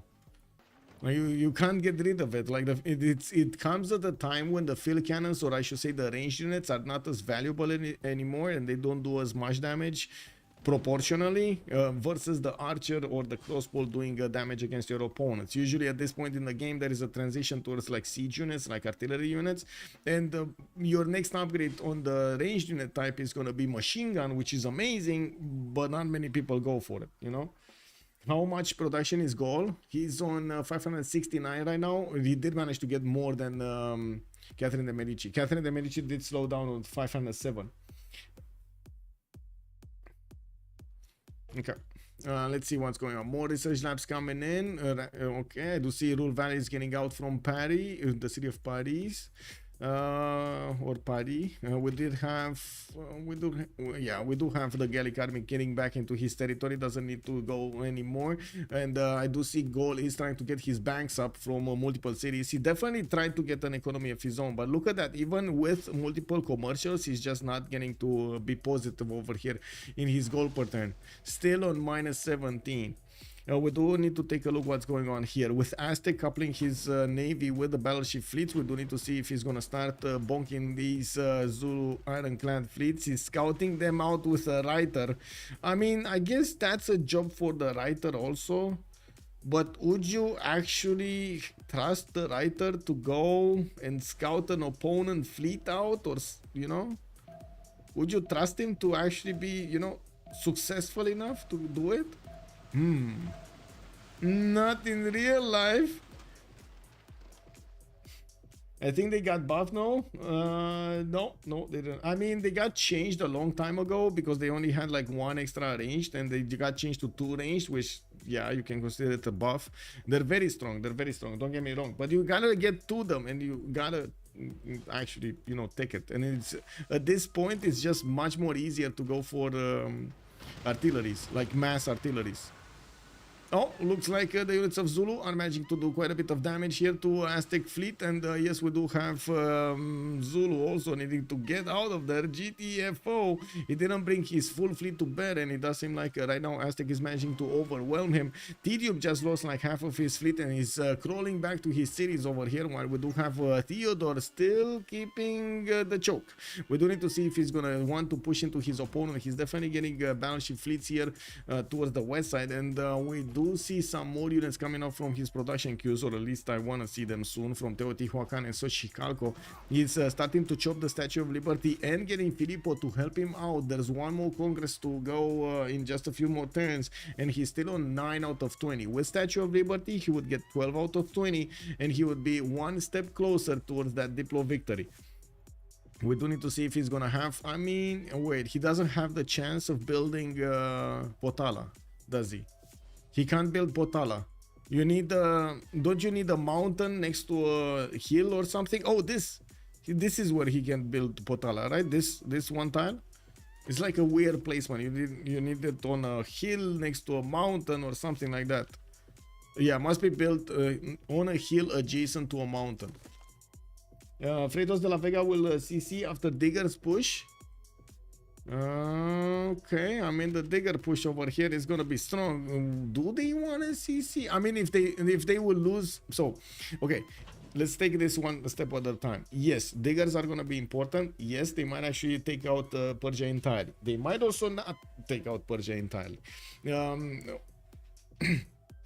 On this other side, we do have the fleet of Theodore, of Montezuma, with the ability to go against Zulu, and with enough production to actually take out Zulu if he goes head-to-head against him.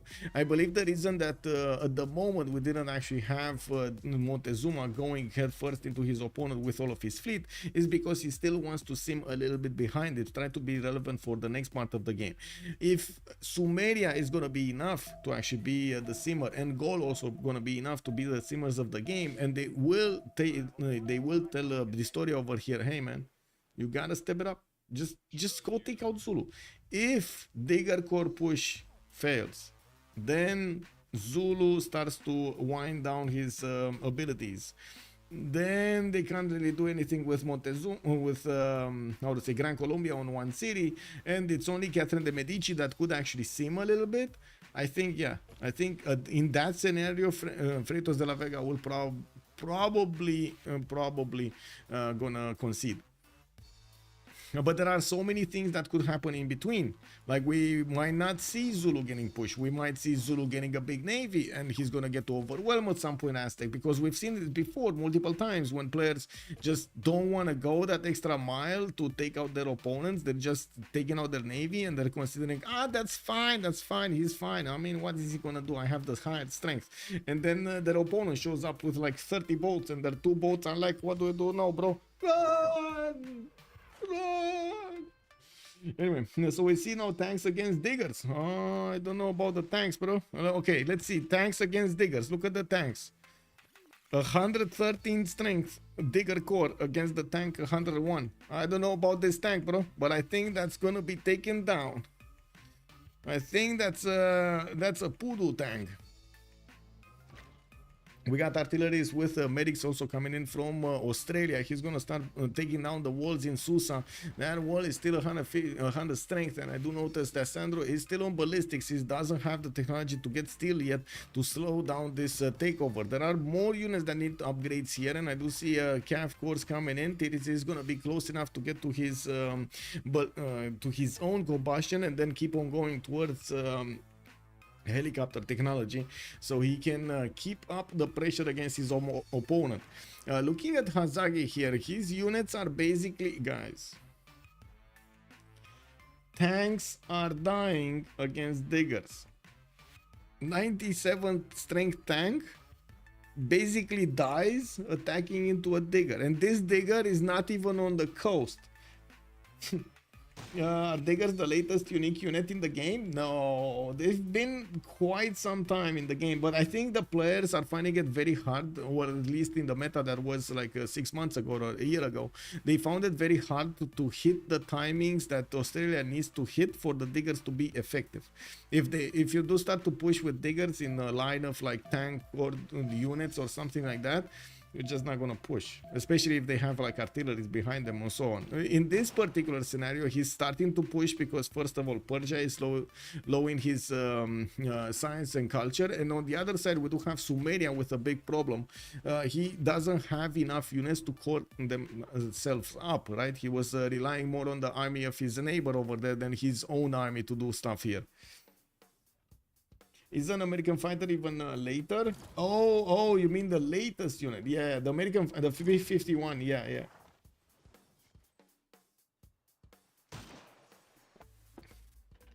The heal scientist is so strong here. Yes, but they still need to not move. I do want to second that. You do have like the medic and the heal scientist right next to each other. The Australian units still need to pop the heal, like activate the heal.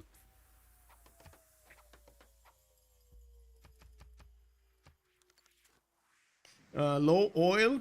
Wait, is Sumeria on low oil? What is oh my god, it is Sumeria on low oil, isn't it? Yeah, -3 insufficient oil on the tanks of Sumeria. That is a big wolf. Oh, level 4 machine gun core. I mean, okay, look at this damage. Look at it. Now this is a unit that can handle the Australian digger cores. This is the unit. It took some time, but Hazaggi got the units over here, and he's gonna start upgrading his field cannons, which he did actually manage to get their promotions up on the cities of his neighbor here. And now with the 100+ strength of these machine gun cores, he's gonna do the damage against Australia. Still, his infantries are gonna find it hard to keep their footing there, and we're gonna need to see how and when Australia is gonna manage to punch through. And I think if Australia is gonna punch through. Okay. Oh my god. Okay, we got destroyers. We got destroyers from Aztec. He's actually gonna go with destroyers. That is gonna certainly be a technology that Zulu is not gonna have. Zulu is getting his refining in 1 turn, mobilization in 6. He's still gonna need to go through combustion over there, and of course get steel. Did he get steel? I don't. Let me see. No, he didn't get steel. So he needs steel as well. So that's what steel, refining, 2 more turns, combustion, combined arms. Ooh, 3 full technologies and half from refining over here. That's not gonna be fast. That's not gonna be fast. And I gotta say, these destroyers are gonna move quickly. 7 movement. They're getting here in like 3 turns. Boom. They're starting to do the damage against Zulu. With so many battleships, it shouldn't be long for him to actually clean up all of the navy of Zulu. And we're gonna need to see if he's gonna start taking down cities. It does seem like Zulu is putting some ironclads in production, but I gotta say, this is not fast enough. 2 turning, 3 turning ironclads here is not gonna be fast enough. Right. Oh, Statue of Liberty is also going to finish in Tenayukra. He used Filippo to help him out, and they chopped the deer tile.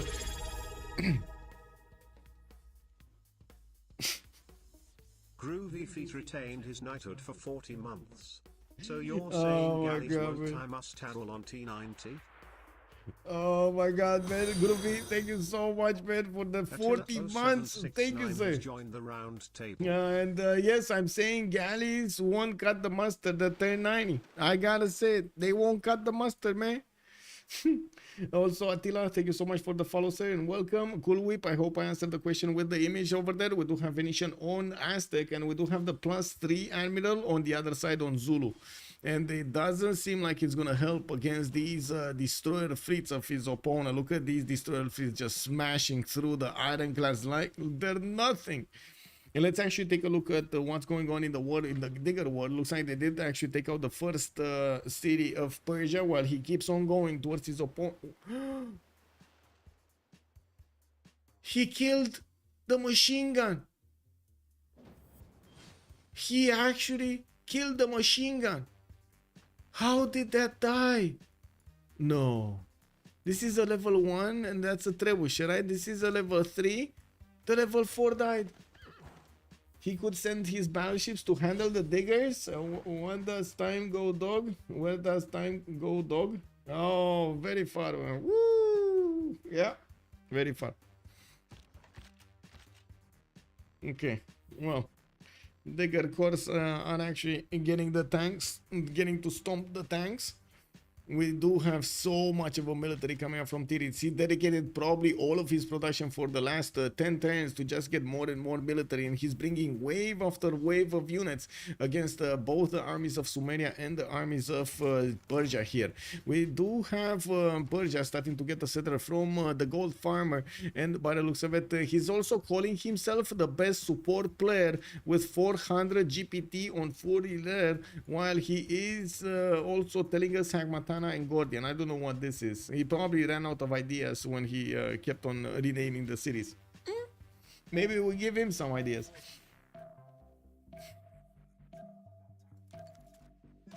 Okay, we're coming close to also the next era, while Catherine de Medici is gonna get his heroic. Yeah, he's gonna get a heroic age. We do have Tidube also with a heroic age. Titiits is gonna keep his golden. Well, he's in a heroic age right now, while Lege is still 4 points out. We do have some biplanes, quite a few biplanes actually coming out from France that are gonna need to be deployed here in the Gallic territory. And the Gaul looks like he is still going for his steel and combustion over there. He's rifling in 2 turns. We're going to need to see when he's going to get the upgrades. In the water, we do have Aztec putting quite a few of these destroyer fleets to bear against his opponent. It's going to take at least a few more turns, like 2 or 3 more turns to get to attack into Zulu's units. That's when he's also going to get another wave of ironclads. Is this going to be enough though? Is he going to have enough? He's going to have... Wait a second, combustion in 1 turn. That means he does have battleship upgrades for his frigates. That's going to be available, but he needs the coal and he needs all of the production that he could get into these units. He's bringing a few units from the west side. He knows this is it. This is it. This attack of dISTORIA, if he punches through, the dreams of Freritos getting this game are going to be over. And even so, it's going to be quite hard to actually fend off attacks over here from... how to say, from Sumeria later on in the game, when we're gonna see him definitely get an air force out, and also do manage to actually go through the north over here. Look at that cheeky canal, the cheeky canal in the Indian Ocean. He could settle a city and just wave all of those units bye-bye. Well, we're going to need to see what he's going to do with the planes. I would imagine we're going to see quite a few fighters being deployed to the east side to stop the diggers, just close down the chokes, and then we're going to see a follow-up with jet bombers slash nukes against Australia here. We do have Hazaggi significantly more science than Australia. He's 483, while it looks like Catherine Medici did manage to get up to 548. We do have the next one up is, oh, actually they picked that one up. France did manage to get Einstein, and he does have labs, so that's probably his spike. Now we do have Gaul managing to get Dandara. Persia did get Rani. These are all, by the way, these are all industrial modern generals. Jose de San Martin on Australia, Napoleon Bonaparte on France, and I gotta say they denied Sumeria the general. That is unfortunate. Denying Sumeria the general is very unfortunate. Looks like another one of these machine gun corps is going to be taken out by the diggers. He's putting them to the test over here and putting them to the wall, nailing them to the wall. Okay, is he going to full push? I think Aztec is full pushing right now. Okay, finally, he's feeling confident enough that he could actually full push with the destroyer. He knows he has the advantage over his opponent in the tech side, and Tidube is getting his combustion next. And I gotta say, this was faster than I was expecting. Him getting combustion, I was expecting it to be like in 2 turns from now, not next turn. I guess it is what. Oh, low oil. Really? Now you struck with low oil. +7 luxury attack bonus, but -11 from insufficient oil. Oh, that must be hard. That must be quite painful. How did Persia get a helicopter? The general. Yeah, he got a general. He activated general. He was like, "Woo, I'm gonna make you fly." And then general was like, "Yes, daddy." And he got it. Yeah. Yeah, it is what it is. Those diggers are using their shovels to dig the grave for the machine guns. They're making a stash for the Judgment Day. I see how it is. This is basically like in the Terminator, right? You find all over the place those like stashes that Sarah Connor just littered the United States with.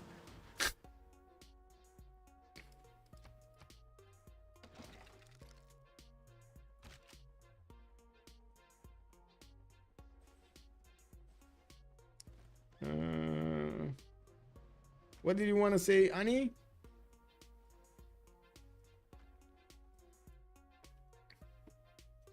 Oh well, I'm not sure exactly what you want to say, but you did want to say something. Okay. Well, Australia is getting in next to the city of Harmatana. He is starting to push through the south quite easily through these units. Whoa, level 4 immortal. Anyway, we do have these artilleries also getting support help from the helicopter soon. We do have Titiits 2 turns away from plastic, while Tidube is going to go for combined arms in 4. He does want his own destroyers. He's not that far away from getting them combined arms in 4. He's not going to get boosted by anybody, and that might actually mean the wall of a difference. A world of difference. These Aztec units, man, with the -11, they just cannot do it against the ironclads. They need their full strength, and I guess it will be a question if he's gonna receive all of that oil from his allies, or they just don't have enough. Oh, they don't have enough oil.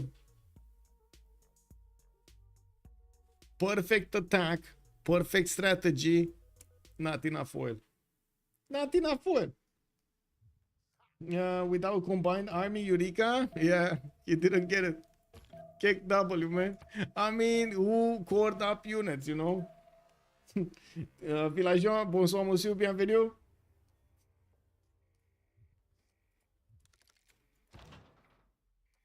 Oh, man, this is just gonna be sad for him. Wait. No, he didn't get it. I'm actually quite curious. Is he gonna get the oil or not? Is he gonna get the oil or not? Come on. He needs all the oil he can get from his allies. I would say a big no. Okay, he's still stronger right now than the ironclads of his opponent, but now these are turning into battleships. Okay, still very hard to take out these ironclad fleets. He needs so many of them. We got some boats coming from the south here, multiple boats joining the fight, while Tidube is building the line of defense with the first ironclads. We're going to need to see where the battleships of his opponents are going to start shooting to shining these ironclads is going to be quite hard for Tidube to replace. Looking at the diggers, they managed to push back all of the units of Sumeria, and they're now starting to hug the cities of Persia. It looks like Persia is still keeping quite a few calves in his 400 GPD city, while yes, he's getting all of that gold for his teammates. Well, we do have the next World Congress soon, and that also means that Shaka and Catherine de Medici did go into heroic ages. We're going to need to see what are they going to use those heroic ages on. France deploying fighters against Gaul. He's going to start one-shotting some of his units, and I do not see yet Air Force coming up from Gaul. He was trying to take out Fez, while Theodore has a settler here. Oh, he's going for the amenities. He wants to go for the amenities. I see. Does he actually want to settle instead of Fez? He only has like one amenity there, doesn't he? Not even one. It's the gypsum to the south. There's not even one amenity. Anyway, he must be going somewhere far away so he gets the amenities. Okay, it's Titiits with minus 101 gold at 10 here, getting up kept by Catherine the Medici and Tidube. While on the other side, it does seem like Cyrus keeps his gold. Theodore golden arms, 2 arms. He golden age. He does want to actually take the war to his opponent over here, doing the damage against those walls. So the plus 10%, the plus 10 damage against the walls are gonna help him if he gets to that part, though. This is the big question. If he gets to that part, he needs as much oil as he can from his allies. And I do not see him receiving it. We got Persia getting out. He's probably going for this desert island over here next to the turtles. Okay. Okay, we're gonna have a pause of 2 minutes for the World Congress to take shape. And we're gonna see what the players are gonna vote. I can only imagine how highly pitched Sandro's voice is right about now. Kick W. I mean, wait, isn't he streaming? I don't know if he's streaming or not.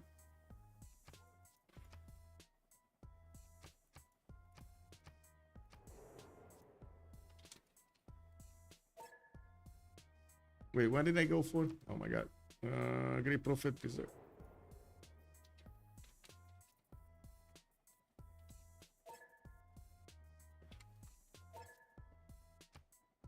Okay, there we go. 2 minutes and we're coming back.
Oh my god, it's not raining, it's pouring.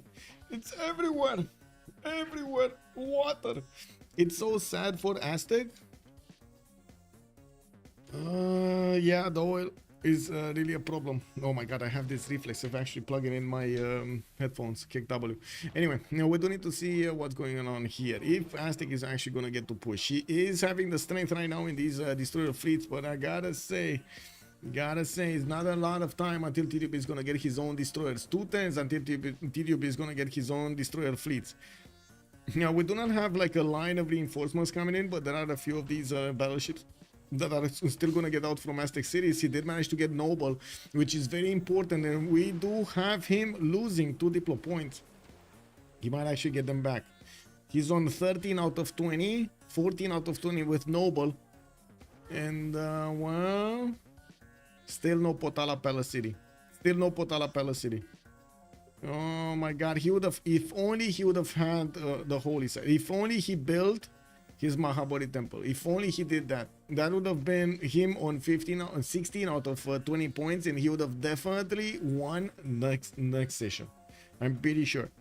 Okay, we got a French fighters getting out. It looks like 80 crews are coming out from Gaul to defend this place. And yes, we do have some infantry being upgraded from him also. And we do need to see how many of these units are going to show up on the front line. While I do notice scavs and the more bombers are coming in from France. He's going to start to ramp up his aggression against Gaul slowly but surely. We do have the city of Hamatana also being defended by a helicopter, putting as much strength as possible into that city center, making it quite hard for these digger corps to do the damage. But still, with the plus 10 on the coastal tiles, they're getting 126 damage against the city of Hamatana. Those cities those diggers just don't care. They're attacking into cities defended by walls. We do need to take a look at the religion here. Is he? Wait, okay. Potala city is there. Wait, where is Potala city? Did he? I mean, it's not here. It's there, but it's not actually built. That's what I meant. He never actually put a city. Did he get Potala and I'm missing it? Wait, did you see Potala and I missed it? No. There's no mountain. Anyway. Tundra? Tundra. Oh, I stand correct. I mean, he got it. So, thank you so much. I did not see this. Okay, Tepexpan did manage to build it. So he's still on 13 out of 20. That's with Potala Palace. Okay, that's with Potala Palace. That seems is kind of far away.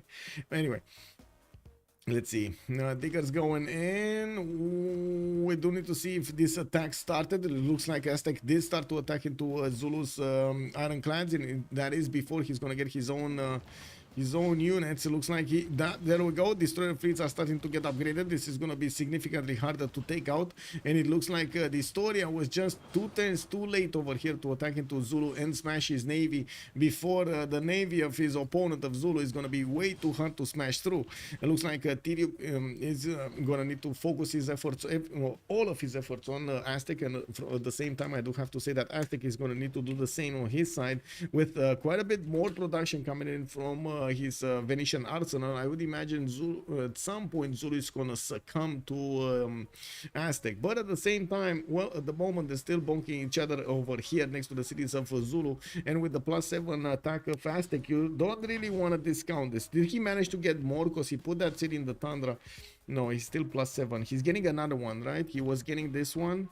I still don't know where, and I don't think he's gonna go just for the gypsum for the +1. But I think so. I think that's just for the gypsum, to be honest. He would need to take out Fez, settle, copper, get silver and gypsum at the same time. Does he have silver? Oh, he already has silver. Never mind, it's fine. So that's only for the gypsum. Jasper, hello there, sir. Took way too long to push. Yes, he took way too long to push. Can Sumeria go aircraft carrier against next door? Yeah, I'm pretty sure we're gonna have the world climate changing, right? So in next polar melt is in 2 turns. This is gonna start to be a canal between the 2 sides in the Indian Ocean, between Australia and Sumeria. And Hazaggi is building up some form of a navy here, but he only has, to be honest, like 4 units. It doesn't look like he's gonna have that big of a navy to do it. Hamatana has been taken down. The next cities are on the chopping block here, and Sumeria, by the looks of it, is losing his steam. We do have Australia also managing to get a few diggers next to the cities of Sumeria, and I do notice Australia is having a problem getting all of the health on these to replenish the ones they're losing to the machine guns. The machine guns are definitely strong enough to keep peppering these units of the diggers. These diggers. Okay, anti-air guns in Sydney, more fighters getting out from France. Bomber soon is building up the infrastructure here for that. Let me see, what does he have? 2 bombers or 3? Okay, it's 2 biplanes and a bomber. Okay. He's getting some tanks. The Cavs are definitely the answer here for those fast helicopters, and we do need to see if Lege is going to manage to get the defensive opportunities, while it does seem like both the Navy of Aztec and the Navy of Zulu did manage to get to core up over here, I should say, fleet up, and at the same time clump up. We do have Zulu deploying them to the north to defend Quaducuza, while Nogoma is going to be left to the Wolves here, and we do have a few more units coming from the south, but not a significantly big navy to actually contest the Aztec units. I'm pretty sure even the battleships are not going to be scratched that much by these Zulu units. At this point in the game, destroyers are going to be the key.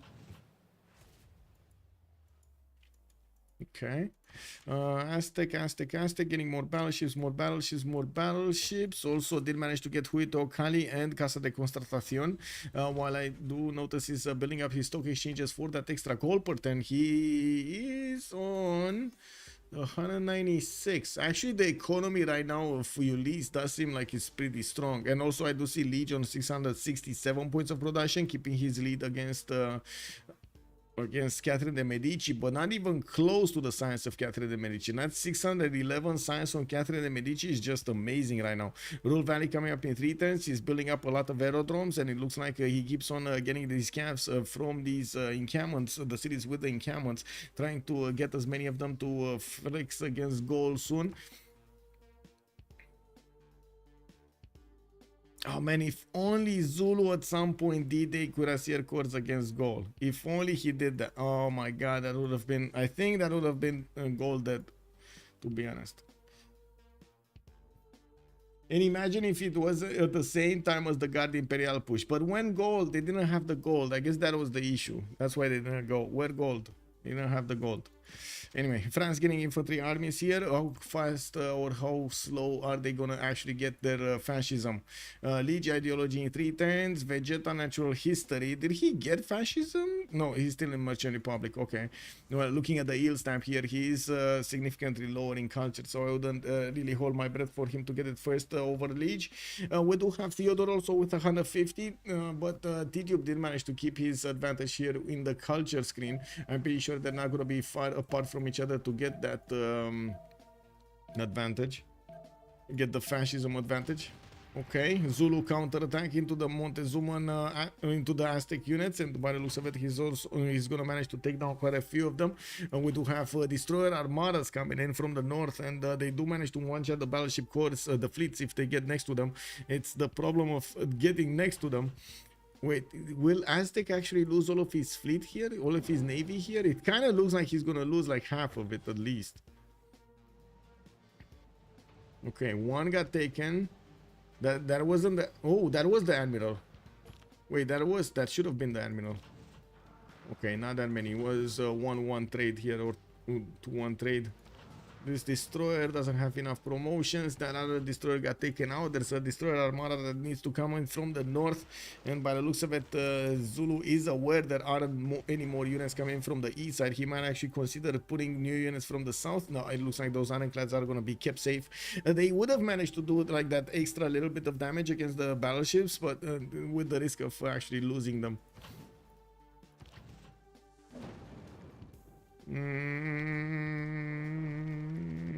I still believe Aztec is way in front of this. Aztec does seem like he has this in the bag. And he doesn't have the low oil anymore. That's the important part here. His destroyer fleets are actually acting with the full strength. That's the problem. That's the problem for Zulu. Okay, another city goes down. Australia is managing to push through, and it looks like that he's also going to cut through the Aztec nation, by the way, if he keeps on going with the diggers next to the coast. Not only he's going to keep that extra +10 on his side, but he's also going to get so much more strength to go against the Aztec cities.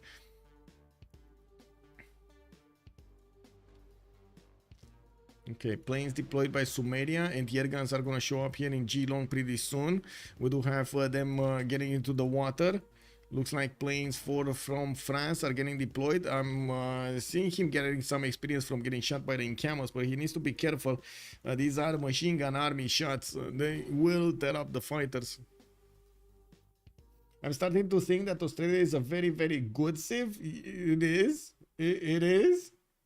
This is some Zulu action, yeah. But I think actually next turn we might actually see Zulu here lose his fleet entirely. Like at least this part in the north is gonna lose it. Aztec still has these two of these battleships that can do the move. He lost his admiral for these ones, which is kind of unfortunate. Qingxi is going to need to come back on the front line over there, but he's going to bring with him some new battleship armadas, and I do see new destroyers also getting out. Oh, we got a last move attack from Zulu. He did target these battleship fleets, and it looks like he's going for the sheet, I would say the mid shield, going around the mid shield, going towards the south. While yes, we do have Tidube having a few battleships of his own. The destroyer fleets were the one that were carrying him. He's gonna have the opportunity to take out 1, 2, maybe even 3 battleships next turn. Whoa, how the tables have turned. Tidube not standing alone over here, not actually wanting to stay out of the fight. He's gonna bring the fight back to Aztec with half of the production, I would say, actually, of his opponent over here. He did manage to take out with superior moves the navy of Aztec. Theodora, unbelievable. Just in a few turns, he did manage to chew through all of his opponent's defense. Well, I should say navy. New boats are coming in. Theodore is going to need to rebuild his navy, and we do have him switching to oil power plants and even some nuclear power plants, so he can actually keep up with his necessary resources. While I do notice the next door neighbor city is taken out. Sandro is losing his core cities here. The gold farmer is going to become the gold farmed. It is what it is. Okay, more planes, more planes. Okay, I do see they are starting to get their promotions. Anti-air guns, yeah, anti-air guns deployed in Noviodum. He does have Victor over there. While we do need to see how quickly Vegeta can get to stealth bombers. It's 1 turn away from getting the stealth bombers. He only has like 1 single bomber deployed to the southwest. While I'm pretty sure he's gonna start building a lot more. We do have him getting his hangars from his aerodromes. And finishing up Rule Valley finally in the city of Paris. That is 111 points of production right now. Well, he's going to get more points from each of his mines. He's also going to get the 20%, or is it 25? I think it's 20% on Rule Valley. I think I actually checked on this like a week ago. Well, yeah, it's 20%. I cannot play Australia. Not that I can play Civ well. I mean, it's just, you know, you keep on trying, you keep on doing, and you're gonna get it at some point. Sandro is such a soul. It's a delight to watch his streams when he's not on the winning side. Oh my god, man. I mean, you know, I think the word you're looking for is emotional. It's just expressing himself, you know. It is what it is. But yeah, it's hard to actually have that in the comms. I gotta say, if somebody's complaining in the comms, it's very hard. It's like, I've been in a lot of games when people were complaining. I've been in on the side of the complaining at the same time, and not cool, not cool. It is what it is. I mean, you gotta take it. You gotta take it, and you gotta understand that if you start complaining, and this is not something on Civ, I gotta say. I guess I'm gonna make a bit of an accolade over here. It's not this kind of complaining demoralizes the team is not related only to Civ. You're gonna see this in Counter-Strike teams. You're gonna see this in League of Legends teams. Any team that has somebody that's crying on their side, or every few minutes is starting to say that, oh my god, we're losing this, or oh my god, I'm losing a city, I'm losing that, I'm losing that. That is actually slowly eating away the morale of the team, and at some point they're just gonna be, I mean, I want to get out of this. I don't even care about the result anymore. That's the problem. Losing gracefully is admirable, but sometimes very difficult. That's also true. Yes, it takes a lot. Just watching streams with complaining teammates gets to me. I can't imagine. Yeah, exactly. Like the pressure is just amazing. It's just insane. It becomes insane. Now we do have Privateer Armada getting ready to upgrade into a nuclear submarine here. Titiits is putting a unit towards the west side next to G Long, and he's probably looking to get those nuclear tic-tacis. I do notice he's getting combined arms next turn while he's going, while he keeps on building up his digger count. We do have him managing to succeed in taking over the majority of the Persian Empire towards the southwest. Well, it looks like the cities of Aztec, the city of Aztec, is going to settle on that gypsum tile for an extra strength. But it didn't seem like that extra strength helped him do the damage against Zulu. We're going to need to see the second navy, especially with missile cruiser armadas. You're going to have more than enough strength to take out the destroyers.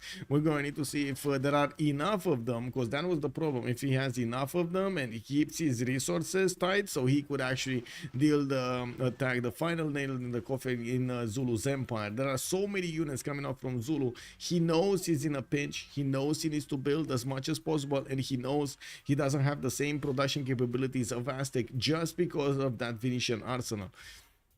Looking at Australia here, when he's gonna take out the main cities of Persia, the first two ones, Gordian and his capital, we will probably see him deviate a little bit towards Tenayuka and Tepekshan. He might actually start to eat into the militaries of his opponent slowly but surely, which will help out also Zulu on the other side of the planet. In the World Congress, we did have no points for the generals. I mean, most of them did already get picked up of the modern era. Campus, no buildings. So that's going to slow down anybody that doesn't have research labs. Montezuma loses 2 diplo points. Okay, give me a second over here. I don't think... Wait, did he get all of his research labs? Oh, he did get all of his research labs. Okay, he did. Or are these built? I think they are, right? Yeah, they are. Okay, they are. And we got the Lege over here. I'm surprised because Lege is only 357 size. I was expecting him to be 500 plus. It's not like he doesn't... Oh, wait a second. 2, 4, 6, 8 cities? 9 cities? Okay, that's the problem. It's only 9 cities. That's the problem. Okay. Well... Let's see, helicopters already coming out from France. He did get these jet bombers ready to go, and we do see them punching through the defenses of Noviodunum slowly but surely. We do need to see enough of them being deployed towards his opponent so he could actually take out cities and raise them. We do start seeing them attacking Lege, which is a much easier city to take over, and of course those helicopters are just waiting to get through and start pillaging Lege. It does seem like in the Gaul portent we do have them good enough on both sides. They're good enough that they're even buying anti-air guns, and I gotta say anti-air guns are not effective against jet bombers. Maybe they're effective if they're in a triangle, if you have like 3 of them starting to attack at the same time against the jet bomber, because that's significantly more damage. But if they're just one, they don't really stop jet bombers. Not en masse, not like 6 of them. Zeronster has joined the round table. Koala Monster, thank you so much for the follow, sir. Oh, Koala Monster, I just got it. Oh, you see what you did there? Thank you so much for the follow, sir. Aztec brought 2 few units and Zulu reached destroyers in the meantime. If he had that class still, he'd be dead. Yes, that is so true, Machiavelli, and I gotta say, the lack of resources here, the lack of oil, and they could have had it. They could have had it. If he was getting the oil from his ally, I believe at that time Lege had a lot of oil, he could have actually pushed for those 2 turns. If he would have pushed into the iron class just of Zulu, he would have managed to take so many of them out. He just thought it's fine to keep the destroyers, let the battleships work against his opponent. Zulu was smart enough to deploy his units in the other side to keep them alive until he's actually going to get the upgrades on destroyers, and boom, he got all of them, and now, psh, pow, he got the fleet of Aztec just taken out. We're going to need to see the return of Aztec on the main ocean. Is this happening, by the way, in the north? Wasn't it a few turns ago? Oh, we went 2 levels since the last time we checked this. Next polar melt in 4 turns, and I think, yes, you see that the polar melt is actually starting right here, right? It's in the furthest regions from the north pole or the south pole towards the south, and towards the middle, and we will see probably this next layer coming out next and this next layer coming out next. It doesn't actually go all of the layers across.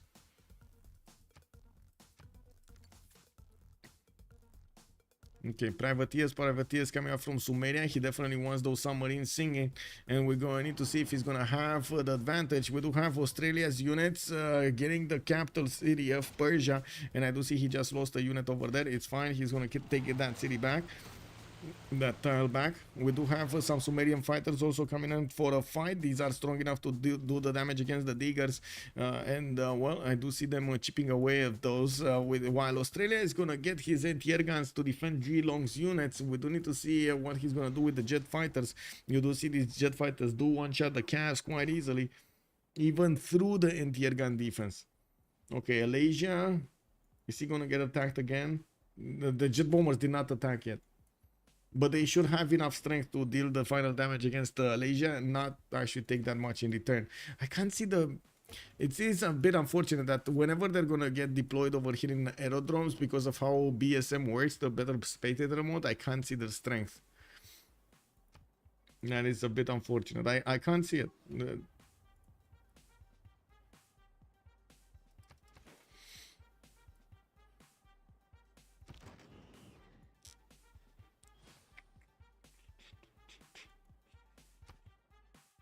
Okay, is this a big enough fleet? Getting destroyer armadas. What do they do against missile cruisers? Oh, they two-shot missile cruisers. Uh-oh. I mean, these destroyer armadas look to be quite strong. They just need to be enough in numbers, and that's what he's missing, right? He needs the numbers. Okay, looks like Malaysia did take another hit, but the walls are not fully down, and I think there are still quite a few jet bombers left to attack with. We do have him, let's see, yeah, building new ones. 1, 2, another 2. It's going to be hell of a series. Yep. Oh, go Celtics. What are you talking about? Celtics going against who? Does Sumeria have a harbor in the west? Sumeria Harbor West. No, but he doesn't need one. He has this. So he's just gonna wait until this is just gonna get melt. And the speed is gonna be good. It's fine.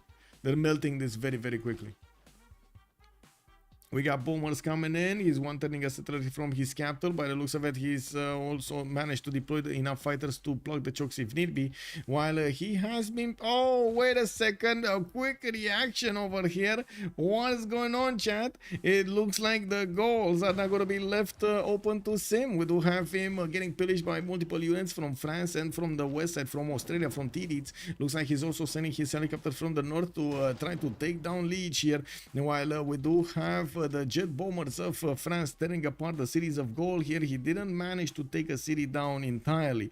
We do have also to take a look how Aztec is going to try to peer out of his southern seas here to try to fight again the navy of Zulu. He does have the superior production, but at the moment he doesn't have the numbers. Gold getting harvested? Yeah. Oh my... Wait, what? That was a city gone? Oh, wait a second. We got new digger armies getting in Samoro Briva this time around. Yeah, that's kind of nasty. That is kind of nasty. He's just gonna leave these units over here to finish the job and then go forward towards Gaul. Oh, wait a second. I see what's happening over here. Are they actually gonna try to nuke Sumeria into smithereens to try to take out his capital and do like a 1-1, like a domination? Because they're kind of drilling into the lands of Gaul here for his capital, for Adoatuca, right? Well, of course, significant damage as well. 700 production. Gaul over here is definitely finding it hard. Fez is still alive. I don't know how the city is still alive, but it's still alive. So this is an opponent city. This is Tidube city, and it's still alive over here next to the Gallic defenses. We had even an Aztec settler pass it. Lol. Pass by it. Anyway, more anti-air guns coming in. I do see more fighters also, as helicopters from both France and Australia are getting into his borders. There are quite a few traders that they could feast on, and at the moment, it does seem like the gold pattern is shifting towards Freritos de la Vega, while we do need to see if Lege is going to keep up his positive gold pattern there. We're also going to need to see how France is going to want to keep on pushing towards the Gallic cities here. Is he going to manage to keep on the offense against another city center? He does get another two jet bombers, new jet bombers coming out next time, and I'm not sure how much he did manage to get us promotions over here on these ones. I don't see the promotions, that's the problem. Oh well. Wait, is that poking into the hangar? Wait, what? Guys, this jet bomber is so big that just the tip of the jet bomber can get into the hangar. Yeah, you've seen it here first, guys. Fusion bombs in 1600s. Yeah, bombers in 1420. Can you imagine that? Whoa. Yeah. I mean, I'm pretty sure in the same development of the world, right? If they would have had all of these lessons from the beginning, like all of the lessons of history in the beginning, they would have taken a totally different path, and at the same time also tried to not make the same mistakes as other did, but making new ones that nobody did before. KW, man.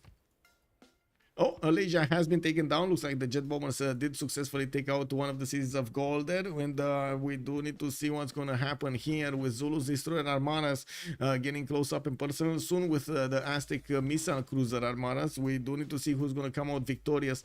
I would say Tidube over here is still going to be feeling more comfortable if he is going to keep on getting his units out and not really going against his opponent.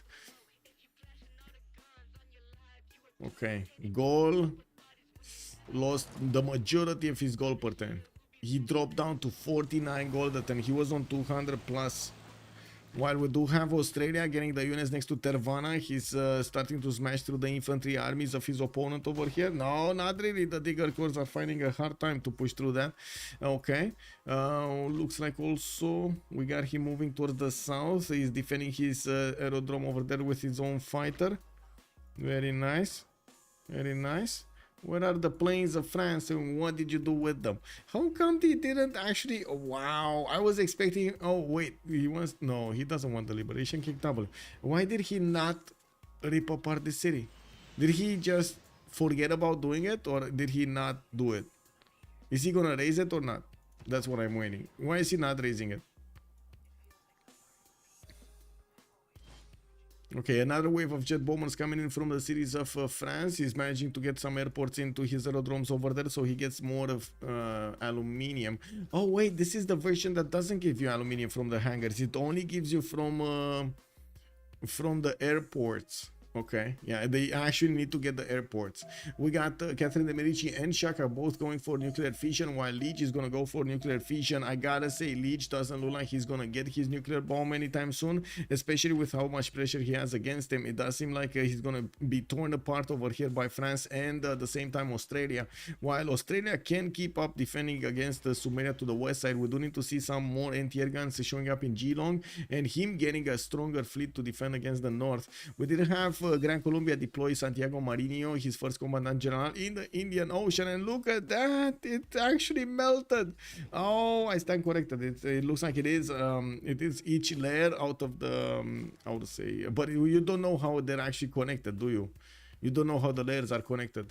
Kick W. Anyway, it looks like now they have free reign to move these units from the west, from Sumeria's borders to the east. Wait, wasn't he getting some submarines over here? Where are those submarines getting out? What? I mean, he only has like 3 frigates. These are not submarines. A galley. These are not a submarine. A frigate over here, not a submarine. Where are the boomers? Why no boomers? Okay. I think this is kind of over for Gaul. It looks like France is starting to get to one city a turn over here, and this is not going to be funny for the defense of Gaul. Is definitely going to start losing more and more soon. While the city of Fez is still alive, we do have an Aztec tank that is trying to get close up and personal with that. Even Sandro walks in with his helicopter to do the final damage there, but he can't do it. We do have a knee hung. Also coming. Man, he got a knee hung. Oh my god, I had no clue melting of ice is happening in Civ. You learn something every day. Yep. It does happen. It does happen.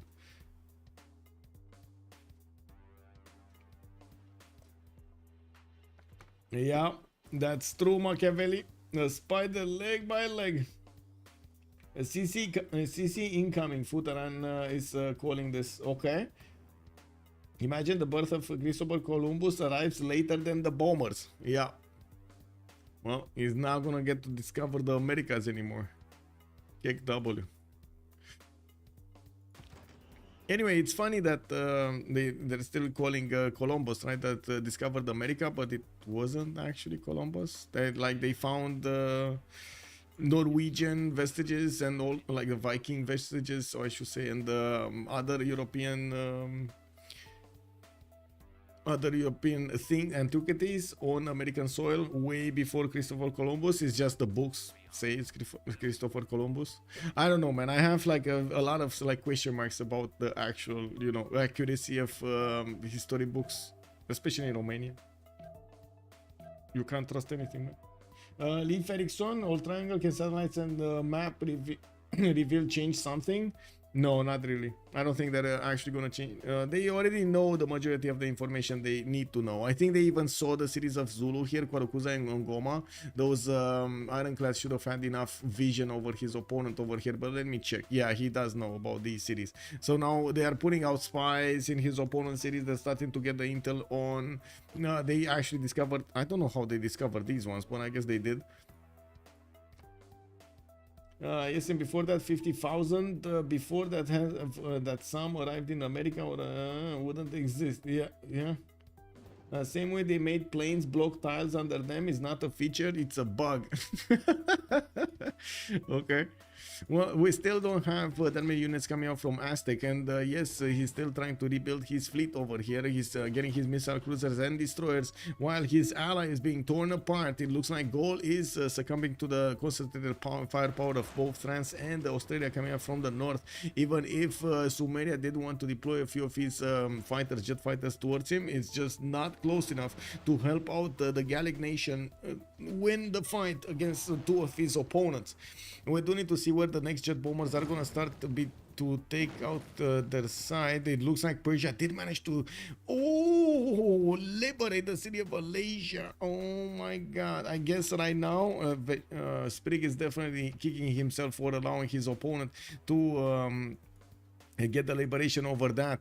They might have enough Diplo favor to get the points. And what did he get? 15? He's on 13 out of 20. Oh, if only he would have got a Mahabodhi temple. Oh my god, man. That Mahabodhi temple slip over there. Anyway, looks like Lege is going to be the one that's going to be taken back, and he's probably going to liberate it this time around.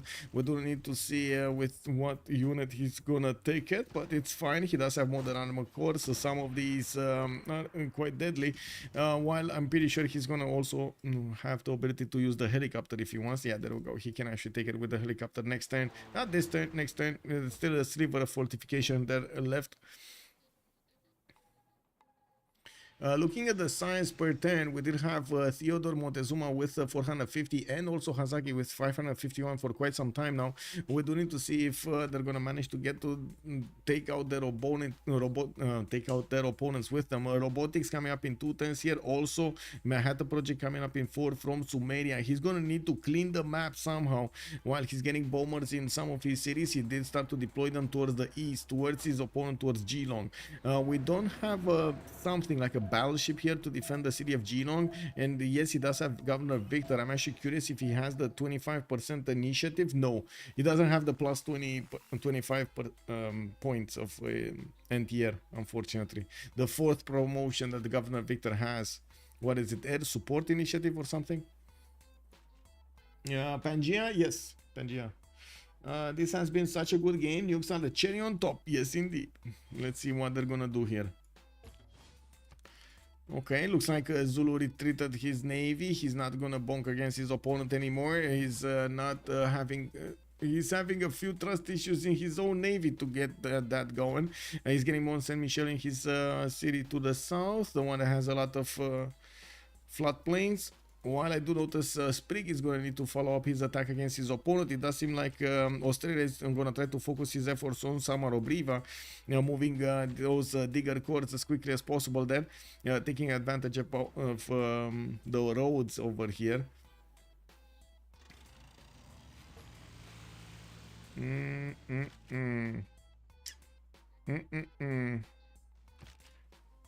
These diggers are gonna get the promotions. No, they're gonna die to the infantries. That's a bit unfortunate over here. Titiits losing quite a few of his units, quite a few of those diggers. And the city of Fez finally is taken down. Let's actually see what happened in the Eel staff. Vegeta lost around like 40-50.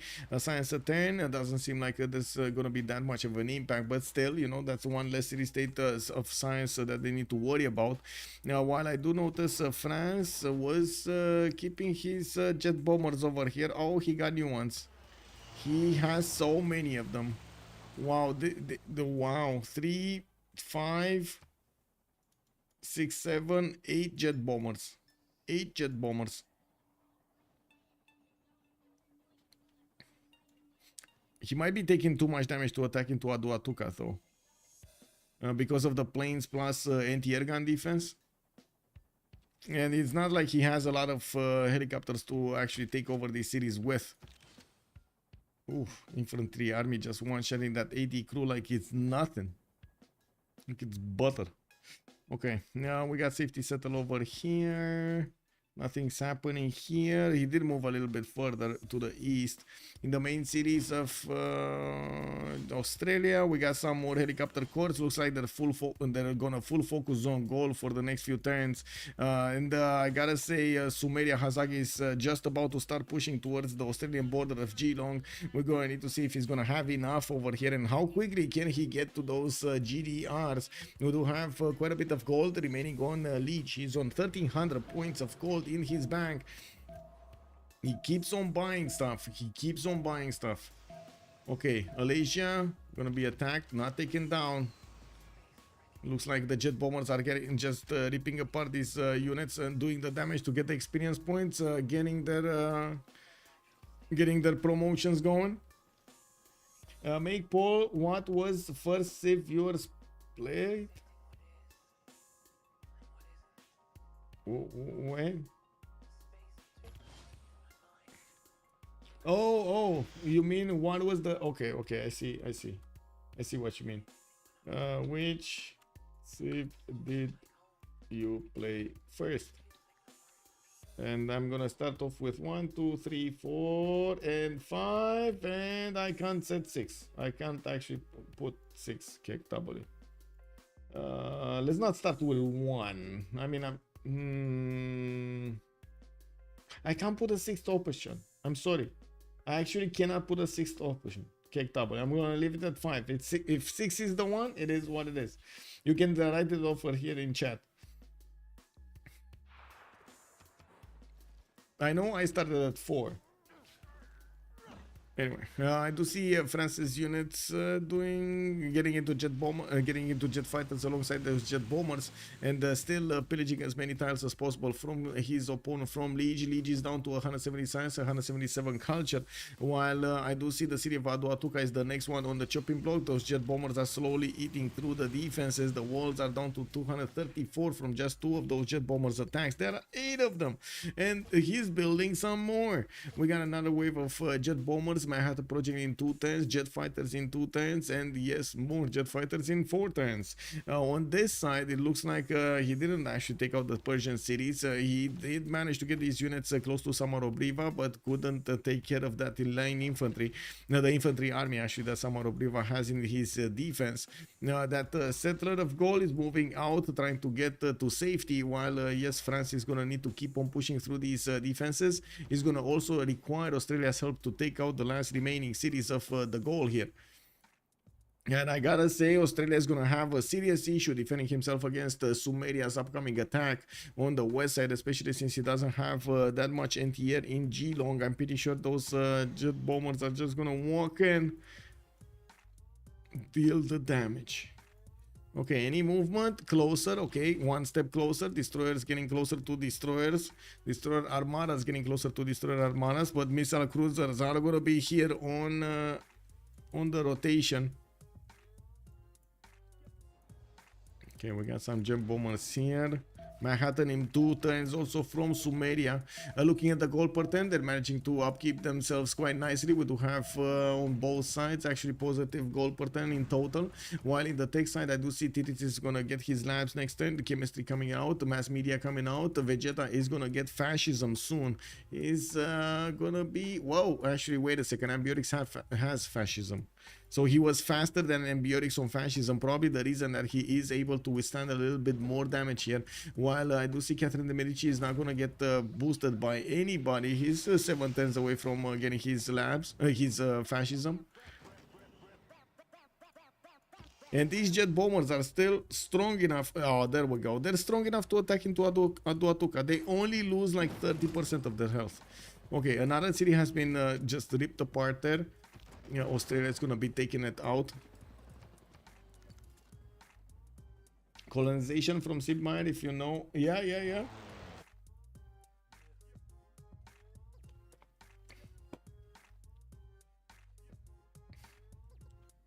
Yeah, dodge the 3 in between. You got his love, good evening, sir.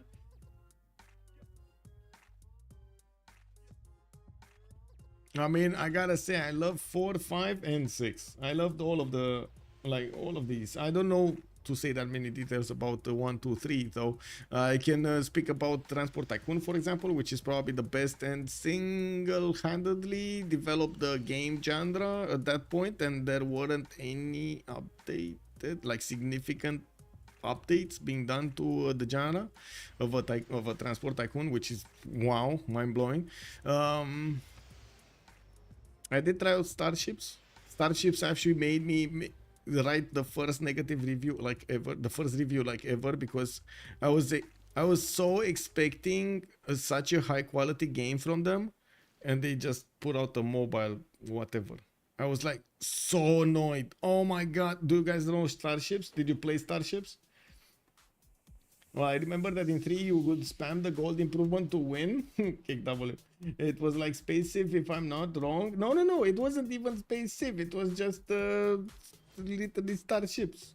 You had a planet, you had some production, you get spaceships, you go run rampant on next door sectors and so on and so forth. You make missions, but it was stupid because at some point you had like you had different kind of weapons, and you could shoot torpedoes, and your opponents would like the torpedoes were basically like a like how to say non-targeted kind of weapon. You just let it loose, and it was going towards your opponent on the other side. And whenever you started shooting torpedoes, your opponents would turn tail and run, and keep on running, and you just get your. It's just whatever.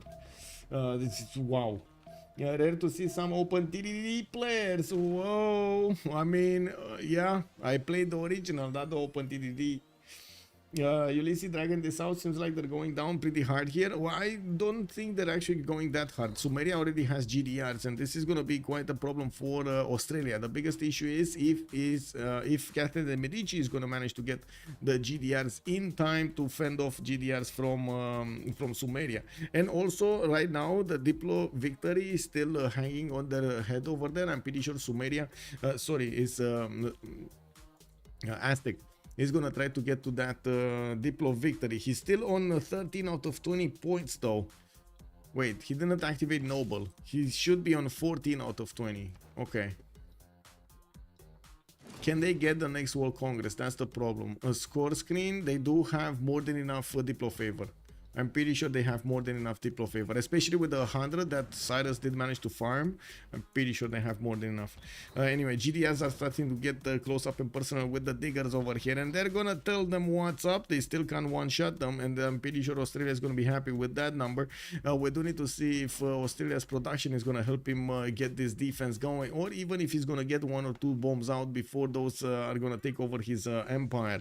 You know, we also have another city being ripped apart from the Gaul. He is down to 4-5 cities over here to the southwest, and he's getting a safety settler out. We do need to see if he's gonna manage to keep these. Looks like France is not interested in taking out Gallic army. He just wants the cities, and well, who can blame him? Lege is defending pretty well here for 1 Congress away from Diplo and 2 free simmers in the back. Yeah, Shiggy Thord, good evening, sir. Is it 110? Is it 1 Congress away? That's the question. Is it 1 Congress away from the victory? I mean, I would imagine they would guarantee the victory. Well, no, they can't even guarantee the victory if they take out Gran Colombia. The only way they could get it is if they win the full Congress and get Sisters. Do they know where Titiits is? I'm pretty sure Hazaggi is starting to get his feet wet over there in the last technology. So he might actually know where Titiits is way before Theodore. Or that's at least how it should be. We do have Aztec also getting fascism in 3 turns, while I do notice still Catherine de Medici 6 turns out from his own fascism. Gaul has been playing with fascism for some time now, and it looks like it helps him out a bunch over here. But it doesn't seem like he's gonna actually defend his capital city. Or maybe, I don't know, we'll see, maybe. Did Tidube get to push? Okay, he actually pushed back Aztec into his own corner, into the Gulf of Mexico, while Aztec keeps building up units. He's starting to get some submarines in the water. Looks like Zulu's not gonna let him be and gonna start pushing. Push it. Aztec has noble but hasn't popped it. Yeah, he didn't pop it. Yep. Next door, good evening, sir. We do have a spy coming up in 2 turns here from Aztec, and yes, Zulu did manage to get a level 2 spy of his own in Shtapaluka. We do need to see what's happening here with the first moves. Usually, well, Theodore might actually want to retreat from this. It doesn't seem like he's doing enough damage with his missile cruisers to take out the destroyer armadas of his opponent, and it does seem like right now Tidube has the advantage of pushing in. Only 1 missile cruiser though. 1 missile cruiser armada. Well, it looks like it was enough to just get one of his opponents out of commission. And there is another 1, 2, 3 that are on the way. Okay, he might actually have enough to push. Keg W, man. I can't believe that somebody with a Venetian arsenal is gonna get pushed like this. And that Venetian arsenal, you know, that one wonder that you get when you already lost your navy and you're having dreams that you're gonna build a new one. But this is basically like he lost like 3 navies here, or 2 navies. Whoa. Okay, let's see. Next attack from France. He did manage to do some attack runs, but I think he actually pillaged. Didn't do anything else. This one, for example, does have the promotion to get the experience points to get a promotion, I mean. Okay, Sumeria, GDR, level 1, G long, only 110 strength. It looks like the Australian digger armies are getting into the city center. Now we do have some battleships getting out also for that defense against jet bombers and so on, so he doesn't get attacked easily.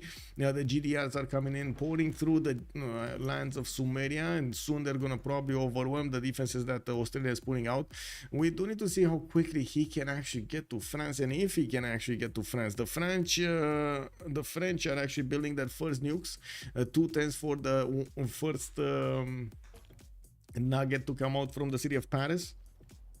Okay, the first jelly bean. I wanted to say a jelly bean. No, I wanted to actually say like a small cookie, but I guess that's a jelly bean. Is it jelly bean? Saying it right? Who has as arsenal? It's Montezuma. Yeah, I don't know who actually has who owns Arsenal though. Oh, hello, Mr. Baby. Hello, Miss Silo. Walking in. Novio Dun. Wait, is he actually gonna use Gallic cities to beat him?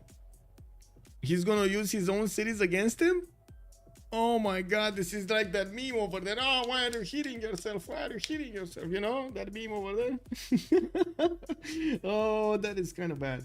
No, it's English football team. Yes, it is English football team. Yes, it is. Does Sumer not have nukes yet? I think he does have the technology, but he didn't get an actual nuke out. Yeah, they don't have an actual nuke out. Nobody has an actual nuke out. We do have him with bombers, jet fighters, GDRs are gonna be his priority. Using, I gotta say, GDRs do use uranium, so he's gonna need a lot of it. But usually the players do have enough throughout the map. Okay, how are these 8 jet bombers gonna do the damage, and against what?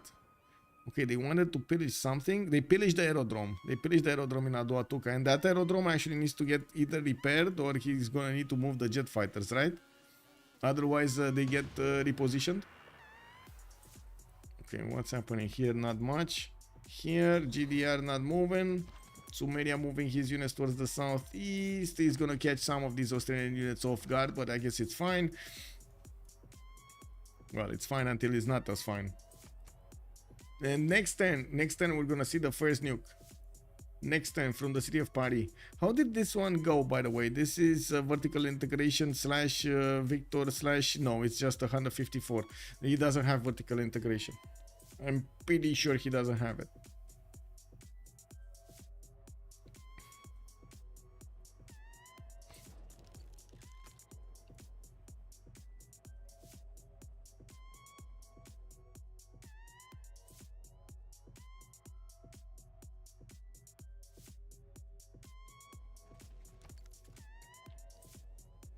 Okay, to turning war department in the capital city. Lege is moving in some infantry corps a little bit closer to France's borders, while I do see Australian helicopters are also gonna get in. I'm pretty sure Sprig is gonna use his missile silo to actually shoot the nuke at his opponent, so he bypasses the jet fighter defense and also the anti-air gun defense. Mobile SAMs, totally different thing, but he doesn't have them.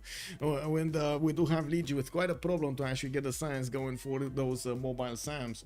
Pretty sure it's going to be hard for him to get to that technology. We do need to see what's going to happen here with Zulu, still trying to poke his way towards the defenses of Aztec. Aztec making a defensive screen over here. You see how Zulu is hesitant to actually go into the Gulf of Mexico because of how Theodore is actually putting his units in a semicircle. He's creating a trap over here of 4 tiles. We do have 4 turns for GDRs to come out from Tenochtitlan. That's pretty good actually for turning a GDR 161 production. He will have the strength to send that towards Australia, and I gotta say Australia is still keeping his cities high. I mean, you know, it is what it is.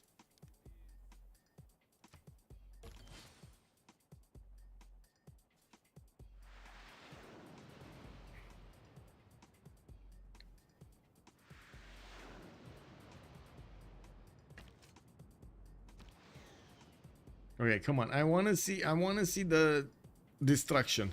What is the destruction and why are we not seeing it?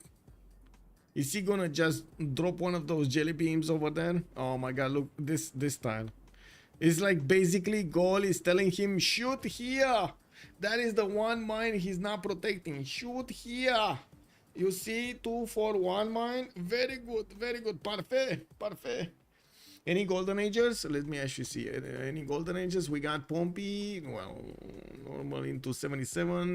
Catherine de Medici needs 156. He has only 145. Tidube going dark. Titiits going dark. We got Lege on 167, and he needs 167. So golden age here. Now we do have also Theodore. Oh my God! This is like, look at that. He didn't even flex with the missile silo, bro. Didn't even need to flex with the missile silo. He just got it. He just got it. You know, walked in, took it out. Time for wiping out the civilization. Yeah, kick W, man.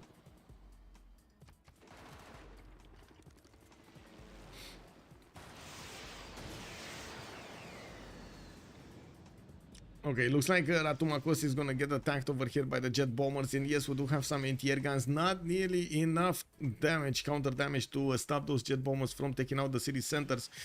We do have it taken down to almost zero, and I'm pretty sure one of the helicopters is gonna try to get in there to raise that city center to the ground. Looks like Aduatuca is also getting attacked over here by the Gallica infantry army, so gonna want to take that back for himself, while he's gonna want to slow down his opponent from totally taking down his empire. And we do have Sumeria getting a few more of these GDRs to flex against his opponent. He has already 2 on the front line with some serious firepower in the air. Sumeria is very unhappy with this. Very unhappy with this predicament. We do have Zulu keeping up with Aztec. Looks like we are 2 turns away from the next World Congress. Yes, 1 turn from the next era. We're going to need to see if the next World Congress is going to be exactly the Congress that is going to give the win to Ulyss. Theodore, smart materials. Is he going to get it? I don't know where Civ6 is, but it might be just next to smart materials or just after smart materials. I have no idea. I'm pretty sure Hazaggi is having a glimpse into that, but we don't know. We don't know. We don't know.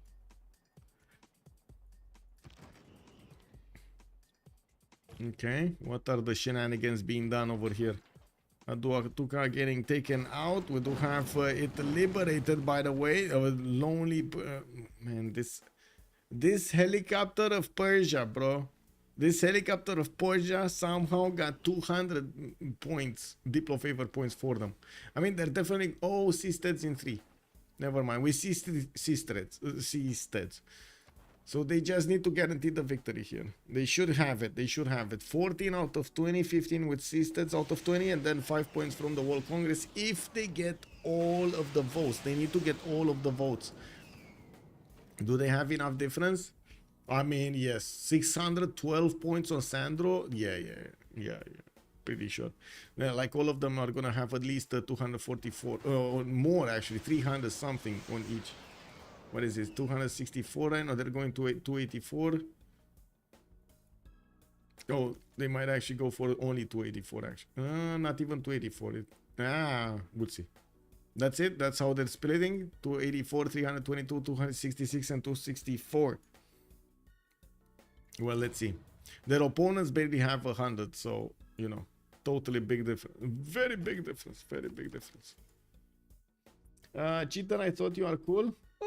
Highlighting food will show it. You mean? Yes, I know about that.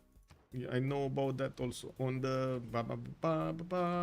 technology tree. Come on, let's click on this button. Yes, here. Like a filter after food. You say this. Yes. But we don't know exactly what's up here. Like even if I know this, I don't know after what it is. That's what I wanted to know. So we at least have a heads up. It was on the screen. Well, it's 1570 AD, so monarchy is still everywhere in the world. Well, there are some monarchy countries still right now, you know, in 2024. And that's a GG right there. Titiits is gonna call it out. GG. We got this series going into a third series. We're going to need to see how things are going to shape up here.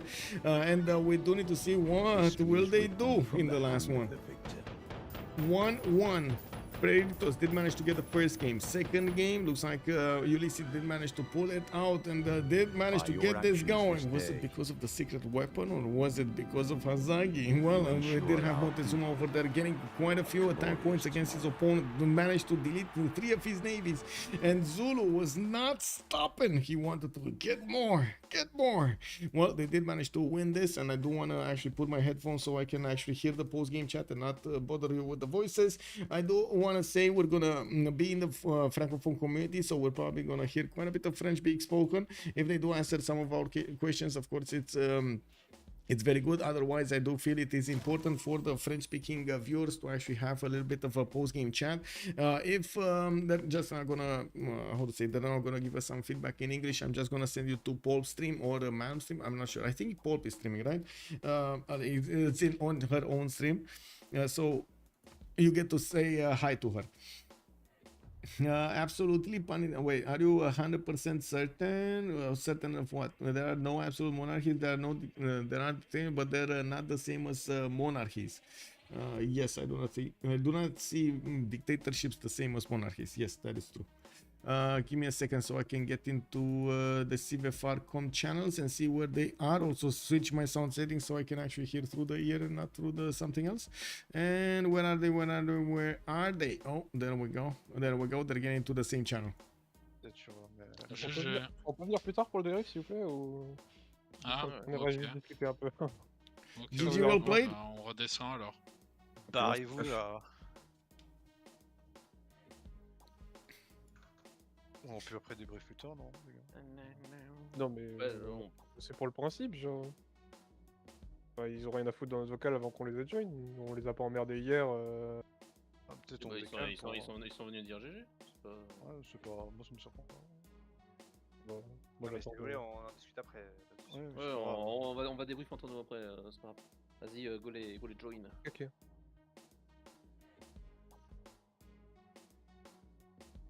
Toute la Non, game. mais c'est mon spawn qui est illégal. GG. Les bonnets, GG ça well avait played. tellement vite alors que t'as fait plateau. GG, bien joué les gars. Oui. C'était Summer, quoi. c'était très très C'était dur. Summer plus bon land. On fait 16 pour 14. Quoi. Ah bah oui, lui, ça c'est Par contre, les GG. luxuries, bon, j'ai pas touché une seule fois plus 3 de la game. Ouais, bah, on a tu veux compris, qu'on en parle des luxuries non, peut-être? Bah oui, je veux bien qu'on en parle, parce que j'avais Ouais. pas de plus 3 toute la game, mais on m'a dit l'Australie, il avait 5 lux pour 30. On a un continent à 4. Hein. Tidube, t'as chop le Colisée avant que je charge. Hein. Je l'ai chopé aussi. J'ai pas de chop le colisée. Ah, tu l'as eu sur le tour? Ok, j'ai cru Ouais. que tu l'avais chop. J'ai de chop et il restait un tour. Ok, parce que j'allais le chop aussi. Ok. Mais ouais, tes Moi, je first sais pas moves, trop vous c'était parler, dur hein, en aval. Hein. parce que Pompi était sur un split, vous avez un autre continent, Et ça fait allez, 3. je suis sur un speed, qu'est-ce que tu racontes Ah, t'es sur un split. Ta cap est littéralement sur Non, un split. bah, non, mais oui. Et enfin vu bon. que je prends moins de joues, je suis en triple split, allez, pas gagné. Allez. Oui, pareil, c'est ça, c'est exactement ça, Sprego. Bien joué encore une fois, Sprego. Hein. Pff. Oh là là, tu m'as mis à la misère. Hein. Bon, je fais moins bien que ce que je voulais, mais après les yields étaient vraiment compliqués, je pense. Bon, on fait Ah, je toujours moins pense bien que que les ce qu'on veut. yields de la game, ils étaient compliqués pour Ah, tout ils le étaient monde. Hein. faibles, hein. Moi j'avais pas de prod. Moi, je vais vous dire un J'ai truc. pas, j'ai pas un seul Simandus qui tient la route, hein. Ils sont tous IRL Simandus. Bah ouais, mais moi je m'en veux parce que j'ai l'impression d'avoir loupé un peu ma game parce que mon land il était pas si mal et j'ai eu de la bonne RNG dans les huttes et j'ai pas Moi, réussi. c'était- Et le coupage de campus à la fin là, c'était le dernier coup de niquer pour moi quoi. Alors que... J'imagine le ZZZ là. Oh là là mec, mais... Eh d'ailleurs, pardon, vas-y. Non mais j'avais tous mes labos à un tour, ça coupe le campus, je te le... Putain, encore, Ça m'a fait la encore même. un truc. Donc voilà. Et Titiits, on avait pris le même plan de jeu en early, j'ai remarqué. Ah bon? Bah, t'as projeté pour le même savant que moi. Ouais. Et Ouais, si- écoute. Tu voulais discount les ports aussi avec? Non, en vrai, non. Ouais, je voulais Ok. juste faire du puntain, ça m'a pas trop fait chier. Je fais des plats de quoi à la place. Ok, parce que moi je t'ai vu faire un projet, je me suis dit vas-y, je vais projeter aussi. Et je suis pas sûr qu'on avait le même plan de jeu, hein. Je crois qu'on a pas reçu les mêmes unités, sinon. Non, ça c'est vrai. Mais je parlais pour le savant quoi en early. Okay, I'm gonna stop it here. I'm gonna send you to Paul's stream, and you're gonna get the post-game chat there. Basically, if they're gonna talk in English, they're gonna talk. Sorry, if they're gonna talk in French, they're gonna talk in French anyway. And I do want to thank you so much for being over here on the stream. I do hope you enjoyed this show with me. Freritos de la Vega going against Ulyss. Ulyss did manage to knock this one on the board. 1-1 right now in the series. We're gonna see the third game soon. We don't know when it's gonna be, but it's probably gonna be in the next few days. It needs to happen until the beginning of the next week. Thank you so much for everything, and I do hope we're gonna see each other in the next streams. You're gonna have my Discord channels updated with the schedule as soon as I know them. I do want to say this is the week that I do need to get a lot of details done for the CWC, so it does I do need to dedicate a bit more time towards the CWC website and so on and so forth, the player profiles, than I would to the normal stream. So I might actually miss a few nights this week. I'm sorry about that, but I do want to get everything going over there for the CWC. Thank you so much for the subs. First, thank you so much for the bits, much appreciated. For also the gifts over there, thank you, Anonymous. And I do want to say I do want to say on YouTube, much appreciated for also the subscribes that you're showing over there, and also I am so happy where I do also see more of you chatting over there in the chat, and also asking more questions. Thank you so much. I hope you enjoy the show, and I do hope you're gonna leave a like and a subscribe on the video, and we're gonna see each other on the next live. Bye bye bye.